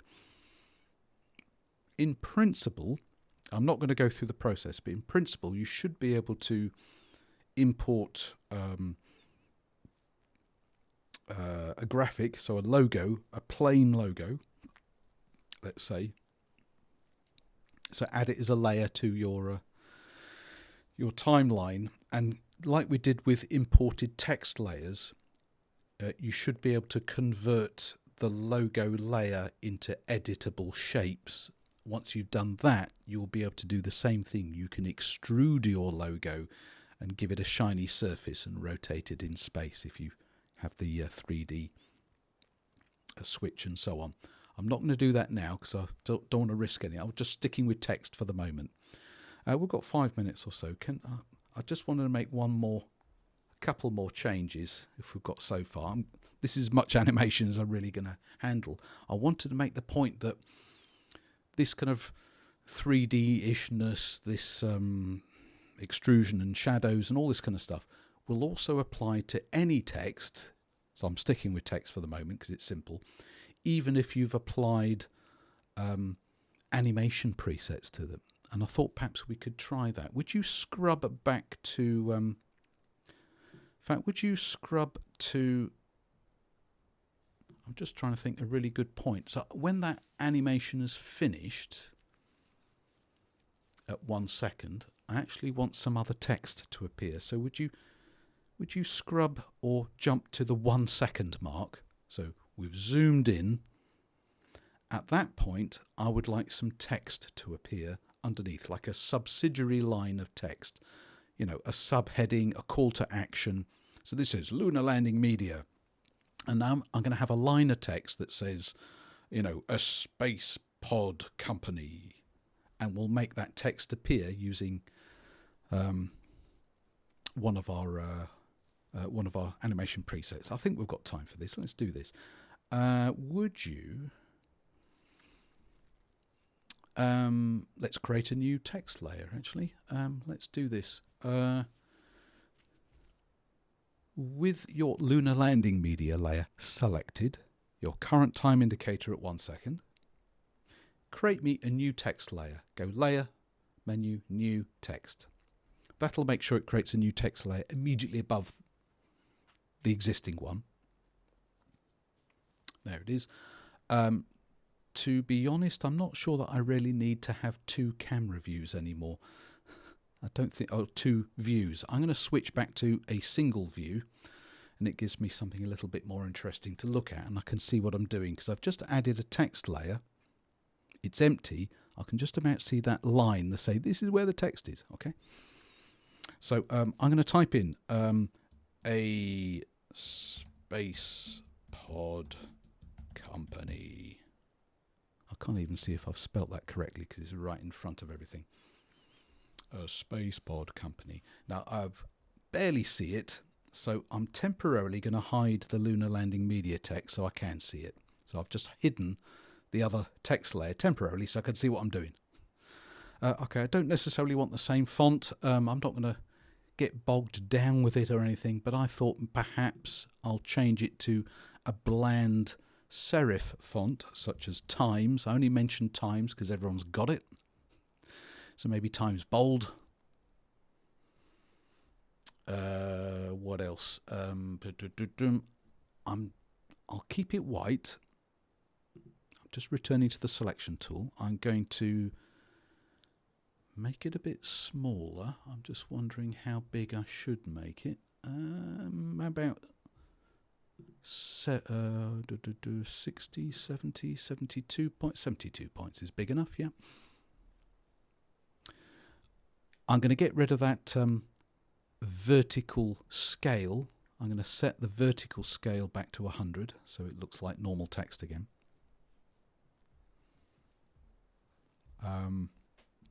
I'm not sure I need it all capitals, so I'm going to disable the all caps. There you go. I've set it upper and lowercase.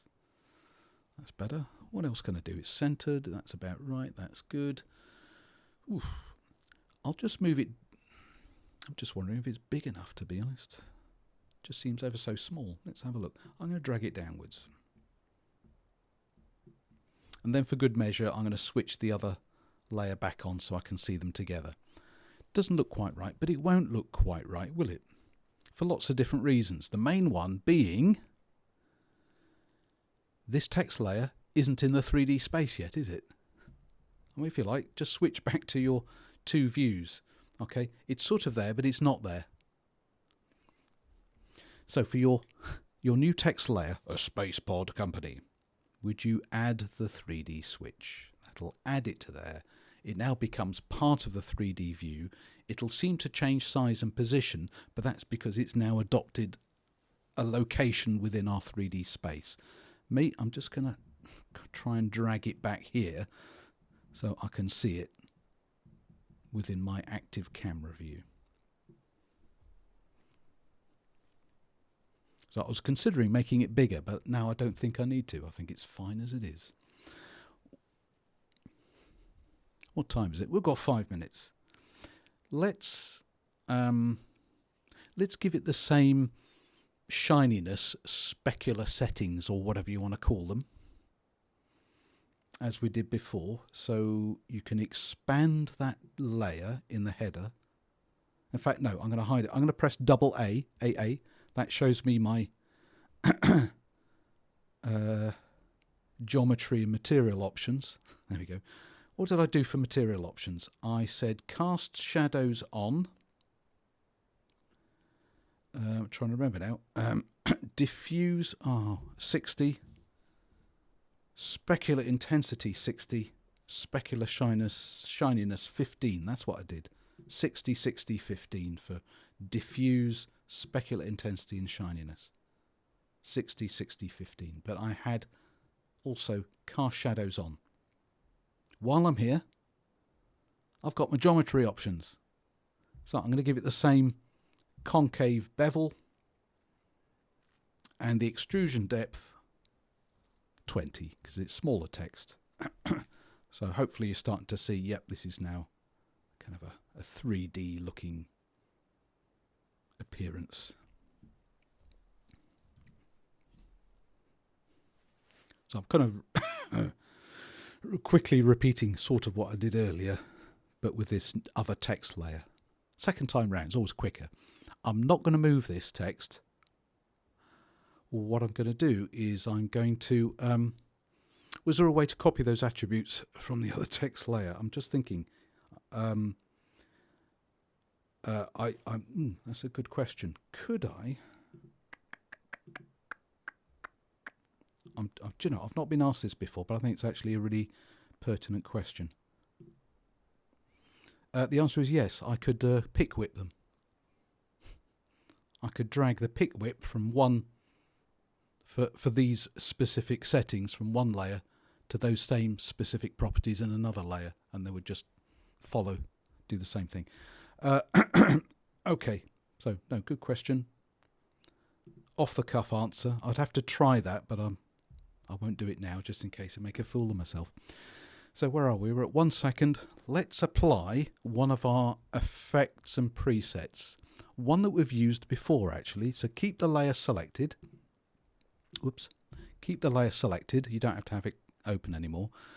In the effects and presets panel, could you choose oh blimey, it wasn't raining characters in, it was a fly in with a twist. Fly in with a twist. We did that earlier this week.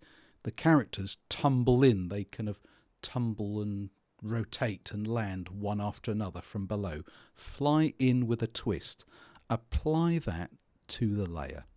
Now the text should vanish because it's going to tumble in with a twist.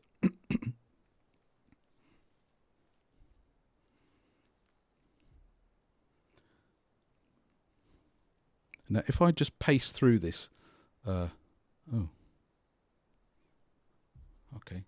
was just pressing to go to the next layer, it didn't work. But if oh yes, it is working. Yeah, it is working. So if I'm just stepping through this, yeah, each character, it's taking quite a while to render, of course, because it's all in 3D. But frame by frame, the letters will tumble upwards.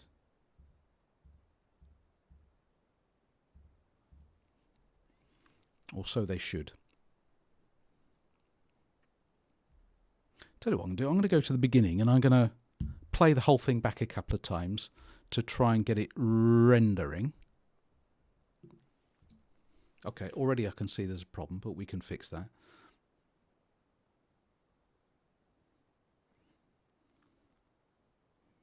So it's the same effects and presets as usual, but it's...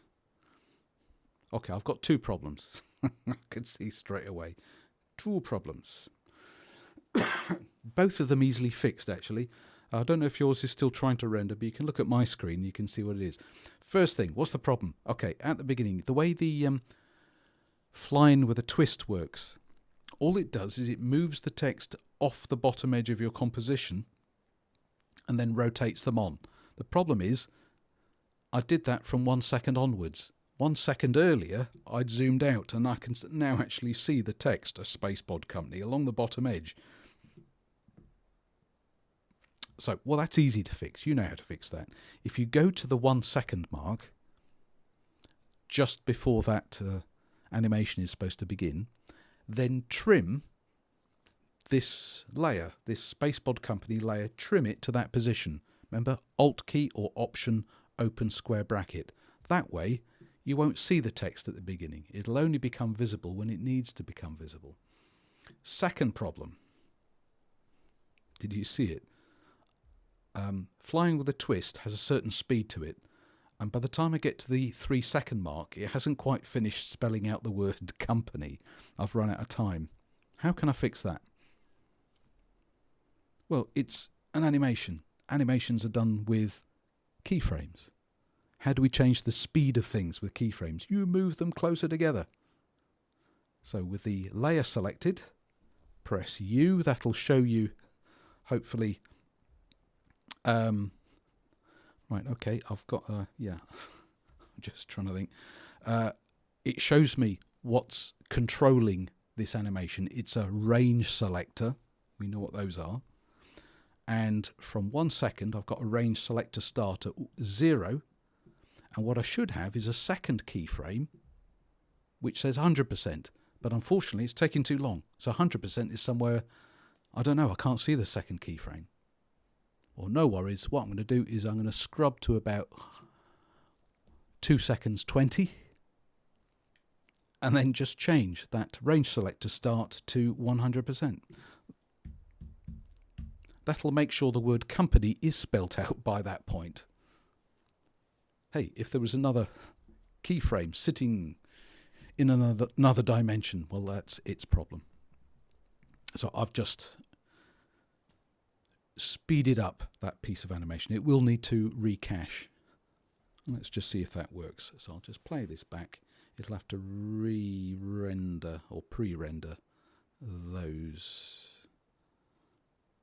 And now it does, yeah. So the range selector just happens to be the keyframeable property. So I use the keyboard shortcut to show whatever the keyboard, so whatever keyframe property there is. It's U. You press U. You don't even have to know what's been keyframed. It'll show you whatever property is keyframed. You're going to see one keyframe, which is the start.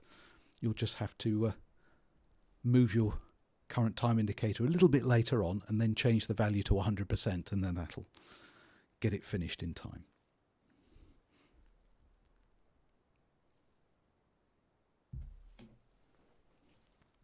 Look, there's one more thing I will do. Sorry if you're just watching this, you can have gone, oh, it's just too much. There was a little cheesy audio clip that I wanted to add that's exactly 3 seconds long that will play a little jingly bell type do-do-do-do, almost like, you know, the Saint. Would you go to your project panel? Would you import it, please? It's called Luna. It's called Luna. It's an MP3 audio file. Lunar. Would you import it, and then would you drag it to the bottom of your timeline panel, and then play it back with a little jingly thing.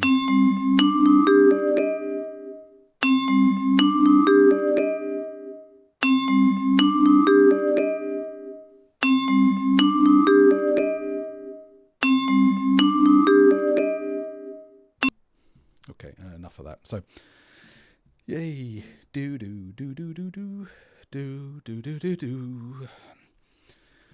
Little jingly thing. Nice thing, it's all here in layers. Remember, your text layers are real text layers, even though they're in 3D. So you can always come back here and change the text.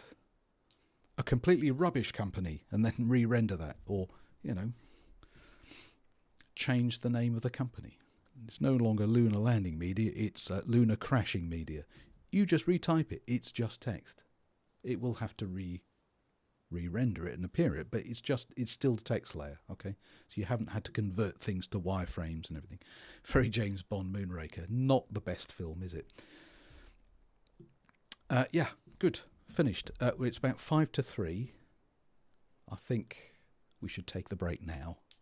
That's as far as I'm going to do with this. Now, after the break, I want to show you another approach to things you can do in a virtual 3D space that you might find it's going to be...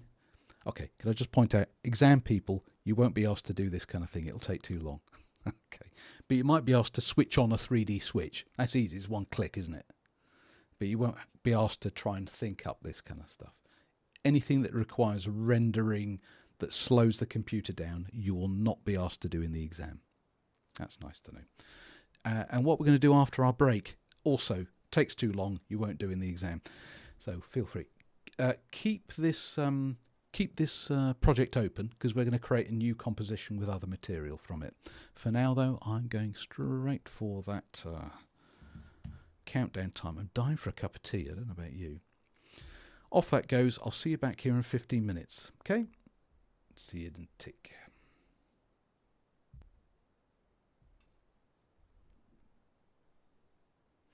Hello again. Here's my cup of tea. The one I was... Look at that boring old mug. Isn't that dull? Right. Much better. Much needed cup of tea as those seconds of our break count down to 0. There we go. I should have mentioned just with if 3D. Okay, so you might have found this works. Okay, good enough. It's just, if 3D is just pushing the boat out too far for your computer. Same with the Roto Brush. Well, then you're seeing the limits of what your computer can do with After Effects at that stage, which is a shame if it's just coming to a halt. But then, this is the kind of stuff you need to know. The rest of After Effects will work fine, but After Effects does make quite a demand on your computer. But if 3D is your thing, and you would actually like to do more 3D type stuff, this arrangement, this deal that Adobe has with Maxon for the plugins for Cinema 4D, part of that, if you've got a standard, when I say a standard installation of After Effects, rather than some sort of customized version of After Effects, what it usually does, it'll actually install a light version of Maxon Cinema 4D, and you might find it's already installed on your computer and you can use it. If on Windows users, you might actually go, if you go to your Start menu and look for Maxon, you may find Cinema 4D's already been installed for you. But it's Cinema 4D Lite. If you're on Mac, you don't have a Start menu, but if you look in your Applications folder, I was looking in mine earlier on, and it actually installs it here.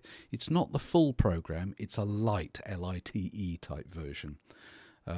All you're required to do is to register. I think you can launch the program, you either sign in or register yourself, and then you can use it for free. Just saying, if you want to get into 3D that way. The other thing you might want to consider, if 3D is your thing, is, whoops, wrong button. If you open up your Creative Cloud utility, I've come back to this several times,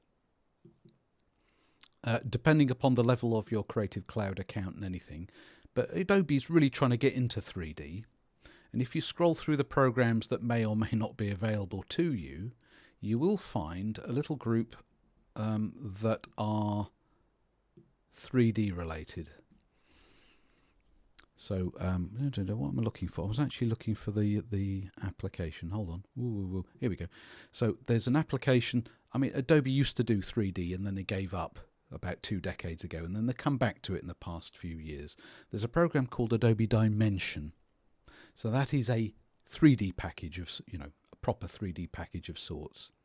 So it might be included in your Creative Cloud subscription. It might not. Okay. Also, I was going to say, scroll down. That will also work some other stuff. So you can actually, as well as having 3D modeling tools, you can also find ways of creating your own materials with some of these other extra applications with the same kind of green colour, you might like to experiment. 3D is not my thing. I have friends and colleagues who do work in that industry, but I'm not one of them, unfortunately for me. So you could start there, or with Cinema 4D, or both. Or can you see there was a message from Eric earlier on about Unity? Yeah, okay. Blender, that's something else. Okay, just thought I'd point that out. Let me come back to After Effects. I'm going to stay in this project because I want to do this other type of 3D, which should still work. We'll see what we can do within the time left to us. So it's 3:15. Well, this will be good. I'd like you to import some... Oh, let me just switch off my webcam. It's annoying you, isn't it? Webcam be gone. I'd like you to import some other files into this same project, please. So would you go to your project panel, call open the import dialog. Sorry, I drank my tea too quickly. I was about to hiccup. I've got a video file I'd like you to import. It's called Shoreline. Shoreline, it's a QuickTime movie, Shoreline. Would you select it? Now, before you import it, could you select also, I've got some files called Quote 1, 2 and 3. They're actually Photoshop graphics that contain a speech bubble, a kind of an amusing speech bubble, one for each. So select those, the Shoreline and Quote 1, 2 and 3. You can import them all just as footage. So just to import or open those. Bring those in. Excuse me. Right, okay, would you create a new composition from that Shoreline footage? You can do that, as usual, by dragging the Shoreline footage onto the composition button just down here at the bottom of your project panel. That'll create a new composition based on that video clip. Once you've done that, could you go back to your project just to double check? You now have a composition called Shoreline. Would you rename it for me, please? Call it 3D Camera Exercise. It's all to do with 3D. 3D Camera Tracker Exercise. Just don't call it Shoreline. Just change its name. I really don't like it when things all have the same name, and I'm in a rush and I end up doing the wrong thing to the wrong thing. Okay, so just change its name. So now you've got this thing, 3D Camera Tracker Exercise. This will remind you what it's for. You have a video clip called Shoreline. It's just over 15 seconds long. Play it back to get familiar.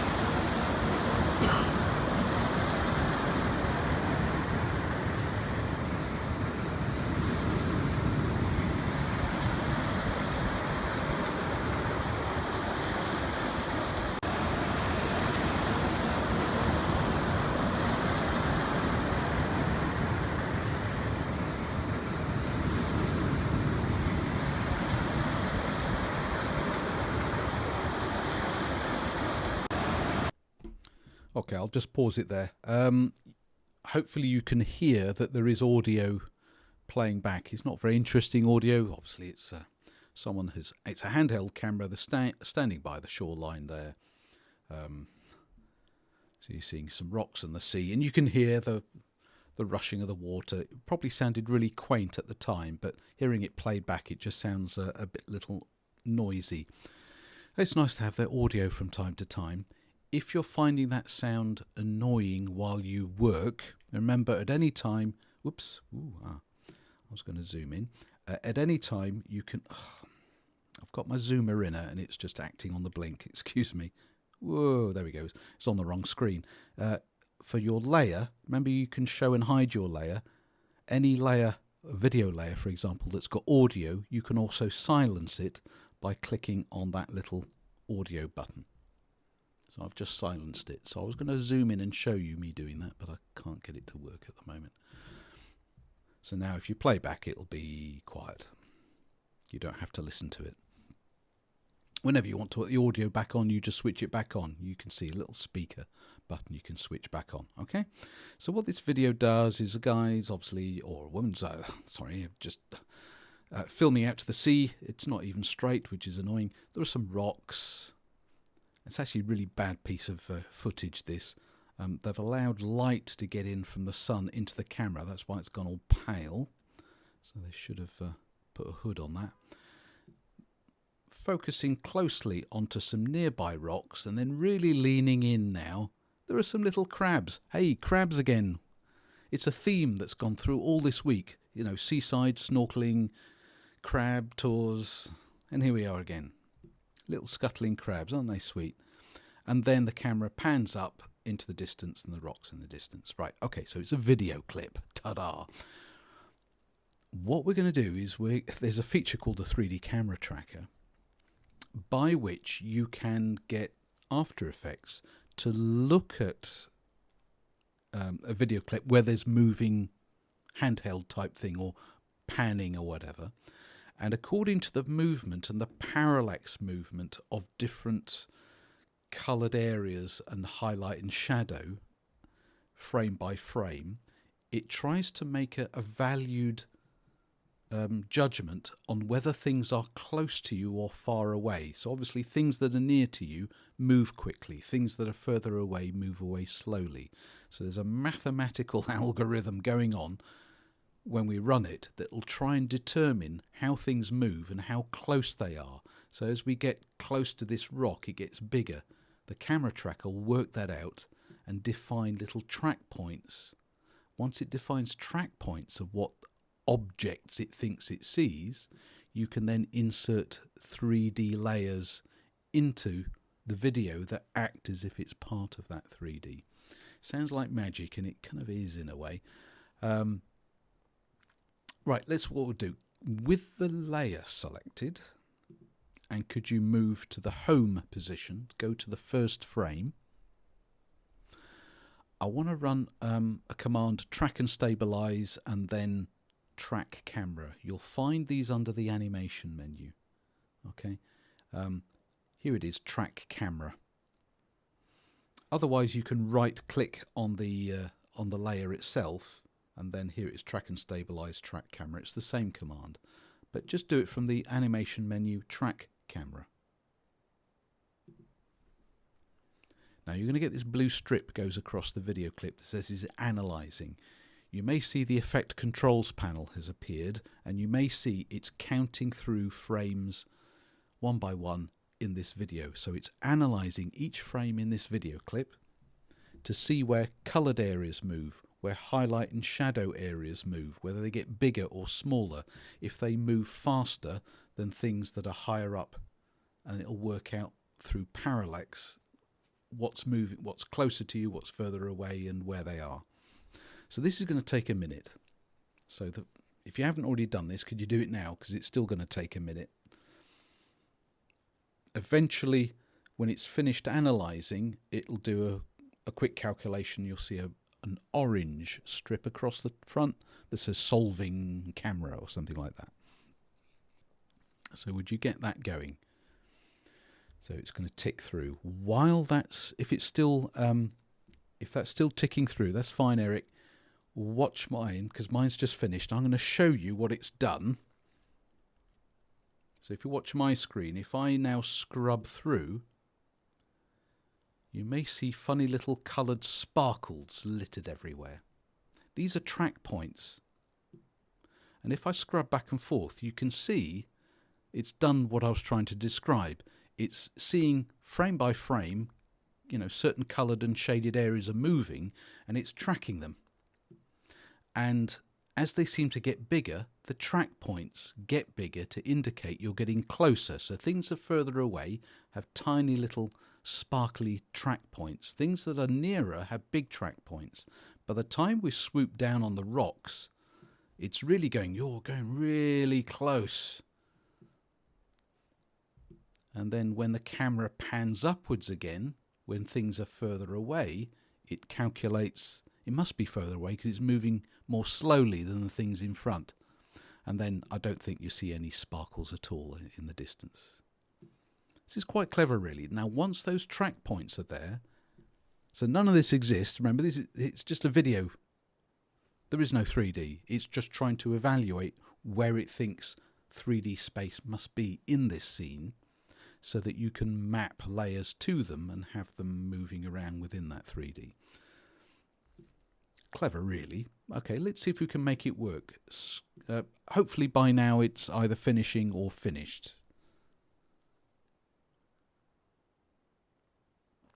So it's going to take a minute, maybe 2 minutes.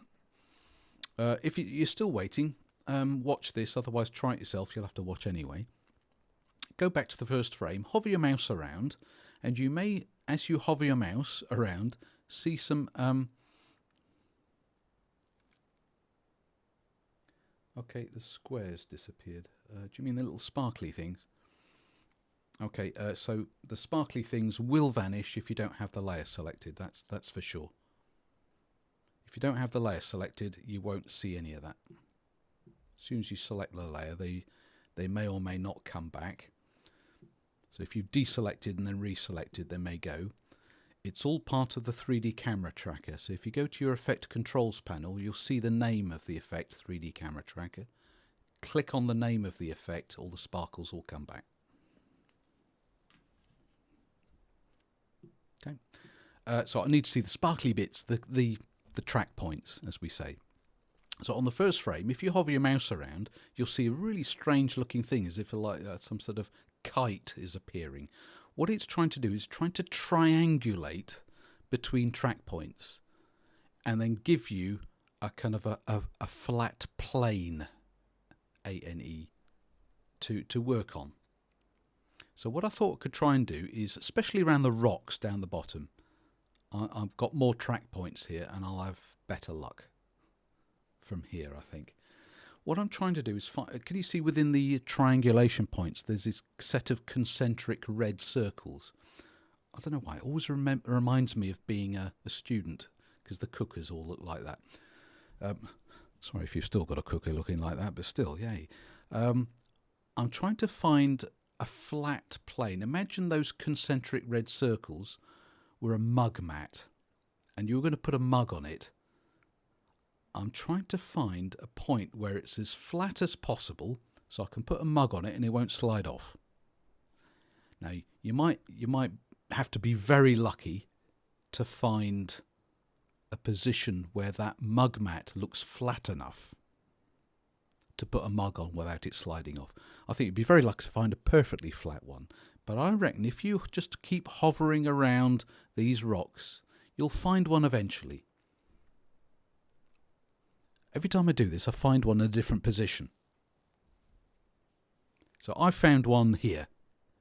Okay, I can barely see the triangulation points, but I can see the mug mat is flat, and I could put a mug on that. But you might find another one. You might find one. Here's one. Okay, looks a bit funny, but that looks flat enough for me. You could use that one. Is that one? I don't know, but have a good old float around. Oh, here's another one. I found another one. Here's one.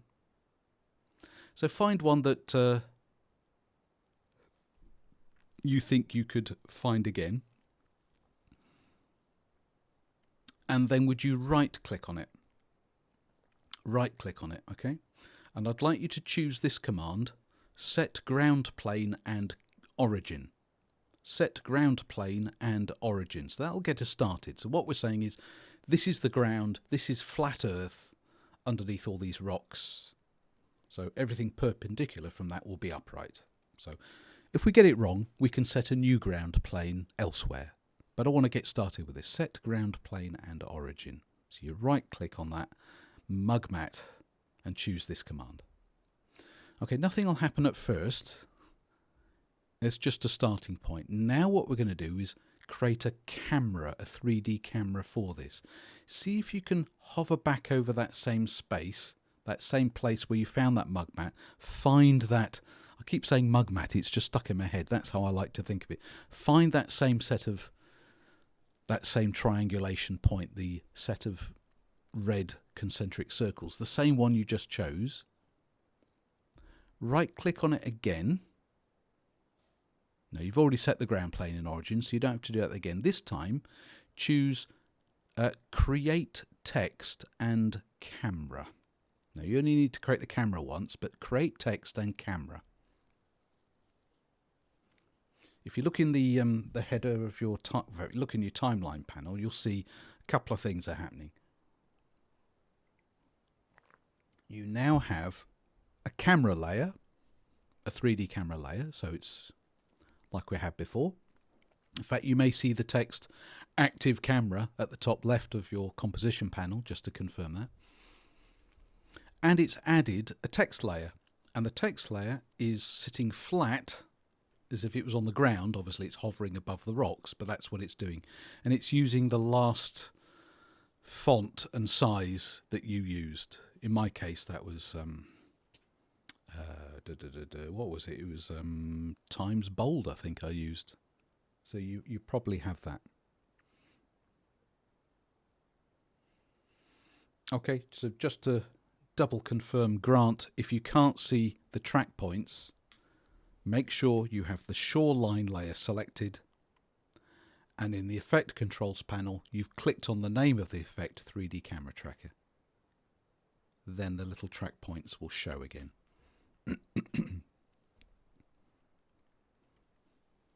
Okay, good.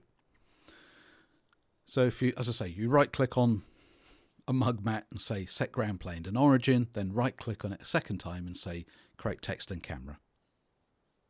Now the text is just a text layer, it just happens to be sitting in that space. You can see it already has the 3D switch enabled. That's all part of the same thing. So what you could do is you could double click on the text layer. That will select the text, won't it? That will select the text, because I thought we could put some different text in here. It doesn't have to say text, it's just a rough starting point. Now, well, the way I imagine this would be this a little bit of promotional video, maybe making a joke about the little crabs for our crab tour company, you know, our coastal, you know, boat trips and snorkeling tours and so on. So I could have a little comment that makes a snarky comment about the competition. You know, oh, the other competition, they're all scrambling. And then we kind of focus on the little crabs scrambling around and it'll be funny. Oh, go on. So maybe this will be the first line. The first text will say, the other guys, ... And then we'll add some more text in a moment. So I'll just type that in, the other guys. Okay, I can't see, I've missed the T as well at the beginning. Let me just get that in. I missed the T, pity the fool. I'm not sure I like the font very much. I'm going to switch to my selection tool now that I've typed the text in. Ah, the gizmo, lovely. I'm going to change the font to something solid looking, bold looking. What's one I've not used yet? Impact. Yeah, Impact. Everyone's got Impact. Everyone has Impact. If not, choose something else. If you must use you know, Franklin Gothic, Arial, anything, a sans serif, bold, solid looking. There you go. Looks fairly stylistic. I'm just trying to think. I might have made it too big, but I might just change my mind later. How big shall I make it? I'm going to make it a bit smaller. I'm going to make it, you can do the same as me, 48 points. We could always change that later on. And I'm going to set the tracking back to 0. White fill. Okay, I can barely see the text on the bottom, but it's partly because it's sitting flat. Now it's completely up to you. You can either, you know, bring it upright by changing its orientation numbers. So don't do X, Y, and Z rotation. You can use the orientation numbers. I'm just going to use the gizmo. Looking at my gizmo, I think if I rotate the red ball, the text will lift up. So that's my, hopefully the X-axis. Yeah, click that. Yeah, let's just bring that upright.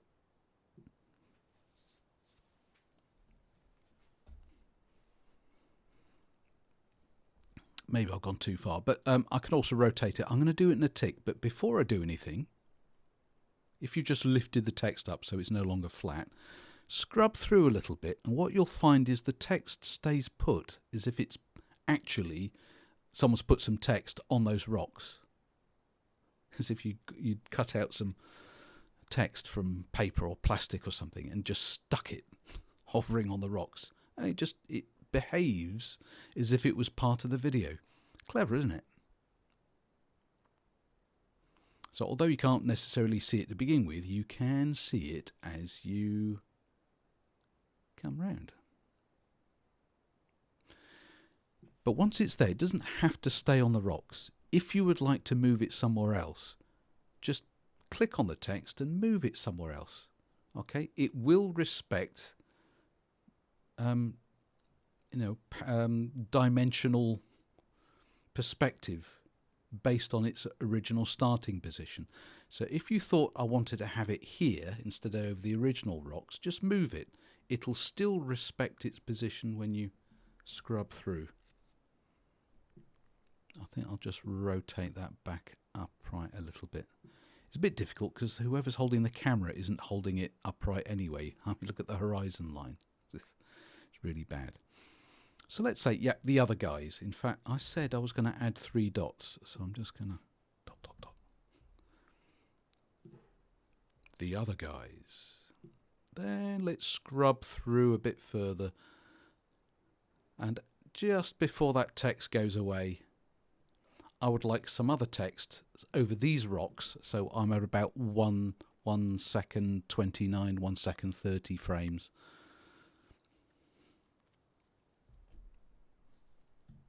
Now I'm going to go to exactly 2 seconds. Why not? 2 seconds exactly. And I'm going to add some more text. So what do I do now? I'm just looking at rocks. How can I add text? Okay, we go through the process again, but it's much quicker. You've already got your track points. You've already got a ground plane. And you've already got a camera. All you do is you add more text in the same method. So, hang on. Where are my track points? To see the track points, you have to select the video clip, so the video layer, shoreline, and in the Effect Controls panel, click on the 3D camera. Now you can see the track points. Now the track points are much bigger because you're closer to the rocks. If the track points are a little bit too chunky, you can change their size. Can you see here, track point size? In the Effect Controls panel. So if you like, you can click and drag on the 100% or do what I've done, open up a slider, just drag it a little bit to the left, they'll get smaller. If you drag to the right, they get bigger obviously, but reduce their size a little bit. Then hover your mouse, selection tool, my fault. Go to the selection tool, hover around, and there you go. You've got your triangulation points and the mug mat. So let's do the same thing again. Just to repeat, find yourself anywhere here a triangulation point that gives you a mug mat as flat as possible that you would feel confident about putting a mug on so it wouldn't slide off. Does not have to be perfect, but as best you can, you will find one somewhere. Once you've found it, right click and choose Create Text. You don't have to do anything else. You've already got the camera, you've already got the ground plane. Just choose Create Text. It'll create you a new text layer with placeholder text, same text, and it'll keep the same font and styling, including the size as before. Obviously, if the text looks bigger, it's simply because you're closer to the rocks, that's all. So now you've got this new text layer. Select that new text layer. You should be able to see the gizmo. See if you can lift it up by changing that y-axis. Lift it up. Like that. While it's up, you could rotate it on the other. To use the gizmo, this will probably be a little simpler than simply because it's nice and clear, you know, and rotate it this way as well if you like. As you do, watch what's happening. It's changing the orientation, not the XYZ rotation. Right, I'm going to double click on the layer. That selects the text, takes me to the type tool. And I'm going to add the second part of my my slogan. The first one said, the other guys, and I'm going to type here, are scrambling. So I'll do ... Are scrambling! ! Now I can't see all the text, but hey, that's okay, because I know the camera's going to keep moving. So I'm going, other guys are scrambling. Back to your selection tool. Scrub through. It stays over those rocks. Can't quite see it all before we swoop down on here. So now I've got those set up. Maybe I could change the size of things, bring them further forward, move them further away. So I just wanted this. The other guys are scrambling. Now the first text isn't very big. That's a fact. It's not very big, so I just might make it a bit bigger. I might make it a bit bigger. I might just lift it up a bit so it's higher up. And as you scroll down, this text is too big. I might just make it a bit smaller. And I might just move it across a bit so that when we scroll down, I get to see more of it.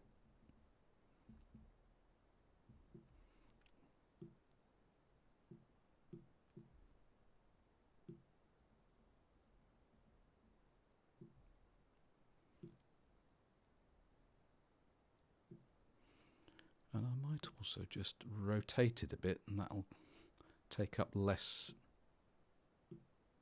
horizontal space. So hopefully it's easier to see when I get to it.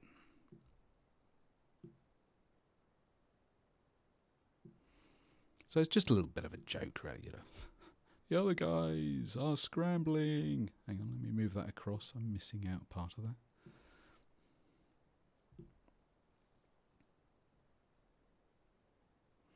Before we focus on these little crabby crabs.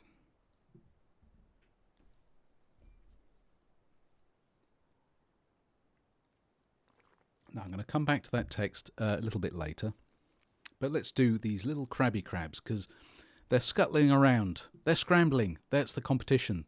My competition have 8 legs. I want them to spout out speech bubbles. That's what the speech bubble graphics were for from Photoshop. That's those speech bubble graphics. So I've got one going do, another one going sassen, fassen, rassen, and whatever. So how might I do this? So I'm going to come down. There's a point. I need to judge the point just before we go up. So I'm thinking we starting to get close enough in to see that they are crabs. So where am I? I'm at about almost at 7 seconds. If you want to do this with me, we could agree to go to exactly 7 seconds.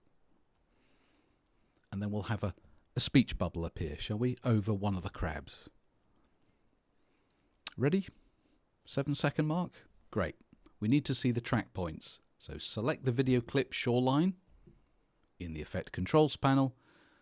Click on the name of the 3D camera tracker. Whoa, big sparkles, big track points. Make them smaller. That's because we're so close now. Now, here's the thing. How do I get a Photoshop graphic of a speech bubble? I mean, it could be Illustrator as well. Into this 3D space. It won't actually work how you think. I mean, I suppose I could drag it in, click on the 3D switch. That'll be fine. It'll be in 3D, but it won't be in the 3D tracker scene. It'll just be in a 3D space of its own. It won't respond to the movements of the camera, the parallax, and so on. So there's going to be a little fiddle, a little workaround. What we do is we're going to add another layer within our tracker points, but it's going to be one of those solid color layers that we've created before. Then what we'll do, as I say, it's a workaround. We will pre-comp it, so we'll wrap it as its own mini composition. go into the composition and replace the colour with the Photoshop graphic. Trust me, it'll work. We're going to do it 3 times, so by the 3rd time you'll know what you're doing. So hover your mouse around. Whoa, I said beer mat. Mug mat has got a bit big. It's whatever. It's the evil Captain America's shield, something like that.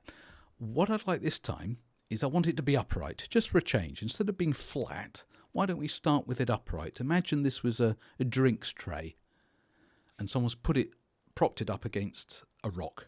So I want it to be sort of upright. Now, I don't really mind if it's at an angle, doesn't matter. Just wanted a bit of variety. So find a track point or triangulation.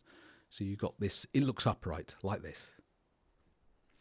Right click, and this time choose Create Solid. This will create a solid layer. Create solid.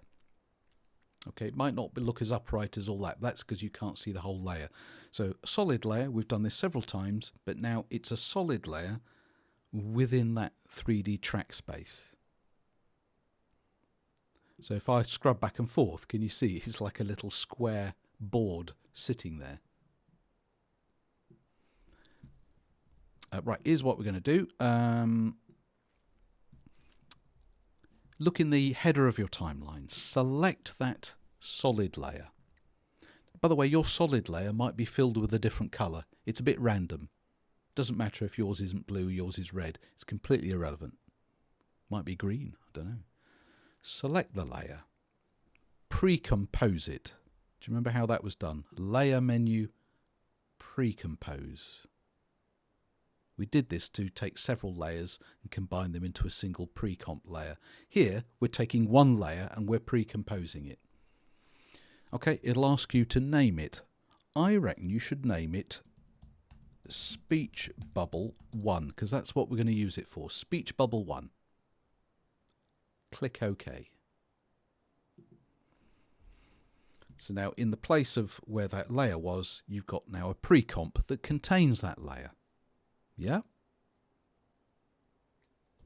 Let's drill down to edit what's inside that nested composition. So double click on it. This takes you into that layer. And what's inside the layer is a coloured square. If you look in the header of the timeline, you can see it's actually a layer, your track solid layer. It's just a coloured square. Let's ditch it. Let's get rid of it. Select that track solid 1 layer and press backspace or the delete key. It's gone. So it's a bit weird. What you've effectively got is a nested composition called Speech Bubble 1 that contains nothing at all. It's a completely empty nested composition inside our main composition. What we'll do is we'll replace it with something else. Find your project panel. Select Quote 1. Drag and drop Quote 1 into the header of the timeline. You've now put your Photoshop speech bubble inside that now previously empty nested comp. Now it's a bit small. We might as well increase the size so it's as big as the composition that it's in, the pre-comp. You know how to do that. Layer menu, transform. Should we choose fit to comp width? Yeah, it looks about right. Don't worry, we won't use it that size, so it won't be that blurry. Fit to comp width. There it is. Okay, and that's all actually. You're done. Could you return to your main composition, the one called 3D Camera Tracker Exercise? You can do that by clicking on its tab name in the timeline panel or clicking on its name here in the composition panel. So you come back here, that big coloured square is replaced by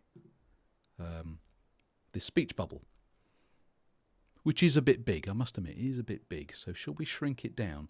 With the layer selected, you may actually be able to see the bounding box. You could click and drag to shrink it down, Me, I can't be bothered to do all that. It's too much like hard work. So in the properties panel, I'm going to go to the scale property and I'll just reduce the scale. So X, Y, Z is all the same. They're all linked together. I'm just going to scale it down. Much easier than trying to click and drag on handles and stuff. So I want a little speech bubble. Cute little one. I'm taking it down to about 30% will do. Let's just rotate it back upwards a bit. And then let's pick a crab to say, oh. I might just stick it over this little crabby fella. Let's just rotate it up. Maybe rotate it around a bit. Let's get that back upright again. Let's stick it over this fella. Now, if he's scuttling around, I can't guarantee he's going to stay very still. But can you see what we did here? We found a track point. We created a solid color layer. We pre-comped it, went into it, ditched the solid color, replaced it with a Photoshop graphic of a speech bubble, came out again and just scaled it down, moved it, rotated it a bit. So if I scrub back and forth, it should stay put as part of that scene. So as we swoop down on it, it'll get, it'll get bigger and move. We should be okay with that. It's okay. Cute, isn't it? Now we'll fine tune it later, but I wanted to get that started. If it's not quite sitting on the right crab, move it. Okay, but we'll adjust it later if we have time.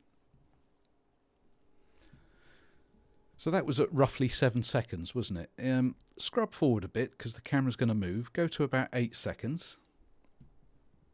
I'm going to go to exactly 8 seconds. And let's do it again. Let's add another speech bubble over one of the other crabs. So you ready? We're going to do the same process again. So select your shoreline video layer. Go to your effect controls panel. The last time I used effect controls panel was for the speech bubble. I'm just going to close that speech bubble. So select the shoreline movie. The effect controls panel should show for the shoreline movie. Click on 3D camera tracker. Excuse me, you've got your track points.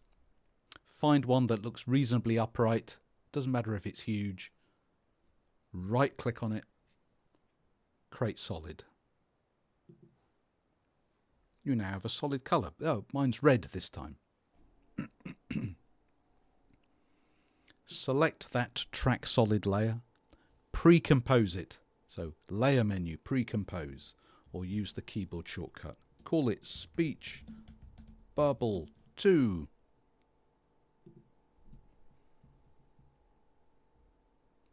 Double click on that Speech Bubble 2 nested composition. So you're looking inside. It contains a track solid layer. Select that layer. Delete it by pressing backspace or the delete key. Find your project panel. Pick up quote number 2. Drag and drop it in to your timeline. And use that layer transform fit to comp width command again to make it a bit bigger.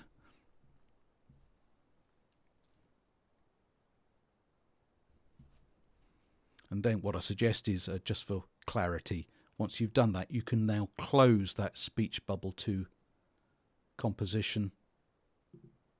You'll be returned to your main composition. There it is, absolutely huge. Use the scale property to shrink it down to whatever, 30%, 35%, it's up to you. I'll go for 35. Adjust it. Find some crabs to who are saying eek.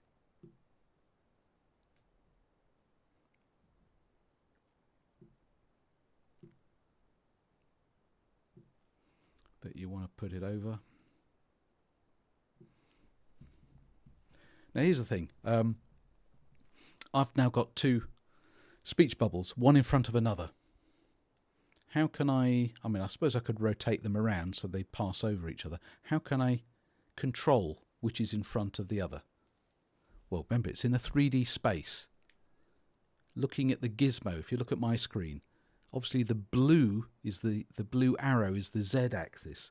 So if I click on the blue arrow and drag it towards me, it'll actually come more closer to me. Push it away, it goes further away. So if you need to, you can bring it slightly forward and rotate it as well if you need.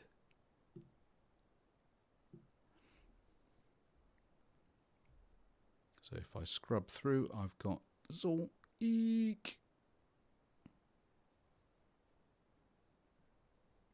Don't worry about the overlapping just yet. We're going to get the timing done afterwards. I just want to get the darn things in here, and I want to be sure that they follow roughly as I scrub through. Yeah, okay, we're doing okay. So that was about 8 seconds. From about 9 seconds onwards, I think it goes up. So go to halfway between 8 and 9 seconds, roughly, and let's add a third speech bubble over another crab. So exactly the same thing all over again. This is the third time you'll do it. So select the shoreline movie. Go to the effect controls panel. Click on the name of the effect to show the track points. Hover over them until you can find a drinks tray propped up. Right click on it. Create solid.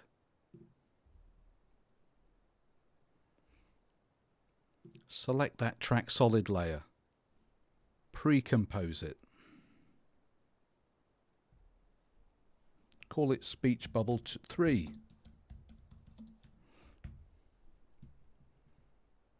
Double click on that speech bubble 3 to drill down into that pre-comp. Select the track solid layer, remove it, backspace it. Go to your project panel, find quote 3, drag that in its place, and then scale it to fit. Layer menu, transform, fit to comp width. Then close that little project, that little composition. You're back here. Way too big, shrink it down, scale it down.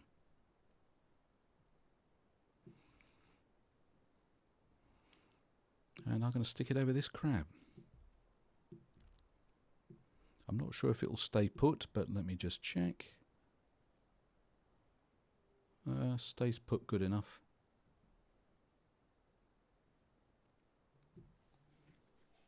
I might just bring it a bit forward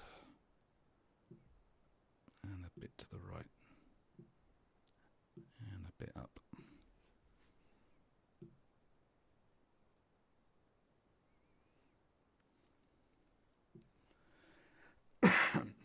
Repetition is part of the art of learning, isn't it?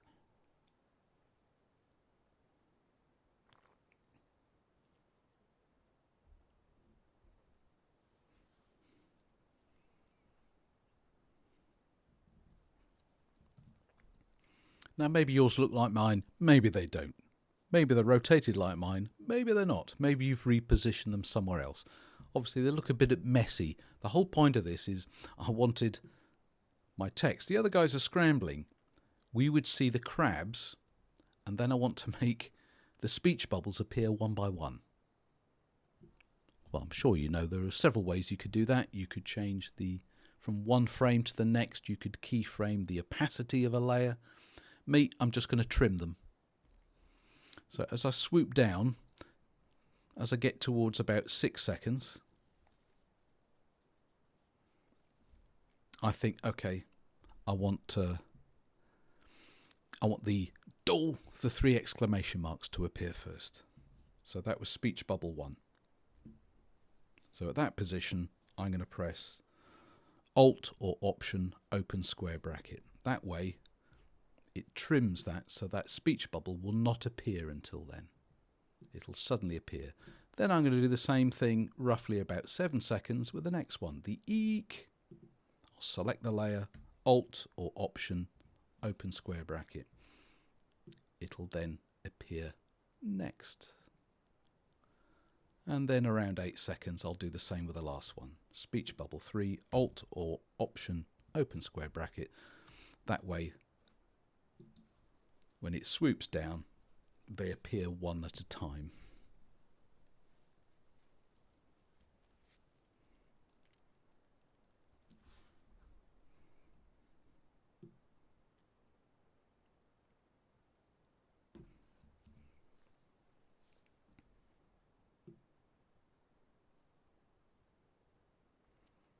Which is a beauty. Now, we're just about to turn to 4 o'clock. I would love to be able to squeeze an extra little exercise in before we go. So we're just coming to the end of this. You can carry on working with this indefinitely, really. But it was to get you into working with this 3D camera tracker mode. You can take any video clip. Obviously, if it's a fixed video clip, this will not work. If it's sitting on a tripod, facing in a direction, does not move, 3D camera tracker cannot work. It has no idea what's going on. It's only if there's panning, movement. It doesn't have to be completely handheld. It could just be on a tripod but panning across or moving forwards or backwards to get those parallax changes for it to track. Then you'll be able to insert... So key, this is the point I was going to make, but I didn't want to spend too much time on it. Everything we've done can be keyframed because you can see all the properties for your layer. So for example, I'm going to do it with this text. So I'm going to go back to the very beginning. I'm going to select the text layer, the other guys, and I'll look over in the properties panel. I can keyframe all of this. So I'm actually going to keyframe... I'm going to keyframe the orientation. So I'm going to click on the stopwatch for orientation. So I'm on the first frame.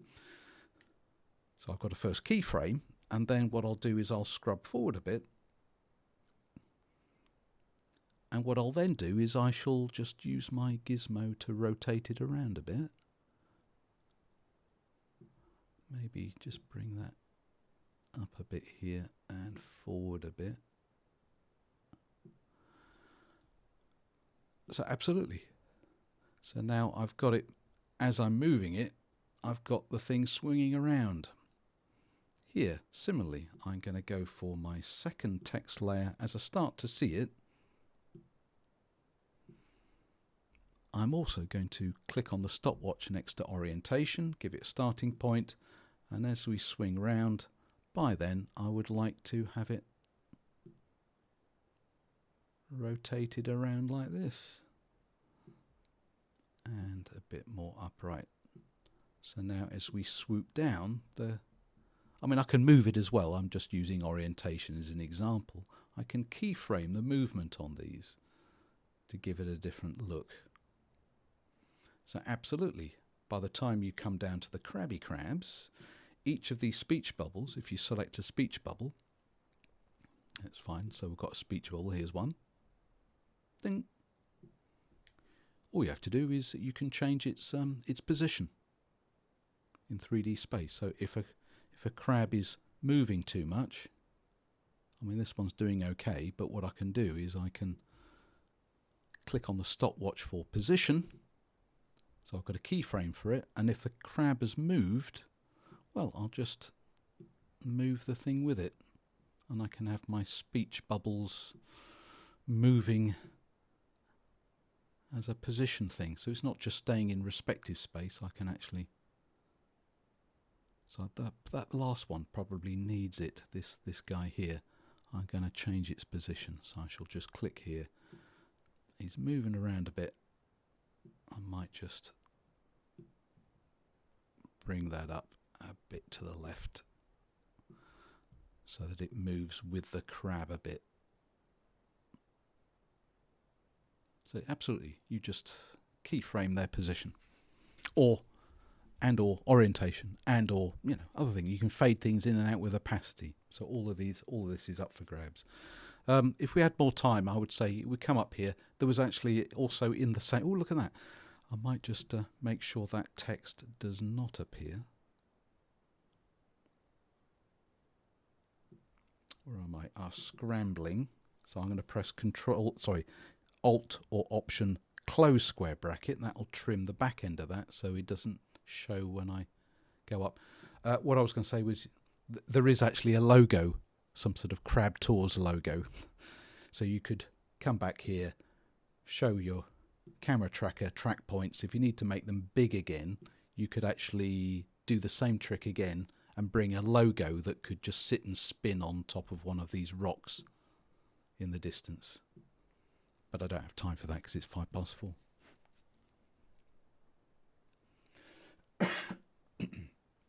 That's as much as I wanted to do on the 3D camera tracker. Maybe you can think of stuff for this. The first time I saw this done, it was a long time ago, but I couldn't believe how I could do it. It was like the difference between, Blade Runner and the Fifth Element. Blade Runner, all the camera angles are fixed. Fifth Element, there's lots of handheld camera and there's lots of special, 3D effects taking place of cameras moving up and down and the taxi car is flying through the air. And I was thinking, how could they do that? But it's the kind of thing.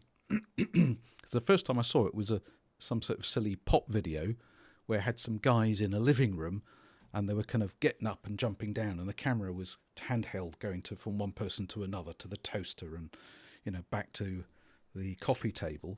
And there were little bits of text dancing around to spell out the lyrics of the song. And they were jumping up and down and squishing and stretching and bouncing on their heads. And I thought, how the heck could they do that? If it was fixed camera, I'd understand. But the fact that it was handheld, how did it know where to go?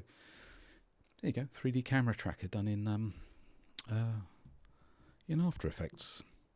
Oh! Any other questions on 3D camera tracker? Because if not, we shall leave it. So it'll be too late if you ask later. Because I think we've got about 20 minutes left. I'd love to show you something else to do with tracking in video that you might find helpful. I wasn't going to do this normally, but we've got time. I'd love to show you this. If I can make it work, because I do have something I believe I can use for this. So, got any questions on this?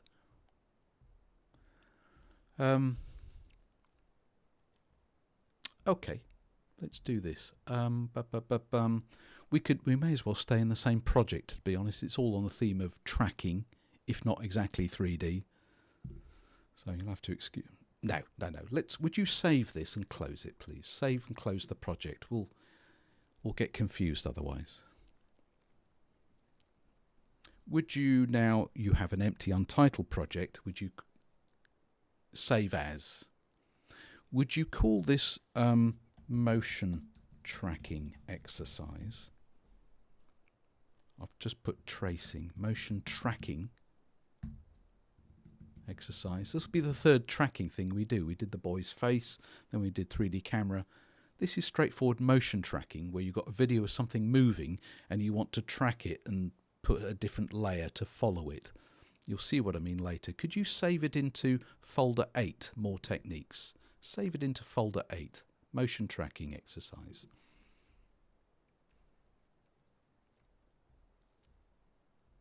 Would you then would you click on the button New Composition from Footage? And then from it's not in here, is it? It's in folder 8. Go to folder 8, more techniques. Can you find there's a video file called Metronome? Metronome. Would you click import or open? Now this is quite low res, so it's quite blurry and jaggy. There's no audio, but it's 8 seconds of a metronome going back and forth.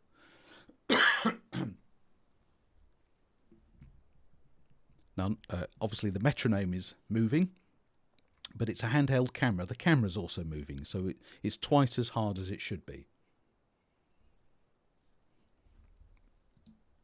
What do I want to track? I would like to track the weight at the end of the arm on the metronome, obviously. But as I say, it's moving and the camera's moving. It's going all over the place. Let's see what we can do with this.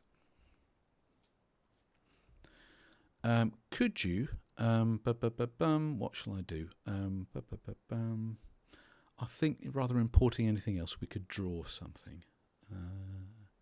Okay, take your current time indicator back to the beginning, just for simplicity. Let's all start from the beginning. Deselect what you've got, because you're going to draw a shape. Remember, if you leave a layer selected and you draw a shape, you'll end up drawing a mask. That's not what I want to do here. So deselect that layer. Go to your tools. Let's draw a star. I love the stars. They're so cute. Draw me a star. Okay, so the star doesn't have to be very big, but I roughly wanted it.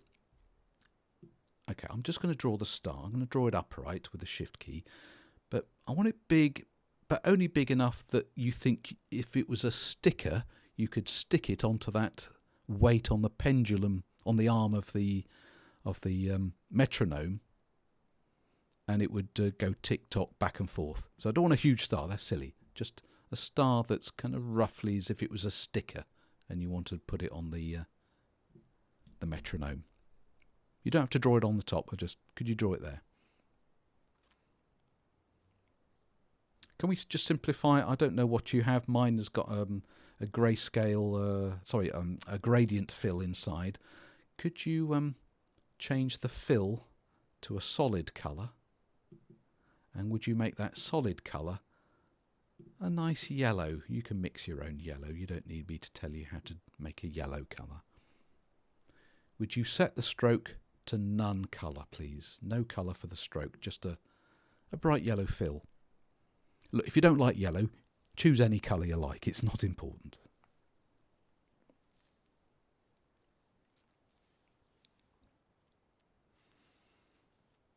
Would you would you rename the layer? It's called Shape Layer 1 at the moment. Would you rename it and just call it Star?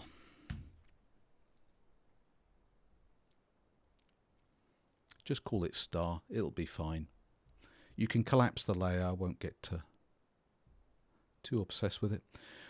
Use your selection tool. I would like you to drag the star so that it goes in front of the weight on the arm of the metronome.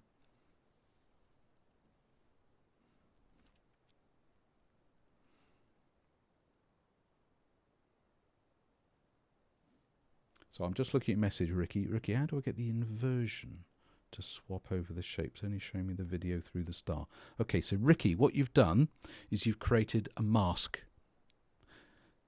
So you'll have to undo a few times. So when you use a shape tool with a layer selected, you draw a mask. You can only see through the mask. That's not what I want. Could you deselect, then draw the star? You'll end up with a star shape layer. Does that make sense? It's just the way After Effects works. Nothing selected, you draw shape layer. If you have a layer already selected, it draws a mask in that layer, and I think that's what you've got. Yeah, so if you have to undo a couple of times to get back, that's fine. Then deselect all, draw the star, and give it a bright colour inside. Doesn't have to be too big. Draw it, go to your selection tool, drag it in front of the weight here. Now, the way we did this bish bash bosh quite quickly, if I was to deselect, reselect the star, can you see where its anchor point has gone? Almost certainly the anchor point is somewhere else. So this is the anchor point for the layer. Let's move the anchor point back into the middle of the star. I think it's very unlikely it's in the middle of the star at the moment. I think it isn't. Okay, so would you use your pan behind anchor point tool? Do you remember we used this? Pan behind anchor point tool. You can then click on the anchor point and drag it back to where you think the middle of the star is. That'll be the easiest way to do it. So I want it dragged back here. If it's already there, lucky you. Every time I do this, it always seems to have moved off somewhere. And then would you go back to your selection tool afterwards? Okay, so if you were to deselect, reselect the star, yeah, anchor point's in the center of the star. That's where I want it to be. Okay? Right, yeah, we've got 10 minutes. Select the video layer, the metronome layer. Select the metronome layer. go to your menus, click on Animation, Track Motion. Now earlier on we used Track Camera and we've used Track Mask. Remember the boy who was talking and we tracked his face. This time, Track Motion. Now the tracker panel will open, but it's got different settings compared with the last time. It's got more settings. I'm not going to use them all, I'm just saying. Okay. And in the middle of your, it's actually drilled down somewhat, but in the middle of your composition panel, you've got this track point. It's like two squares with a little cross in the center, track point 1. Okay, using your selection tool, I want you to move that track point 1 indicator until it's over the metronome. So what you do is you basically click within the empty area of the inner box. So not on the cross, but within an empty area of the inner box, you'll find you should be able to move the whole thing. As you do, it zooms in like a loop, like a magnifier, to help you find the right point. When you let go, it shows you where you've put it. If you need to move it again, if it's not quite right, move it. So make it as centered as you can. I mean, you can only do the best you can. It's never going to be perfect. So drag it so it's in front of that weight. Okay. Then what you're going to do is the outer of the two boxes, you're going to increase its size by clicking on its corners and dragging. Can you see what I've done? I'm just dragging on the corners, or one of the corners anyway, and I might just move that a little bit across and then make that a little bit smaller. So I'm giving it plenty of space. I mean, I'm not going over the top, but plenty of space around the edge.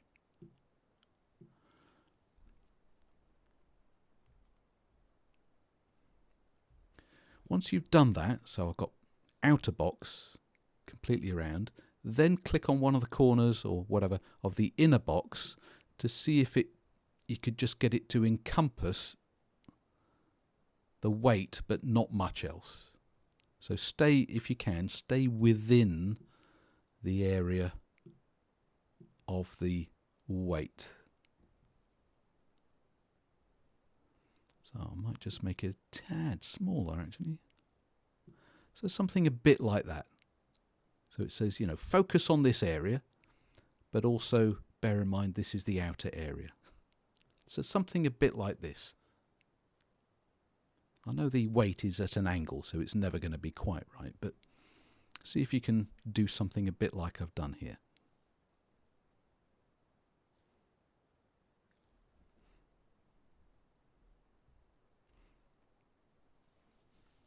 Righty, what we're going to do is we're going to try see if it'll automatically follow frame by frame the movement of that particular track point. Now usually it partially works and then it goes a bit bonkers. Okay, so we're going to find this out in the tracker panel on the right. Okay, what it's doing is can I just check, we should be seeing all the same thing here. So the motion source is the metronome. This is the video layer we're working on. We've got a tracker 1, that's the boxes we've been changing and so on. Track type, transform. It's going to change its position. We're not going to track rotation or scale, just position. Can you also see it should say motion target star. So it should already know the layer above is the thing that's going to be moved a bit later. Further down, you've got those buttons, those forward and back buttons. Can you hover over the one that looks like a triangle pointing to the right? That's your it's your analyze forward button for your tracker. Would you click on it and see what happens? Darn it. Okay. Oh, how annoying. Mine's worked perfectly. I didn't want it to work perfectly. I wanted it to go off. But mine's worked perfectly. I don't think he's ever done that before. How embarrassing. But what it's trying to do is track the movement of what that track point. And then what it's done is it's keyframed all that. If you scrub back and forth, you can see, it's giving you a motion path. Now, what I was hoping for, what I normally expect to happen, is that it starts moving, and at a certain point, the track point goes all over the place. It goes, who knows? It just moves off, and it starts floating around somewhere else. Okay, you've got that, Eric. That's what I was expecting would happen. I've never had this work perfectly before. What you do is you scrub back to the point where just before it goes bonkers. Okay, so just before it goes mad. So you can pace forward and back, use your usual keyboard shortcuts for going forward and back frame by frame. You go to the point where it's still good, then go forward to the first frame where the track point has gone off piste. It's starting to go to the wrong place. What you do, if it's flying off somewhere, I can't really show this to you because it hasn't failed on me. What you do is you calmly drag your track point back. So remember, you can click and drag on the inner. I've just clicked and dragged on the wrong thing. You can click and drag on the inner square, to move it around. Here we go, to move it around. So drag it back where it should go. If you think the outer box and the inner box need adjusting, maybe they're too big or too small, adjust those by clicking on the corners or something. But get it back to where it should be. And then go back to your tracker panel and click on that Analyze button again. Analyze forward. Because you've moved it back where it should go, it will then try and track anew from that point onwards, and it'll update all the keyframes. And it may, once you've moved it back and analyze again, it should work. If it doesn't, again, scrub to the point where it's starting to go off and a bit mad, and then calmly bring the track point back where it should be and make any adjustments, and then analyze forward again from that point. You shouldn't have to do this more than once or twice. If you do, I think there's something seriously wrong. I've never had it work perfectly before, so it's kind of took me by surprise. So you don't have to do the whole thing again. You just go to where it's gone off. Drag it back, click on that Analyze button again, and it will go through the rest of the video from that point. If it goes off piste again, scrub back to the point where it's gone off piste, move the track point back, make any adjustments, click on the Analyze button again. You only have to do that, as I say, a couple of times and it should be fixed. So it should be tracking this quite nicely by the end. Okay, I think it's gone all the way to the end. If it's got all the way to the end successfully now, the last thing to do is to click on the Apply button at the bottom of the tracker panel. That'll apply this tracking to the motion target, the star. So if you click Apply, X and Y, click OK, you'll be taken back to your main composition. If you jump back to the beginning, just play it back. So now your star layer is following this metronome back and forth. So this is a simple-ish example, but think about what you could track. It could be a video of people walking back and forth, and you would like a speech bubble to follow someone, or, a little legend with an arrow pointing downwards on someone's head. This person, follow what they're doing. The accused made their way across. So you could track it that way. So, Eric, the last thing I did, if I can come back here, the last thing I did was, in the tracker panel, there's an Apply button. It'll apply the track movement to the motion target star. So when you click Apply, you then say, dimensions X and Y and Z, and then you're there.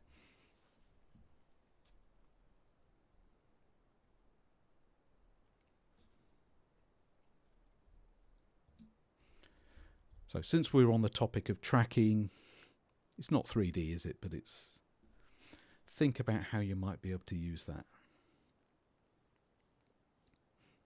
And this is a pretty poor piece of video. Pretty low res, handheld, all over the place. Quite dark in many areas. I mean, you know, when the pendulum's over here, it's a dark pendulum on a dark background. Still managed to track it okay. So there are possibilities. There are things you can do here. But the fact that it's a shape layer is almost irrelevant. It's another layer. That layer could be anything. That layer could be, you know, could be a shape, it could be a logo, it could be text, it could be a completely different thing that, you know, it could be a masked layer that applies a blur or some other effect. So you could use it as a way of tracking a blur or a pixelation over someone's face as they move around a scene. I don't know, something like that. So think how you might want to use that. I'm glad I got that in the end, because when it works, it can be quite effective, and it might open up other avenues for you to work with After Effects. Okay, once you've applied it again, I mean, you've applied that. That's your tracker. If you look in the timeline panel, you see it's part of your metronome. You've got a tracker, okay, and all of the keyframes are here. They're all here. So what you can do is, you know, you can adjust the motion of it and whatever.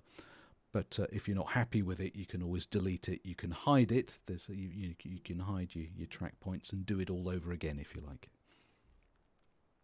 Or you could retrack it again. You could kind of do it again, track motion, and then we can start all over again. Now you've got a new tracker to start from.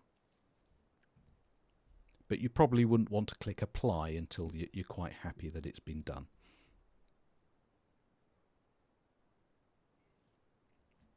Yeah, I mean, once you click apply, it's applied. If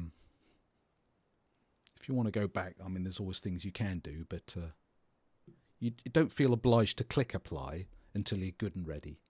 So if you think, oh, blimey, it's the end of the day, or if I click apply, it might not be quite right. Well, don't click apply. Just leave it as is, save, close, reopen, come back in, and keep adjusting it. It's that apply button is really going to go, right, you're done now.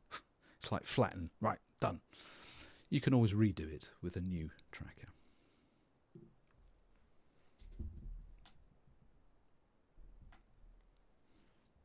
Anyway, there's just a little extra. I don't think it's actually in the course outline, but I thought you might find that useful. Can you add rotation to the track? Absolutely. If I can undo enough. Trying to remember where I got to.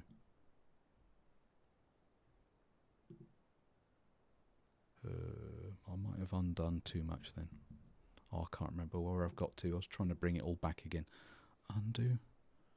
Undo, undo, undo, undo. No, okay. Sorry, I meant to say I'd have to do it all over again. Sorry, I pressed something.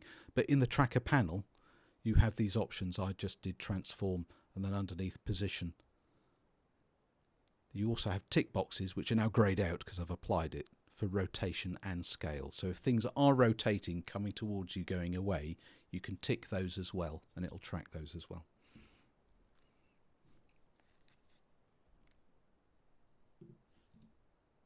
I've ruined it now. I have to do it again.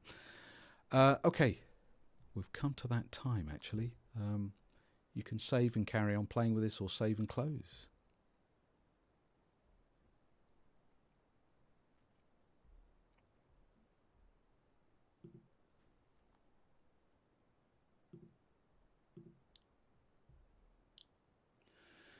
Right, okay. Let me come back on screen because there's just a few things I need to do. Okay, so Easy Ease. Can you remove Easy Ease once applied? Yeah, well, I haven't left time for this properly now. Let me just come back on screen. Whoops, where's my video? There we go. I'm back again. I meant to show you this, but because once you've applied Easy Ease, yeah, it kind of slows down to a halt. It changes. Do I have something I can quickly open up with Easy Ease while we're still here? I did something with easing earlier on that was fairly... Oh yeah, this one. with easing, and I kind of made a bit of a mess of it. I did apply easing to all of this. And what I was saying is, if you, if I select something that's got, where am I? Position, I need to see the keyframes. If you do switch on, I should have prepared something, shouldn't I? If you switch on your graph editor, if you remember the graph editor, and you select the keyframed property, this was position here, and it kind of represents this movement as this. You can adjust how, can you see I'm just dragging down here. As I'm dragging down here to adjust that curve, you can see the spacing between, maybe each space represents a frame. I can adjust this, so I can kind of flatten it or just change it to a straight kind of shape to adjust that easing on that curve. That might be one way. You can also, I'm just trying to remember, there was a keyboard shortcut for this. Hang on, let me just undo what I've just done to all of this. Okay, I've got easing on this. I can see I've got easing on this keyframe because I can see the shape of it.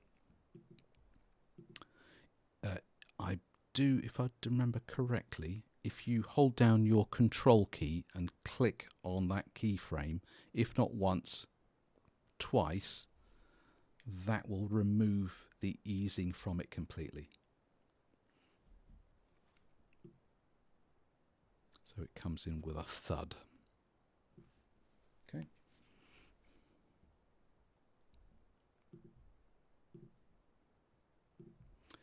Right, okay, now that I'm back on screen, I can just say again, do you know, I saw a message flash up on me. I think it must have been a super secret message. Ah, there it is, okay. I couldn't see it. I saw I had a private message. Let me just read it. Okay, got your message, Eric. I'll pass that on to the office as soon as I leave you, and then we'll make sure stuff is sent to you directly, okay? It's just a matter of if emails are not turning up, who knows where they've gone. Spam folder, who knows. I'll make sure the office knows, and we'll make sure those emails are sent across to you, okay? Yeah, brilliant. Okay, let me come back out of that. Was there something else? No. Okay, let me just run through the usual. You've heard this speech before, but you should be getting emails from our office, especially after today. It'll include a link where you can play back the videos that I've been recording, which I'm still recording right now. No need to record the rest, so I'm going to stop the recording of the video. So, end of video.